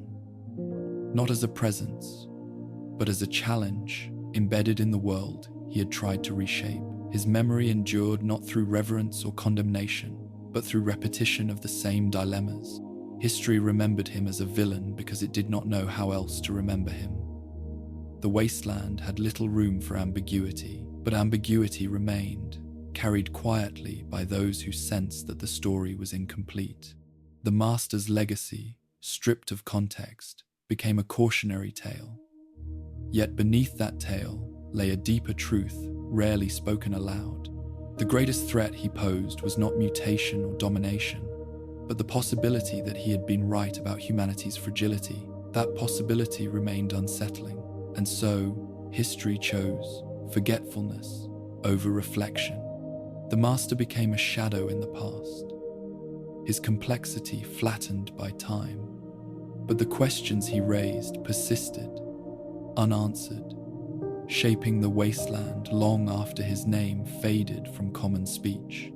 In this way, the most misunderstood villain was not misunderstood because he was unknown. He was misunderstood because understanding him would require confronting truths humanity was still not ready to face. Judgment proved difficult in the absence of clarity. As time passed and the Master's presence receded into history, the question of what he truly was resisted simple answers. Villain, savior, warning. Each label captured part of the truth while obscuring the rest. The Wasteland, shaped by survival rather than philosophy, rarely paused to reconcile such contradictions.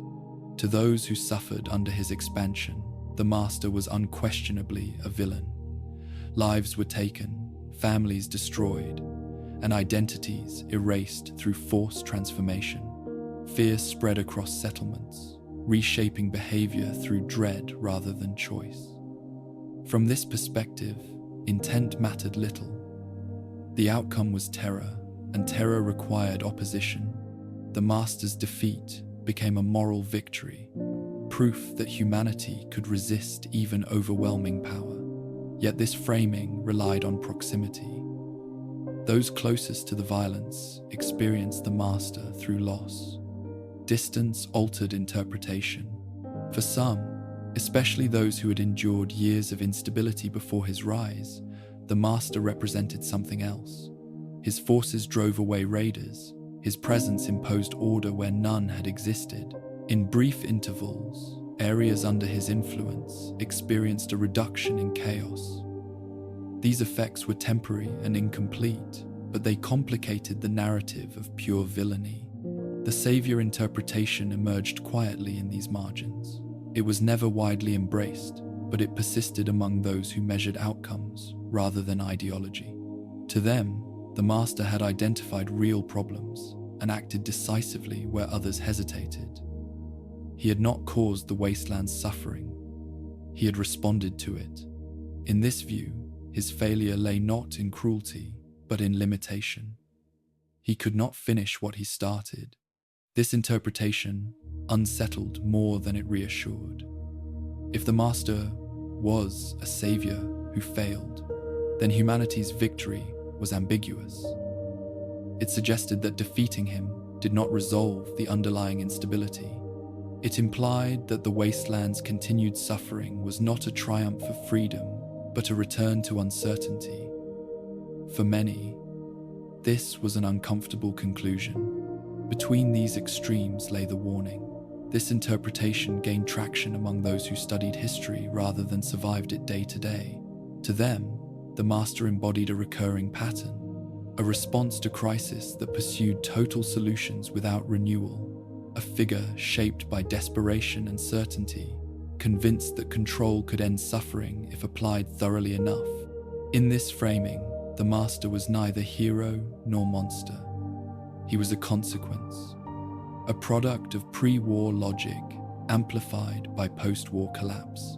His rise illustrated what happened when fear of extinction overrode tolerance for ambiguity. His fall demonstrated the cost of solutions that eliminated variability in pursuit of stability.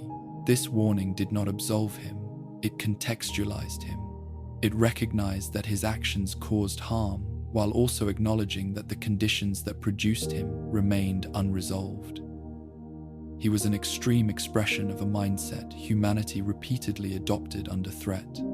Evaluating the master through this lens required separating intention from effect. His intent had been preservation. His effect had been suffering and disruption. Both were true simultaneously. This duality resisted moral simplicity, challenging observers to hold conflicting truths at once. The wasteland rarely rewarded such complexity. Survival favored clear distinctions: friend or enemy, threat or ally, villain or hero. The master's story disrupted these categories, making it difficult to use as guidance. As a result, most chose the label that required the least reflection. Those who examined the master's final decision encountered further complication. His choice to end his own system contradicted expectations of villainy. Tyrants did not remove themselves. Monsters did not acknowledge failure. This act suggested an internal consistency that did not align with pure evil. It implied that the master's commitment to preservation extended beyond ego. This detail was often omitted from retellings. It complicated the story's resolution. A villain who stopped himself challenged the narrative of righteous victory. It suggested that defeat had not come solely from resistance, but from recognition of limits.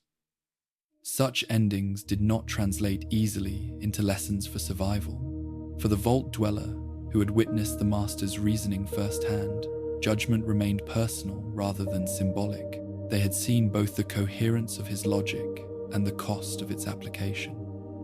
Their understanding did not fit neatly into any category. They did not forgive him. They did not reduce him to caricature.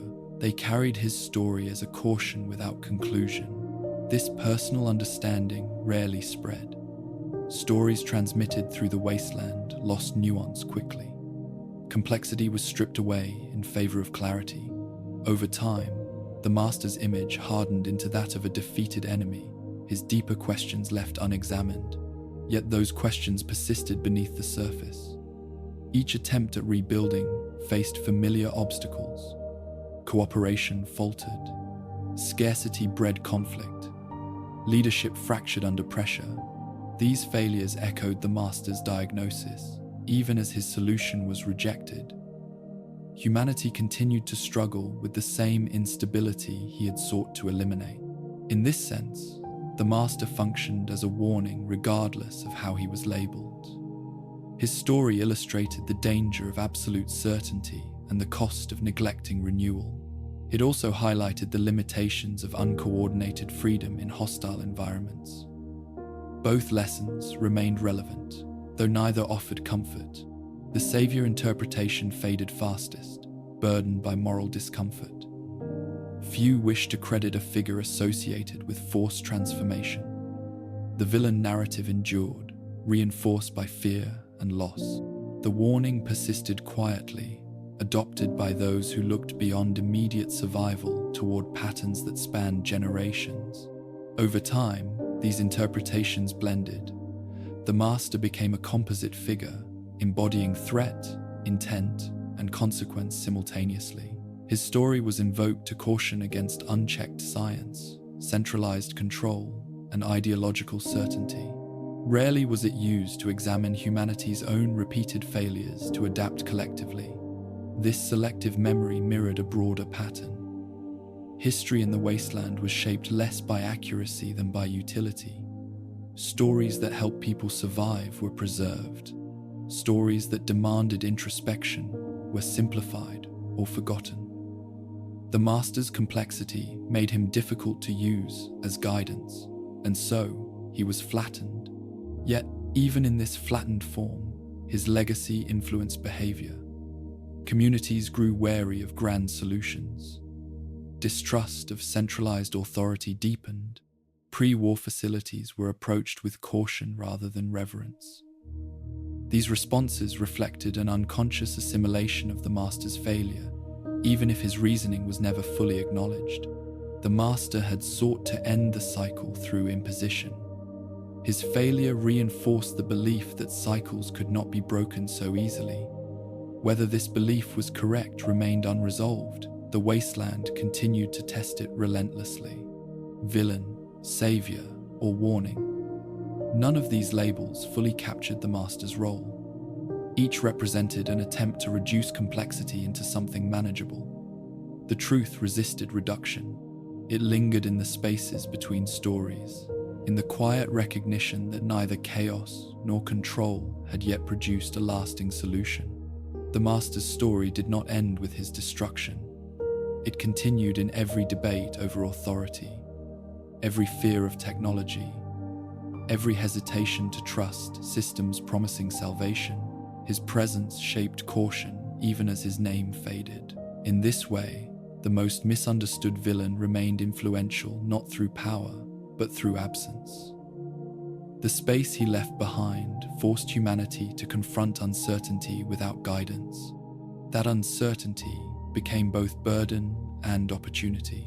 Whether the master was wrong, right, or something between mattered less than what followed. Humanity continued, flawed and divided, yet capable of choice. The future remained open, not because a solution had been found, but because none had been imposed. The master's legacy was not an answer. It was a question humanity continued to ask, often without realizing its origin. And that question endured, unresolved, shaping the Wasteland long after the voice that asked it fell silent. Unity imposed without consent carried a cost that extended beyond resistance. It altered the nature of connection itself. The master had believed that alignment would replace conflict, yet what emerged under his system was cohesion without renewal. Relationships functioned efficiently, but they did not evolve. Without choice, bonds became static, defined by function rather than adaptation. Human societies had always been unstable, but that instability allowed for change.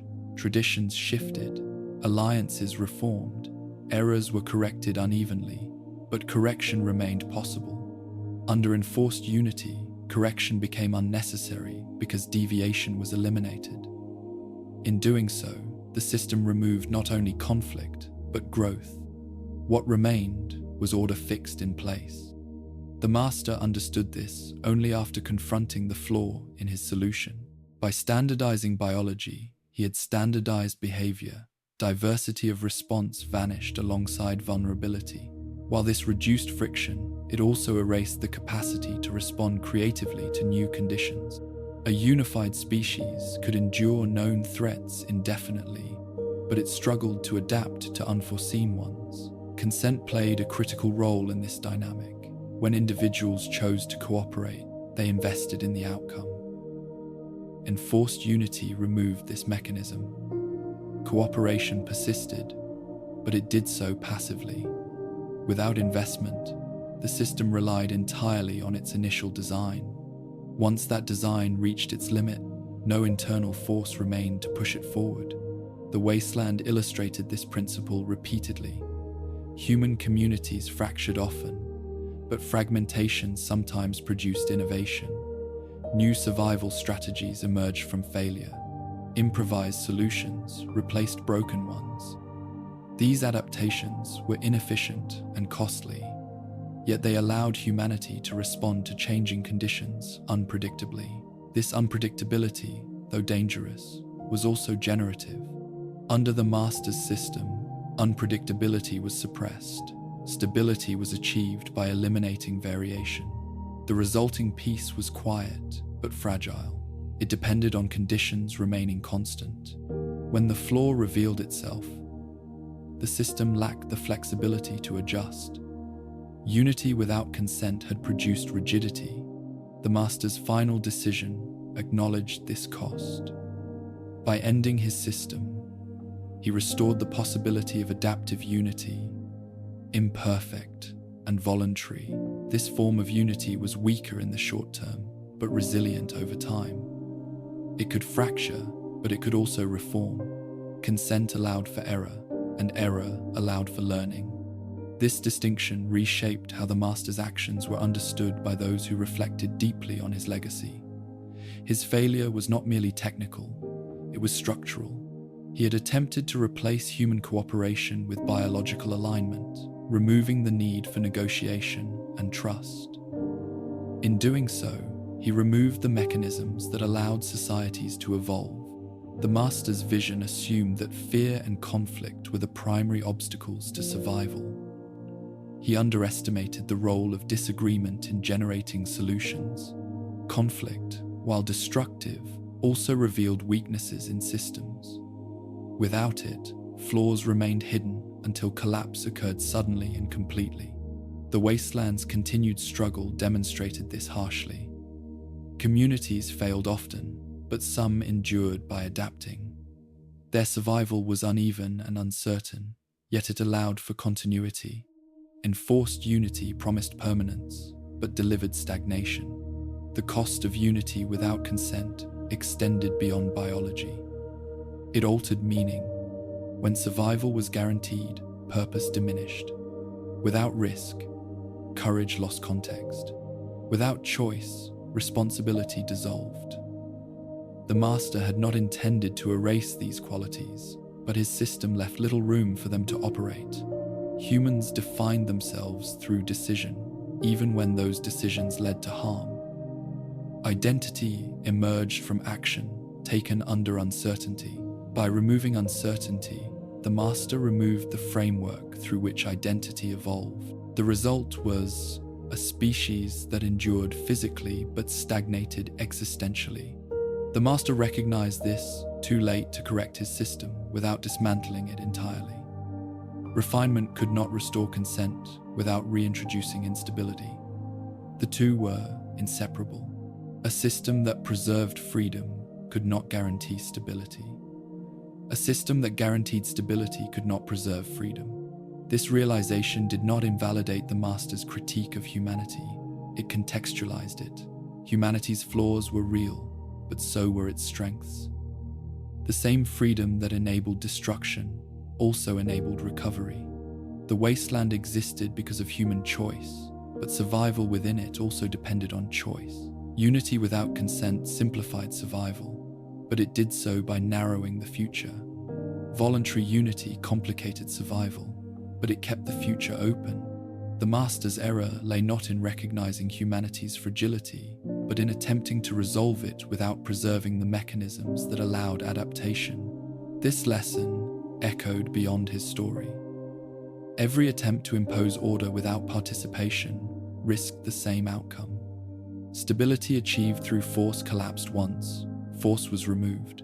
Stability achieved through agreement endured unevenly, but it endured. The Wasteland, harsh and unforgiving, continued to test these principles. Communities rose and fell based on their ability to negotiate difference rather than eliminate it. Others persisted quietly. None achieved perfection, but some achieved continuity. In this landscape, the Master's legacy functioned as a caution rather than a blueprint. His vision revealed the dangers of solving complex problems through total control. Unity, when chosen, could flex under pressure. Unity, when imposed, could not. The Master's system had collapsed because it could not adapt to its own limitation. Humanity's systems, flawed as they were, retained the capacity to change. The cost of unity without consent was therefore not only resistance or rebellion, it was fragility disguised as strength. Order that could not evolve was destined to fail. By stepping aside, the Master restored this capacity for evolution, even as he left humanity to face its consequences alone. He did not redeem the wasteland, he returned it to uncertainty. That uncertainty remained dangerous. It did not promise survival, but it preserved the one quality the Master had nearly erased: the ability to choose differently when conditions changed. In the wasteland, this ability remained humanity's greatest weakness, and its only path forward. Evolution, when stripped of sentiment, was indifferent to identity. It favored what endured, not what was familiar. The Master understood this principle intimately, yet his application of it revealed a contradiction he could not escape. In removing humanity's vulnerability, he had also removed the conditions that made humanity itself recognizable. The virus reshaped bodies to survive radiation, hunger, and time. It corrected weakness with precision, reinforcing muscle, bone, and cellular integrity. In doing so, it achieved its immediate objective. Survival became reliable. Death receded into rarity. Yet survival alone did not define humanity. The Master had preserved the vessel while altering its contents beyond recognition. Human identity had always been entwined with limitation. Mortality gave urgency to choice. Fragility fostered cooperation and care. Suffering, while cruel, shaped meaning through response. The Master did not deny these associations. He simply judged them insufficient to justify extinction. In his calculations, survival took precedence over experience. This prioritization revealed the cost of his approach. By eliminating vulnerability, he eliminated the context in which meaning emerged. Supermutants endured, but they did not aspire. Without the threat of loss, motivation flattened. Purpose became maintenance rather than pursuit. The Master had created a form of life capable of lasting indefinitely, yet uncertain why it should. This outcome troubled him not because it was unpleasant, but because it was incomplete. A species that survived without meaning risked stagnation. Without aspiration, growth slowed. Without growth, adaptation ceased. The Master recognized that endurance without direction was not true survival. It was suspension. Humanity's history offered countless examples of this tension. Societies that achieved rigid stability often collapsed when conditions shifted. Those that tolerated disorder adapted more readily. The Master had sought to remove disorder entirely, underestimating its role as a catalyst for change. Evolution without humanity, as he had envisioned it, was efficient but hollow. It produced continuity without narrative. Individuals existed as components rather than agents. The Master did not view this as cruelty. He viewed it as trade. But trade required equivalence, and he now questioned whether what was gained truly replaced what was lost. The Master reflected on the concept of progress. Humanity had often mistaken technological advancement for improvement, equating capability with value. The virus represented the ultimate expression of this mistake. It maximized capability while diminishing the subjective experience that gave capability significance. Progress, in this form, had reached a dead end. He also considered the role of suffering more carefully. Suffering was not virtuous, nor was it desirable. yet it served as feedback. Pain indicated imbalance. Loss prompted adaptation. Without these signals, systems drifted until failure occurred without warning. The Master's system muted these signals entirely. Stability masked fragility. The Wasteland, brutal and unyielding, provided constant feedback. Its dangers forced humans to adapt or perish. This process was inefficient and cruel, but it generated diversity of response. Some strategies failed catastrophically, others endured. Over time, this variability produced resilience, not through design, but through selection. The Master had attempted to bypass this process, replacing selection with imposition. In doing so, he removed the environment's role in shaping life. Super mutants survived regardless of context, but they did not respond to it meaningfully. Their relationship to the world was static. The Wasteland no longer taught them anything. This realization clarified the deeper flaw in his vision. Evolution was not merely about survival. It was about interaction between organism and environment. By insulating life from its surroundings completely, the Master had halted evolution rather than accelerated it. Change ceased because nothing demanded it. Humanity's continued struggle, though painful, preserved this interaction. The Wasteland shaped behavior relentlessly. Communities adapted to local conditions, sometimes successfully, often not. These adaptations were temporary and flawed, yet they allowed for learning. Failure carried information. Success carried precedent. The Master's system erased both. Without failure, there was nothing to learn. Without success, there was nothing to emulate. The future became a repetition of the present, stable, but inert. This outcome reframed the Master's understanding of humanity's value. What he had once dismissed as inefficiency now appeared essential. Emotional variance, cultural diversity, and individual choice introduced noise into the system. But that noise enabled signal. Patterns emerged through contrast. Meaning arose through difference. Evolution without humanity was therefore incomplete. It preserved life while discarding the processes that made life adaptive. The Master recognized that by attempting to save humanity from itself, he had nearly removed the qualities that allowed humanity to change. This recognition did not absolve humanity of its failures. The old world had still destroyed itself. The Wasteland remained evidence of catastrophic choice. Yet within that destruction, humanity continued to respond, improvising solutions and forming bonds under pressure. These responses were imperfect, but they were alive. The Master contrasted this with the silence of his envisioned future, a world without suffering, but also without striving, a world where stability replaced story. This world would endure, but it would not evolve. Over time, even its endurance would become irrelevant, as the environment changed beyond its capacity to respond.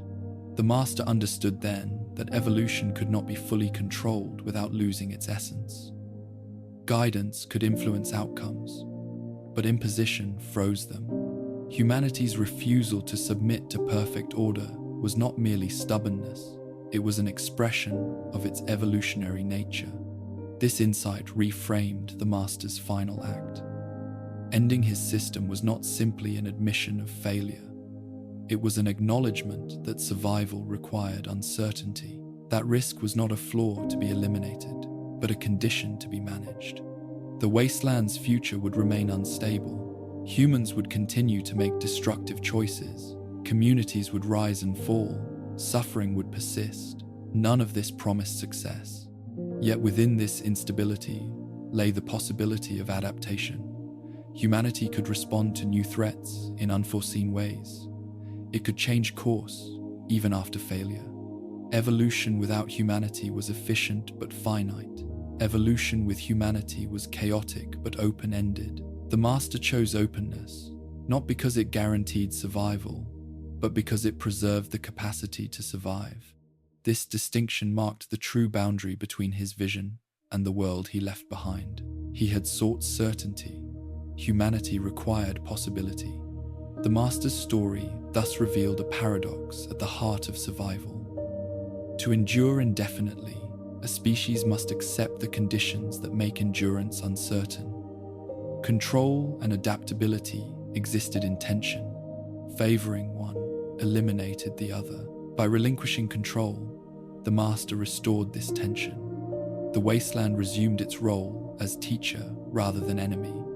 Humanity remained exposed, vulnerable, and capable of response. Evolution continued, not toward a predetermined outcome, but through countless small decisions made under pressure. Some would fail, others would succeed briefly, none would be final. In this continuation, humanity retained its defining trait: not strength, not intelligence, but the ability to change in response to consequence. Evolution without humanity had offered safety without growth.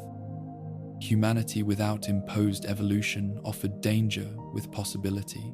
The Master understood this too late to reconcile both within a single system. His legacy was therefore not a new species, but a lesson written into the wasteland itself. Survival could not be engineered into permanence. It had to be lived, repeatedly, under conditions that demanded choice, and in that demand, humanity remained itself. The truth beneath the horror was never found in the vats or the ruins. It lived in the space between fear and certainty, where intention met consequence. The Master had been called many things, but at his core he was a mirror held too close. He reflected humanity's deepest instinct when faced with extinction, to remove uncertainty at any cost. The wasteland inspired this instinct relentlessly.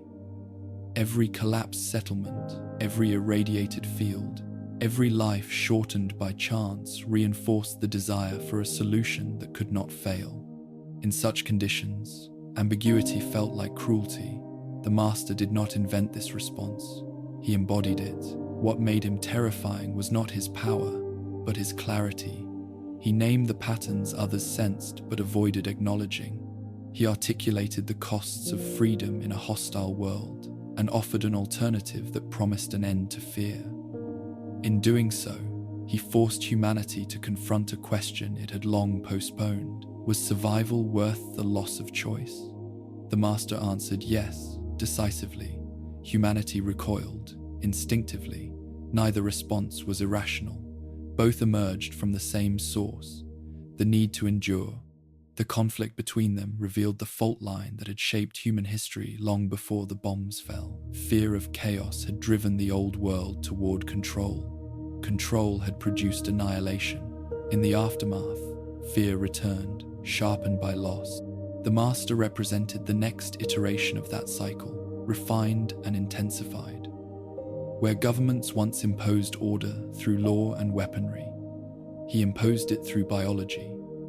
The medium changed, the impulse did not. The horror lay in how reasonable his conclusions appeared when stripped of context.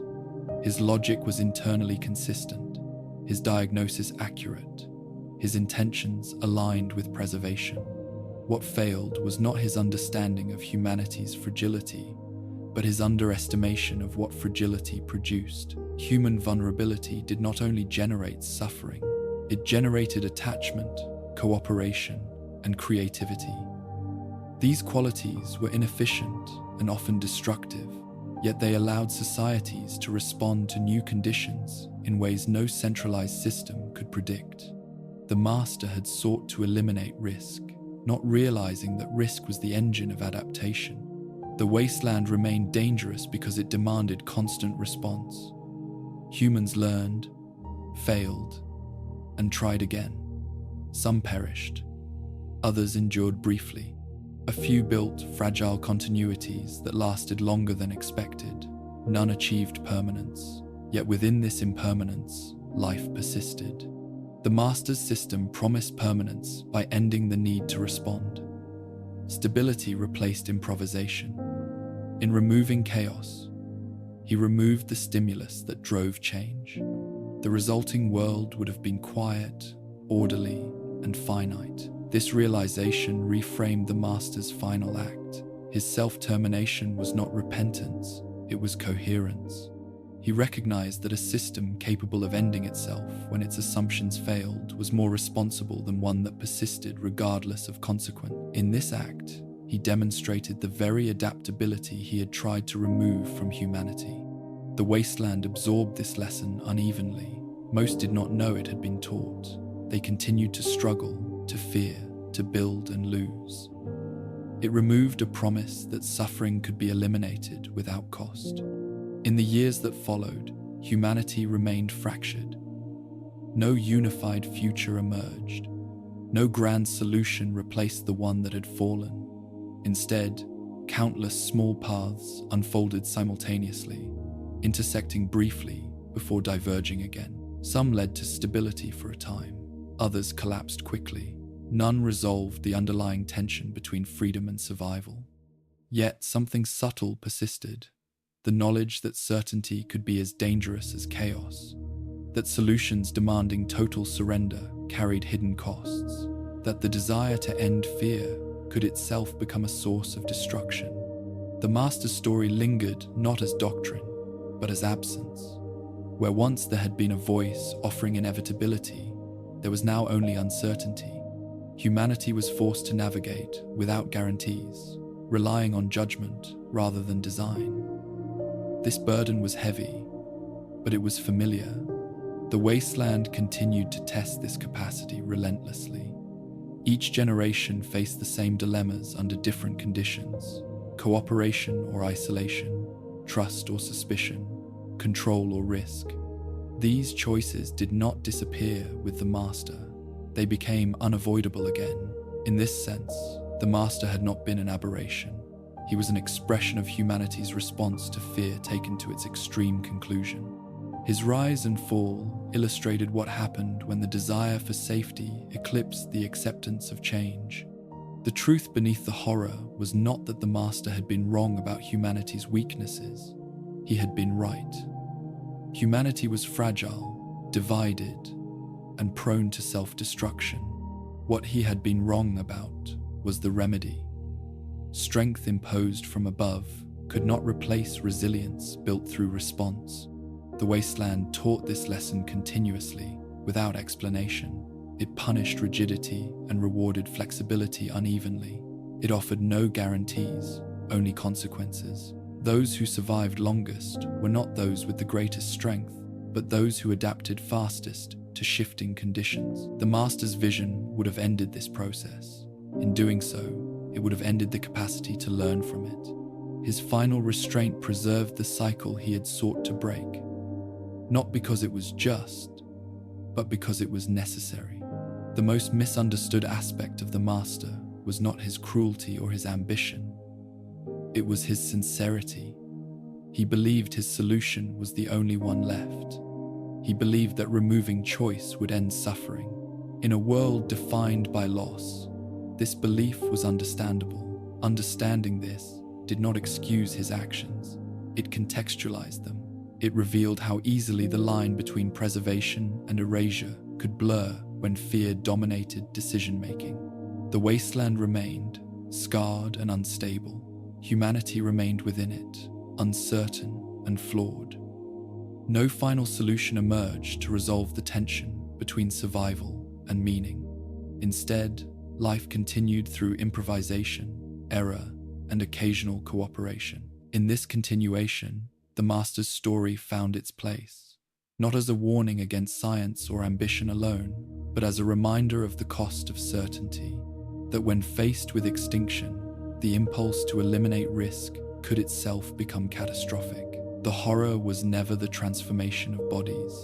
It was the attempt to transform the future into something finished.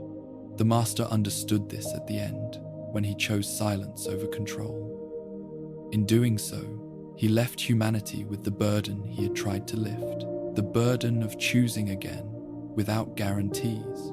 And in that burden, the Wasteland endured, alive not because it was safe, but because it remained unfinished.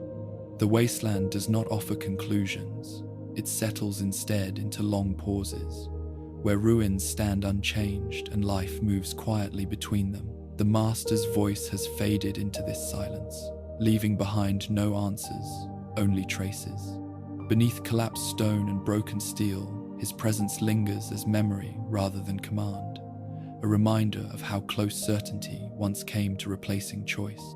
Humanity continues without guidance, shaped by error and adaptation in equal measure. Settlements rise, fail, and rise again. Fear persists, but so does improvisation. No single vision governs the future now. It remains open, fragile, and unresolved. The master believed survival required an ending to uncertainty. In the end, he chose to preserve it instead, not because it promised safety, but because it allowed for change. This choice did not redeem the past, nor did it guarantee a gentler world. As the wasteland stretches onward, its story remains unfinished. Each step forward is tentative, each failure instructive. The silence left behind is not empty. It holds possibility, shaped by countless small decisions made under open skies. For now, the world rests in that uncertainty. The ruins remain, the roads continue, and life moves carefully through what endures. There is no final judgment waiting beneath the earth, only the quiet rhythm of survival continuing, unplanned and unending.